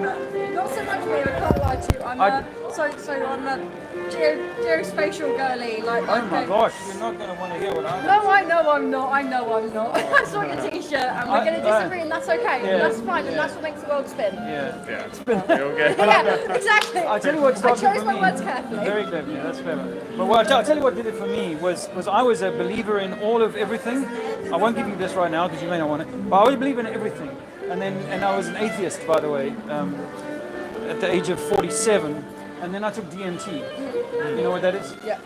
So I took DMT in 2015, and it took me 7 minutes, the trip or the experience, what I call a near-death experience, 7 minutes. And the first words I said when I came back at the age of 47, my dying mother 4 years before couldn't get me to accept that there was any God that she was going to. My first words were, it's true, there is a God. I visited with I saw or experienced my higher self. And that my higher self is some kind of eternal being that never dies, that is impervious to anything that happens to the physical avatar. Yeah. And that I go back to that when I'm done with that. Now, in the 7 minutes, all I could see was light. All the environment around me, I wasn't tripping like I was on acid or mushrooms. So it was just that I could see the trees and the water and the walls of the space that I was in as light. I couldn't see them as brick or trees, but I recognized that that's a palm. I can actually just see its leaves pulsing light like this, all light. So I went and studied quantum physics and I realized that, wow, I can explain everything that I saw through the aegis of the quantum physics idea of everything in string or vibration inside of like an ether, inside of like an environment that allows that frequency to take shape as a building or a tree or a person. Now we're carrying something in us which is different to the tree and the animal, I believe, which is a higher consciousness. That we might well be the higher consciousness creating an environment for itself to experience itself. It could be cyclical. Cyclical, did you say? It could be one's beyond that, one's before that. I have to agree with you on that. I think the understanding of exactly what, and not only that, I also suggest that at different frequencies there could be different things happening that we can't experience. There could be a highway running through here with big trucks at a frequency that doesn't affect us. We can't see it, it can't see us. So at a different vibration, in the same way as your TV or your radio is tuned to a particular station right now, but there are other stations or there are other frequencies that are there for it to receive if you tune it right. And I think that we are carrying our brain as some kind of tuner, like a skybox for your brain, for your body, that decodes the information, the electricity, or the frequency. It decodes it as wood, black, whatever. And so that's, for me, an electromagnetic torus makes much more sense than this physical rock that we're standing on the outside of. So rather than it being a ball that we're on the outside of, I say it's a ball that we're on the inside of it, and it's an electromagnetic ball. Not that we're walking on the inside of it, but that there's an accretion layer between the two hemispheres, the two halves of this torus, and it creates this disc that we can live on. And then it actually kind of, in quantum they talk about black holes and how light can get compressed so dense it kind of takes on weight through a black hole. Well, what if we're standing on top of a black hole and that this light is taken on weight? It is so compressed, dense to gold or silver or stone and flesh, and it's just a frequency that is encoding in a particular way in this environment. So, the reason why I come out and tell people this is because I think that we are the center of creation, and that the governments have been trying to usurp religion initially. The governments have been and kings trying to usurp our authority, because our authority comes direct from the Creator, from the Source. There should be no master above you than your own higher self, or God, or whatever you want to call it. So that's what I believe. But we have, and we saw it in 2020. People have given away so much of their power that when the TV tells them to stay at home, they'll stay at home. TV tells them to take a needle, they'll take a needle. So, and I was a big, by the way, space head. I loved everything about space. I've been to the Johnson Space Center. I lived space. I raised children to adults on space. And then 10 years ago, after the DMT, I was willing to go and explore the idea that this is not a material rock, and that some of the theories that I felt so close to my chest, the gravity and so on, might well be explained in a different way. And then you start to see like the deceptions of NASA and space agencies and how they faked the moon landing. Once I gave up on the moon landing because I was a believer in that, once I gave on that, I was willing to critically look at the International Space Station and all of the footage that is associated with what we do on the International Space Station and so on. And I came to the conclusion that that's all been staged in very clever ways, but it's all been staged to give us this idea that we are living in space and that actually we might well find a new home somewhere outside. And the interesting analogy I'd like to draw to your attention is that this world is always trying to pull you outside of yourself, always trying to get you to look at the neighbor or to look at something outside of yourself. I'm not good enough, or I'm this, you know what I mean? And I think space travel does the same thing. It's like Earth isn't good enough, and we're ruining it and stuff like that. So we need to look outside of ourselves rather than what if you made like your fish, a fish tank that was the perfect temperature, the right salinity, and everything was perfect for it. And then the fish was going, no, fuck this, I want to get out. I want to get out. I want to get out. Look, I've made you the perfect place. Enjoy your life as a fish and enjoy the space, the tank that it's the right size, everything's perfect. Why not enjoy that? But mankind is trying, and I was one of those people. I couldn't wait for them to find life on Mars. I was like, they're going to find life, they're going to find life, they're going to find life. Look at this little image of something that's come from Mars. It might be life. I believe all of that stuff. And that's all outside of me. But in a way, is that not the same kind of self-determination that you talk about in 2020? Yeah.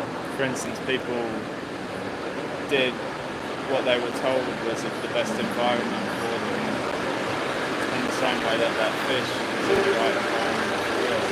Well, my fish can trust me that I am genuinely I have the best interests of the fish at heart. I don't trust that the government has the best interests of me at heart. It's never demonstrated that in the past, so why now? And now how does 190 governments all fall in line and do pretty much exactly the same thing in a situation where that government doesn't normally work with that government next door? You know, why didn't they keep their businesses open and become competitively have an advantage over their neighbor who was shutting down? So I don't trust that the governments have our best interests in mind. In fact, I think that they want us to be at war with ourselves, with the opposite gender, with the opposite color, with the opposite religion, with the opposite, migrant or whatever. You can pick your whatever you want. They want us at war with each other. I went to war as a 19-year-old boy and did had to do 2 years army in South Africa. Went to Angola for a war that I now believe was a great deception. I now believe that World War II, these wars have been fomented to keep people at odds with each other, to disturb them. Because when you're in a state of fight or flight or fawn, then you are not the creator that you were meant to be. When the pressure's off you, you can create much better than when someone's standing right over you and putting you under pressure. And so that's why I think we're meant to be these creative beings and living without this kind of pressure system that's been designed. So I don't know if I quite answered what you were saying. Well, it's an interesting thought. Yeah, I mean the NASA, the map, the way that the Earth looks is something that we can't be sure about. Although a lot of flat earthers will say it looks like the United Nations logo, that's a good example of it. It's hard to be sure. One thing I'm sure of is that the Earth is not moving, that we can measure or test or demonstrate it anyway. But I believe it's the sky or the lights in the sky that are moving above us. And that's been tricked when you're 6 years old. When you're 6 years old, you say that you're moving, you can't feel it. The water's curving, you can't test it. You're perfectly. I think it's good that you question your reality in such a way. I might question it in a slightly different way, but I respect your right to do that. Take that. I'll take it. Thanks so much. Have a good afternoon.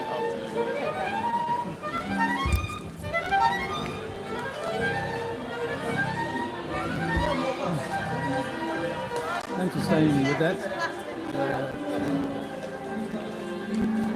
See, we've lost a few viewers at this point, but I'm going to do a walk and talk out to the car.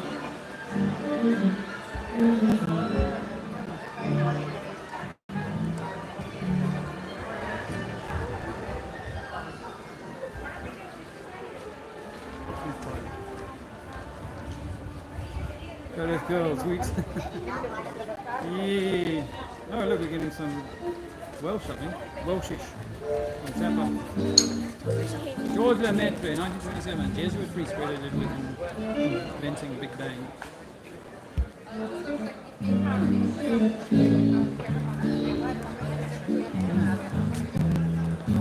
Some people in the religious quarter say that the Big Bang is interpreted by them as being that moment when the waters are separated from the waters, and that creates the Big Bang. Again, it's a filler. Hey, thanks Tapper. Please try and support Dave's work. 24 at David Mantle. There's a link tree there. I do appreciate you doing that.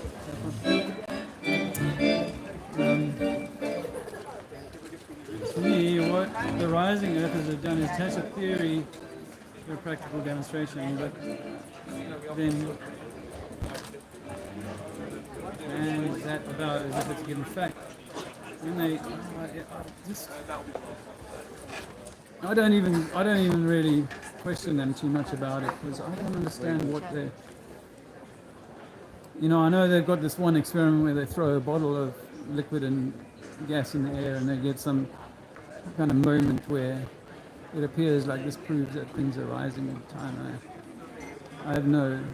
And if it was rising all the time, then I don't know. I suppose that they must assume that the whole dome and everything is rising like a bubble in water.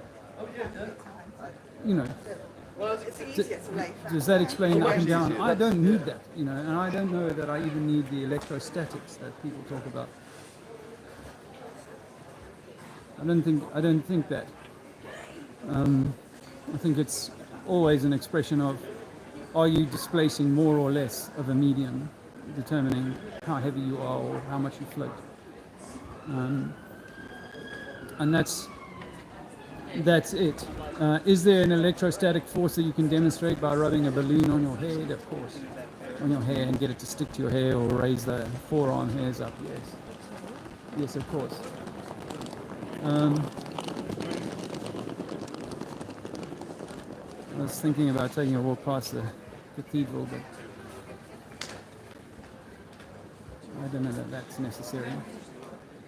You guys can Google what Canterbury Cathedral looks like if you haven't seen it before. I have shown it before.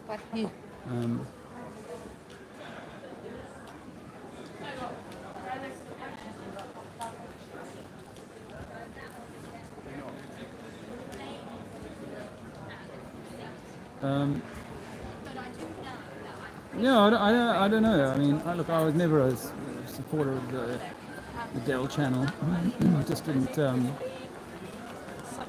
didn't like the energy.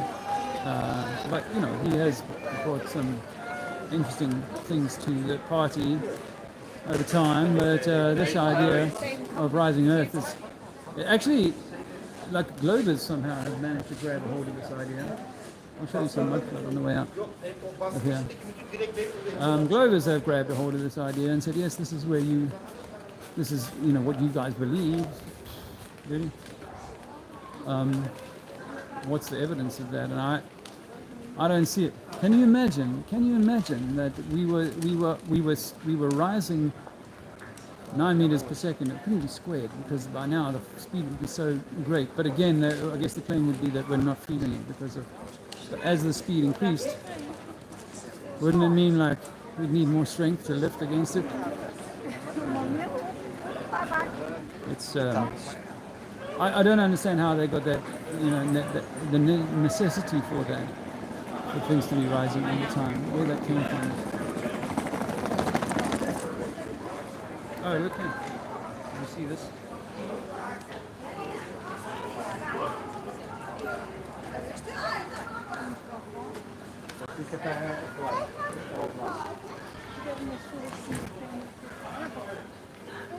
It's still here, so that's pretty cool.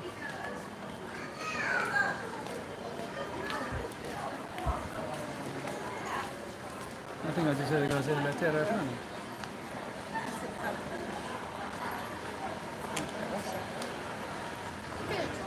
It's far in its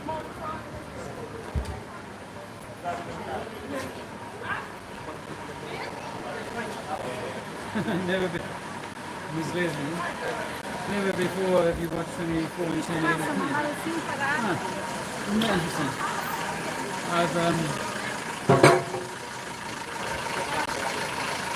There you go. So we're going to walk through this. You know, how many towns have got these massive castles here, or town walls?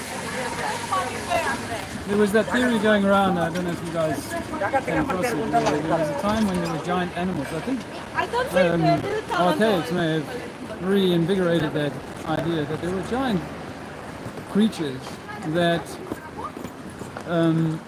would attack the people. Giant creatures. You know, we call them dinosaurs and we have the bones for that. But there were these giant creatures and they would have to lock themselves in at night. Interesting theory. The pound, that'll be where you get locked up. You're not paying your taxes.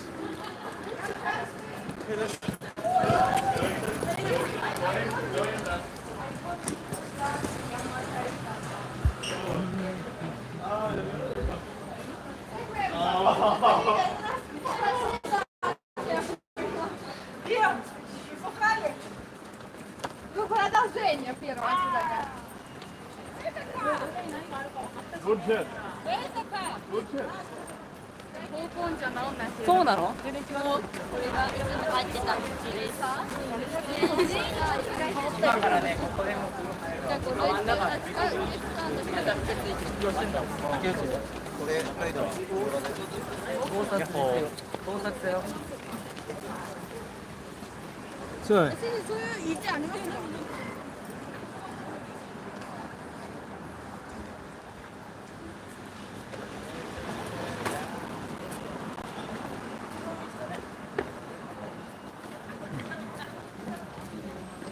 Make of that what you will.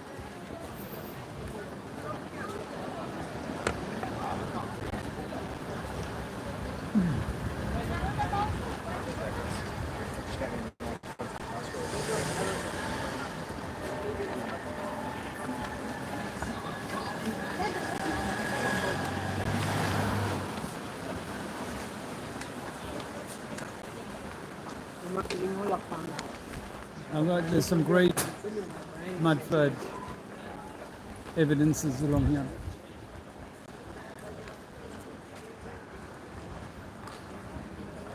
Starting right here.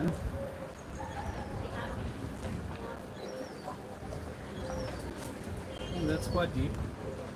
2 meters. Here again. Windows on this.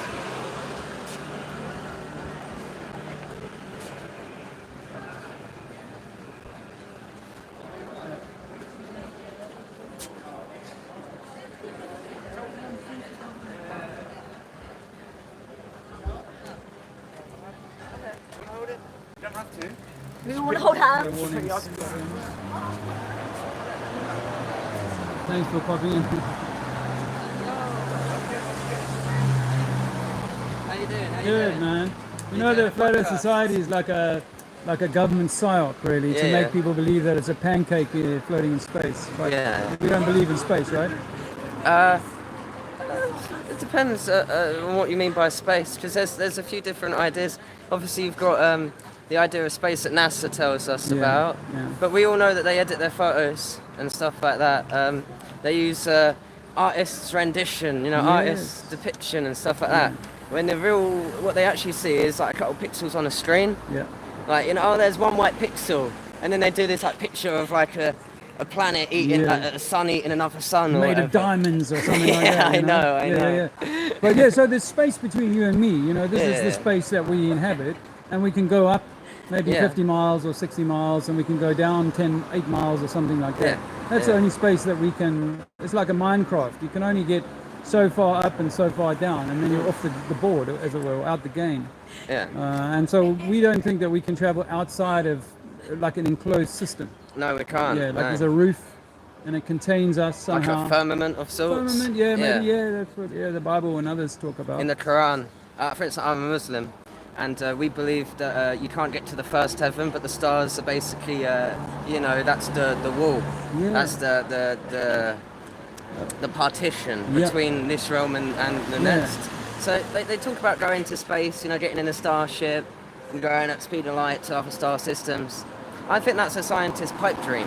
Yes. I think they've been smoking too much. Well, and also because they watched a lot of science fiction when they were young, and they really bought into that idea, they were like, I want to see that happen. And for me, as a former atheist, it was like proof that we evolved. I know as a Muslim you won't believe in evolution either. Oh no, we do believe in something similar. Most Muslims I talk to at Speaker's Corner say no evolution. There's nothing in the Quran that necessarily... Right. They're just cutting out the Darwin theory and saying, look, it happened a different way. Hang on. There's nothing per se in... obviously evolves. In the thing that rules out evolution. Like the science perspective, or should I say like the atheist sort of perspective is that, we come from like whatever, like they'll take it all the way back and they'll be like, there's this mud skipper sort of thing, like a mud fish, amphibious like creature, and they'll say that's our ancestors. But no, in the Quran it says that Adam, was created, but there's room there. For instance, he could have been the first human created from something similar to a human. And that's, when we dawned, we came down from the trees, as they say in the science. But no, I think there was a first man, and for me, Allah or God intended to create a man in His image, and so He did that. He didn't have to He may have used carbon or mud or whatever you want to say, but He had to kind of create that in His image, not go, I'm going to make a snake and then let him wait a billion years so that he becomes a man.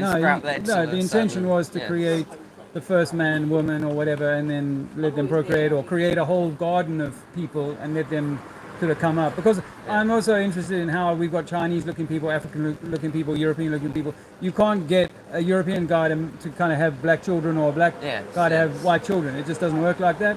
So I think they were created on purpose with the different color schemes and the different kind of... We say in the Quran that we were given different races so that we could learn from one another and distinguish one another. Okay. So we know like where the person's from, their culture, we can learn from them and stuff like that. Quran also says, according to an imam I spoke to in Speaker's Corner, he says that the sun and the moon, they travel over the earth. Yes. And so that's what we say in the flat Earth, is that the sun and the moon, they're traveling over the Earth. And in the Old Testament, it says that the sun was for the daylight and the moon was for the nighttime. And so there are two different kinds of light. They do mention something about the shape of the Earth in the Quran, and they say that it's ostrich egg shaped or something. They say that it's flat on one side. And according to the science, they say that the Earth isn't a complete sphere. It's more like a squished one. They say a blade spheroid. A blade, that's the right. Yeah. So you know what I say, because I study electromagnetics and quantum physics.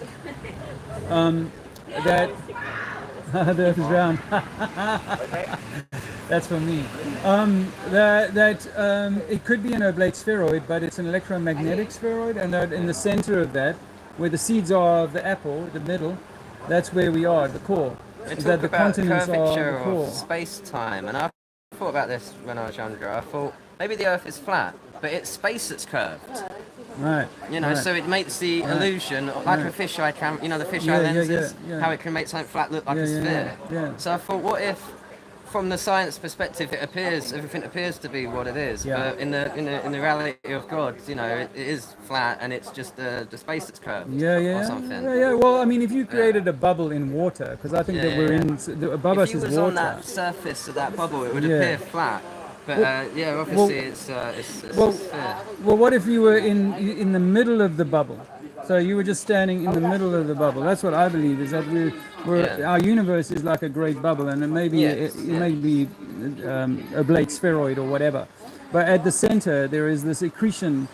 If you look at how toruses work, you have the center point, which is like an accretion between the two. There's a great experiment called the primer field experiment that was done since 2008 by a guy called David Lapointe and others, where they take two oppositely charged magnetic balls and they fire a powerful current of electricity into a sealed chamber, and what creates between the magnetic balls is like this flat disc in the middle.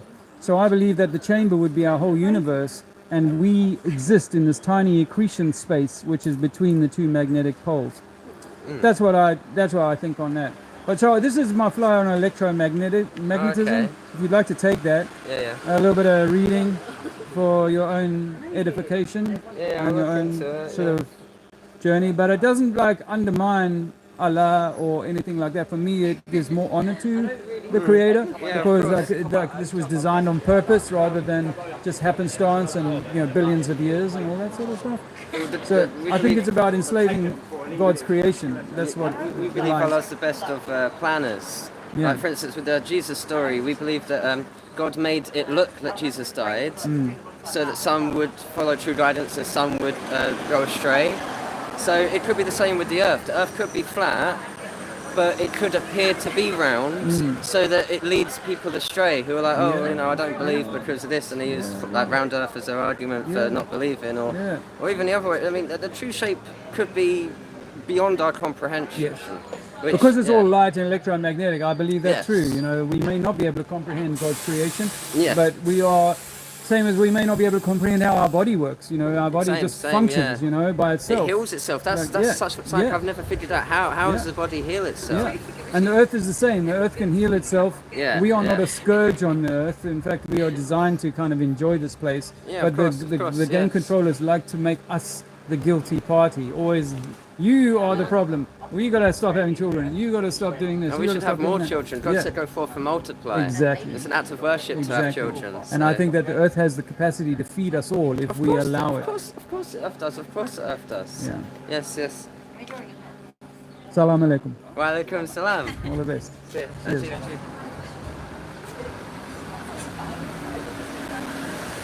you go, nice little chat. So, back to the mud flat.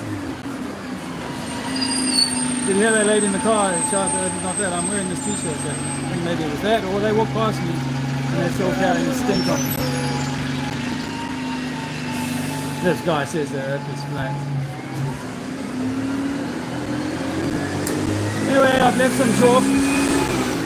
Hopefully there's no rain for a day or two, and it'll inform some people, or at least get them laughing, such as they talk about it. Now this will be a hole in the ground. Oh, so we can get the beer kegs in there. Yeah, this was built before beer kegs. This is a closed-in window. But this is just the beginning of the hill. It gets, if you can stick with me for 5 minutes or so, it gets very obvious. Yeah.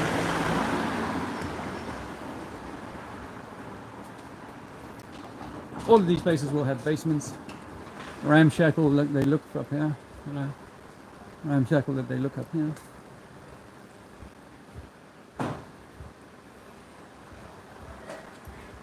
Basement.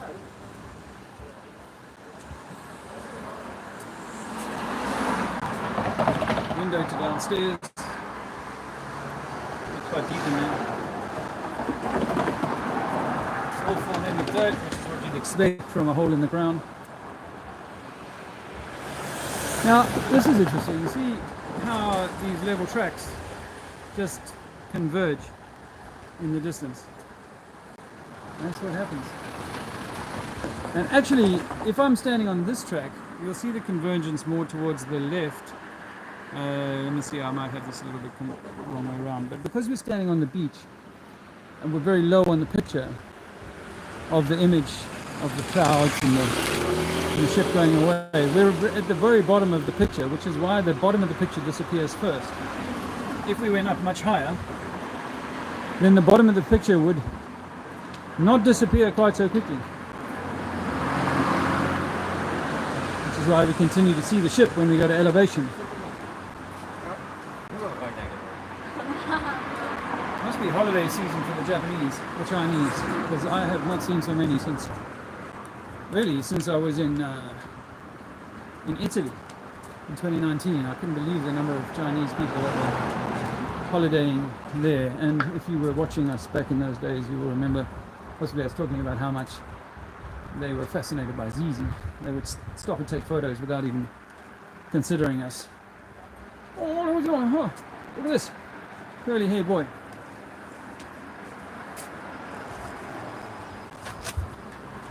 I'm tempted to ride on here.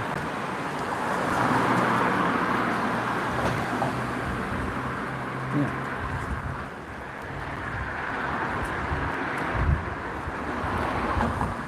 I think I got my chalk with me. I can't seem to find it. There we go.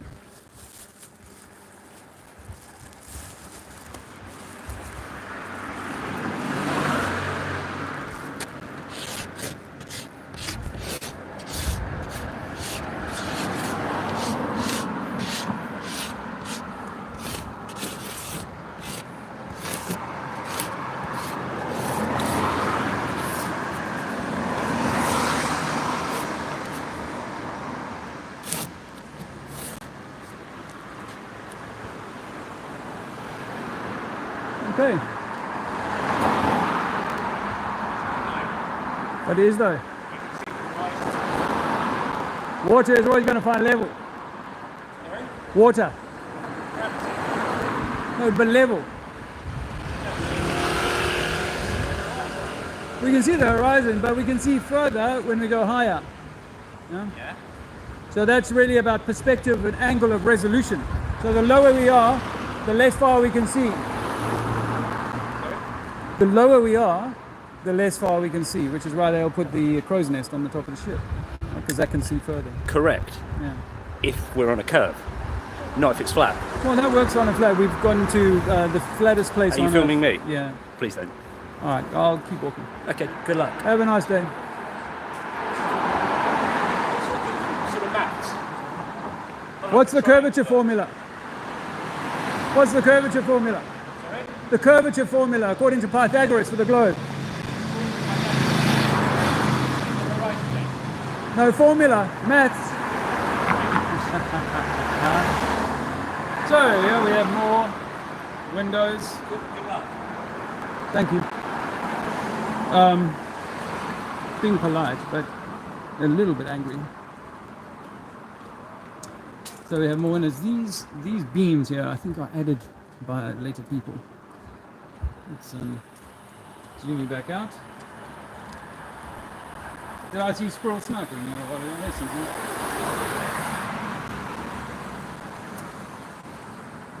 Any street glass?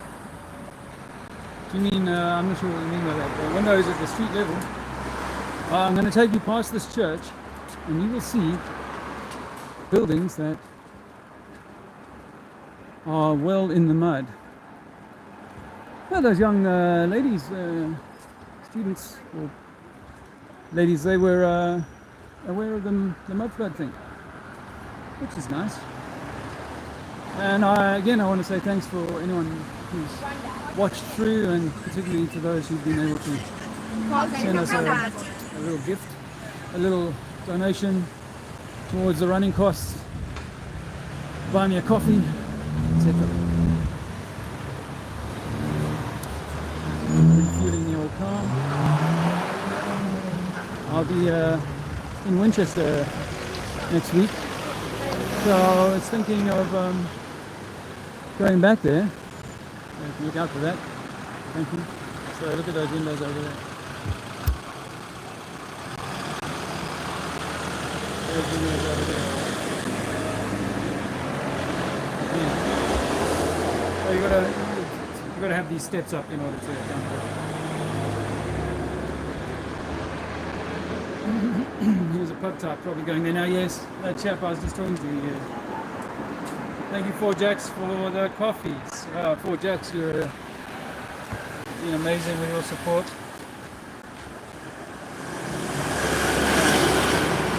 Very grateful. Thank you for that.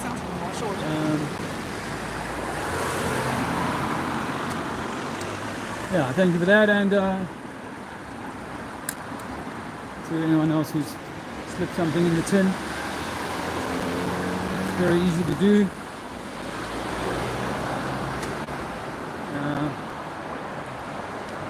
And I will continue to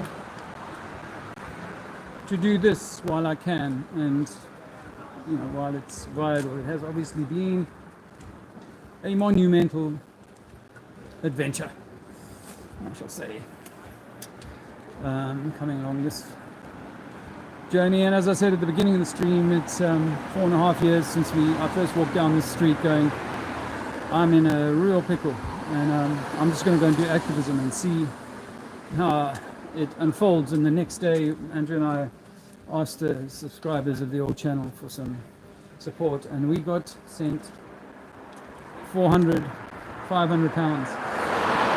And that was the first time we could afford to put ourselves in accommodation. But we also had the first few days, as I said, with a lady called Mez and her partner. And this might have been the house that I visited many years ago. As you can see now, all of a sudden, this house doesn't have access to the basement, up to that window, and they dug this one out. So you know that that one looks like that one, but without the dig. Yeah. Hey, man. As you can see.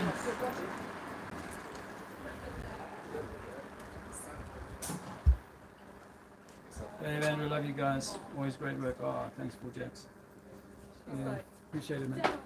See, so it's not dug out here. Hi. Hiya. I'm a student of architecture, and I believe in a theory called mud flood. Mud flood. Have you ever come across that? No, that sounds familiar. Okay, so we believe that these buildings were built at a time when the street level was 10 foot lower. Yeah. And then we had an event, which was a cataclysmic event. Yeah. And it happened sort of overnight kind of thing, where all of these towns, cities around the world were inundated and left behind a sediment which covered up the basement, sometimes 2 basement floors. And then we came back and then built our way or cut our way back into these basements. I've been to at least 50 cities where I've seen exactly the same thing as what you've got down here. Is a basement which, you know, for the people who built this, they wouldn't have had impervious barriers to stop water from getting in. Even today in modern times, it's like such a problem with the water that gets into these basements, right? So I've been into some buildings where there's 3 and 4 stories into the ground. Like people with horse and cart did not dig that. Yeah. Mud flood. Mud flood. All the best. That's the theory. Yeah, thanks 4Jacks. It's people like you, and there's a long list of people who have chipped away at it $10 here, $20 there, $200 the other day from Tony Whitcomb. There's a few other names that have been able to step up with a. Yeah, look at that. All of that is down. No, they dug out more of that, but all of that is down in the ground. Yeah, so, and then to get to the door, you've got to go up 6 stairs. Yeah, so you guys have, over the 4.5 years since I've been actively asking for support, you know, truly the Flat Earth community has been incredible to me, and I'm so eternally grateful for that.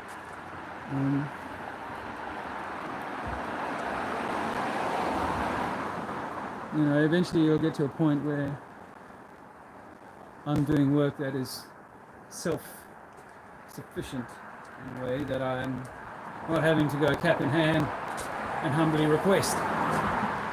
Again, the bridge over to the new ground floor, which was once the second floor or third floor. And that architecture will vary from house to house, as they've, whoever they is, have come back and found their way in.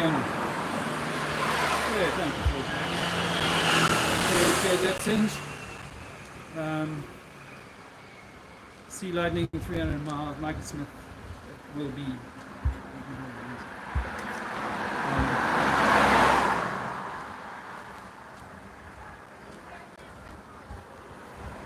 Yeah, some great conversations today. I'm really quite pleased with it. I mean, I had quite a large group of German students listening in. Some of them were super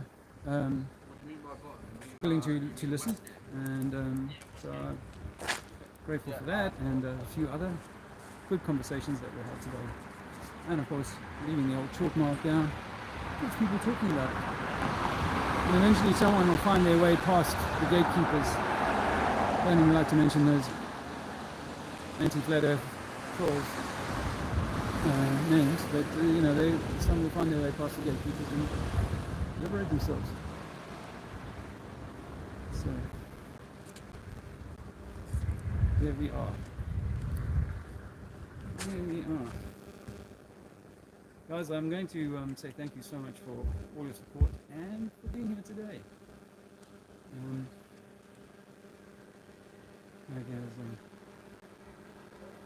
Yeah, so Michael Smith will be doing Activism today as a flat earth car. Parks in front of the football stadium, and that's his thing. Yeah, good for him. Anyway, I hope you've enjoyed today's thing, and yeah, again, we had a great festival, and last weekend we really brought flat earth to a lot of people's attention, so that was good. Hopefully we'll get there next year as well. So yeah, have a good one, and I'll see you guys on the next stream.